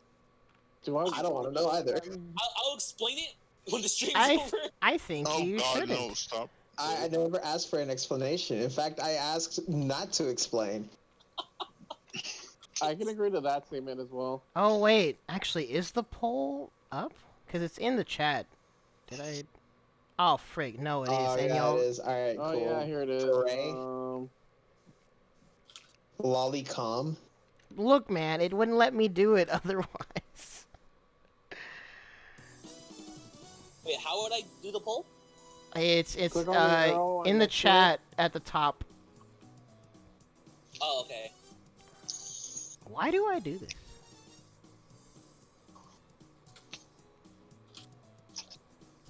I hate the way you spell those. Bro, It irks me a small bit, but it just does. Donovan, have you tried Violet Knight yet? Who? What? The Rise of the Ascendant stuff. They just put out a Violet Knight fight. Hell no. Are you Look, I fucking? see There's you. no way I can do that shit. Are you kidding me? Proud? okay. I don't think so, dude. First of all, why the frick are y'all half and half in this poll, and none of you picked neither, or at least memed and picked both? What is Well, wrong with you? I'm gonna at least give you the fact that you're not a lolicon, so you must be a furry. That, I don't know, you What, can what play kind of an Mika, so- ultimatum is that? There's a neither option right there. Wait, one thing that you I jail, think that one option thing is gets just you weird, wrong. so I'd rather take. Oh my That god. neither option is just wrong, so we're not What do you canceling. mean it's we're getting wrong? rid of that, so it's either furry, lolly, or both. So you're not a lolly, so you can't be both, so therefore you're a furry. No, there What was a is time where this? everybody was calling What is you- this logic? There was a time where everyone was calling you Lolicon for fucking playing as Mika, and I'm just taking it as it is. Actually, I thought it was Lolly Ron. That's Lolly why. Ron. That's what I'm going off of, right there. See, right there. Well, because anyone that's in that chat clearly, again, didn't pay attention to my freaking waifu list. Also, B-Boy Sonic X. I am a Sonic fan. That Sonic X is my b-boy name. Like, Yeah, what I else is didn't there see to? that. I didn't think about that. EOL's got a point. Again, I I think- feel like there's massive holes in this logic, but there's really, I don't even really know. It's the holes that make it fun. Okay. Let me That- reword that. Let me that- reword that. See, That's not. I think that's a good. Wait a time. minute. I think that's a Oh, good you time to really cut it said off, that, Ronald. dang. That's not what I meant. That's a You good really cut off said point, that. Ronald. Yeah, let's just stream stream canceled, dude. Sorry, man. y'all trying to get me canceled on multiple fronts. When you put this on Twitch, you might want to like cut this last part out. It's. I mean, when you put this on YouTube. I mean, when I export it, it just goes up entirely. It does. I haven't you edited don't- anything, but it's. Gotcha. I don't Okay. know. I'll cross that bridge when I get to it. Either way, when I have the furry analysis stream, we can nip all of these theories in the bud. Okay. Yeah, that's fair. Ay, ay, ay. I'm gonna get Sonic Fox on the stream for you that Don't. time. Do not. Yeah, I'm gonna be like, "Hey, yo, Sonic, do me a huge favor. This guy's talking about furries real quick. He definitely needs your help on that. Oh man. That's You probably get the to- then you best get to deal worst with Son- thing. You'll get to deal with Sonic Fox for 30 minutes. Oh my god, I'm just gonna like, yo, actually, if that ever, I'm not actually gonna do that, but if that were to ever actually happen, You're I a would mod demand- now. You would be bringing it upon yourself. oh, I just want to, I just want to see you deal with Sonic. That's all. This man is actually trying to stick the furry community on me. I will admit something. Back in like high school, I had big like dumb, furry, stupid tendencies. I actually bought a cat hat hoodie thing that had like the long sleeves that were mittens. They call those spirit hats. Yeah, whatever it is, I actually still have it. It's in my closet. I just never threw it away. I was gonna say, Lightweight. dare I have you elaborate on what the frick furry tendencies even means? Yeah, I'm about to say Ronald. Lightweight. I've definitely seen some like, Oh. I be seeing people in full decked out suits. Like, come Not on like now. just like small merch and shit like that. Like, okay, let me do this like small story time. Back in high school, I lost a bet with a good friend of mine. I had to wear cat ears for a week as punishment. I didn't know. And then ever since then, I was known as the resident furry. They gave me a name. They called me Twinkles. And yeah, I was known as Twinkles for a while. And then someone said, "Hey, I have a stripper name for you," and they called me Twinkle Pussy because I had cat ears. But yeah, and then after that, I was just like, okay, whatever. In fact, my first YouTube name was real stupid and like cringe. Was Dark Neko of Darkness. Dark Neko of Darkness. That's why I Holy, really that sounds deleted straight it out of when I middle got school. out of school. I was like, why the fuck is that my name? Before I was Drax's haunt, I was known as Dark Neko of Darkness, and I hated it. That is edgy as frick. Okay, so first things first. Anyone that's still watching, thank you for watching. This was hilarious. But what I'm gonna try to do, which I want to try to do more often, is, did you put freaking Donovan? What I want to do is, those of you that are watching, stay in the channel real quick, and I'm gonna direct y'all to Dasamaran because he's still doing Soul Calibur After Dark. So I'm gonna send y'all his way. But Bro, what is the text on the left Iroha? huh? Well, the text on the left. Wait, what? What is the text on the left Iroha? The one that's kneeling down? What does that say? The Be text. right back.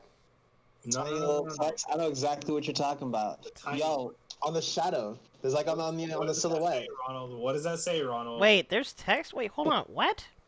Oh yeah, there's really Oh, small yeah, text right. on there. All the way to the left. It just Oh, I never noticed. what is? What is my god. Yo, it's some curse. Oh my god. Nah, you gotta say. I don't care. Look it up. Look up whatever like thing you gotta look up in your. Do I in your want to know computer. what that says? Yeah. I want to know what it says. Oh, frick. How did y'all catch that? Bro, I didn't even notice that. Why is there text there? Okay, hold on. Let me... I'm just gonna Mystery. do... You gotta solve this mystery. Or the DeviantArt tag name right there. Wait a minute. On the image, it's not even... Okay, so that's it might spooky. be on your. It might be on what's it called? What about the scenes? Look at your Streamlabs. Yo, that's mad spooky. Dude, we getting spooked out Okay, here. so it was the bit sound, thing, but what does that say? Now it's gone. Yeah, Yeah, it's the bit sound widget. It Oh, it's says probably just a page, and it's just got like some. Flavor. loading sound alerts browser source. My God. Yo, I did not want to be a part of some weird creepypasta stuff. Dang. Well, that was funny. Anyways, That's my response to this. ay, ay, ay. I need to put that up on real quick. No, that's what I call fucking yikes. Actually, I'm just gonna put it in the chat. So again, those of you watching, thank you for watching. Hopefully y'all were entertained. We're probably gonna while out in Discord still, but this video will be up on the YouTube channel probably in a couple days. I'll timestamp and all that good stuff. Keep an eye out for whichever stream comes next, whether it's Nostalgia Sessions or Thursday Shenanigans. I do have the next few shenanigans and podcasts planned, but it's a question of how often I'll be doing them. So just keep an eye on the social media, por favor. Thank you to anyone that's been supporting stuff, checking out the stuff I've been adding, like the commands and yada yada. And I'll catch y'all next time. Laters. Stick around. I'm sending y'all to Dasamuran.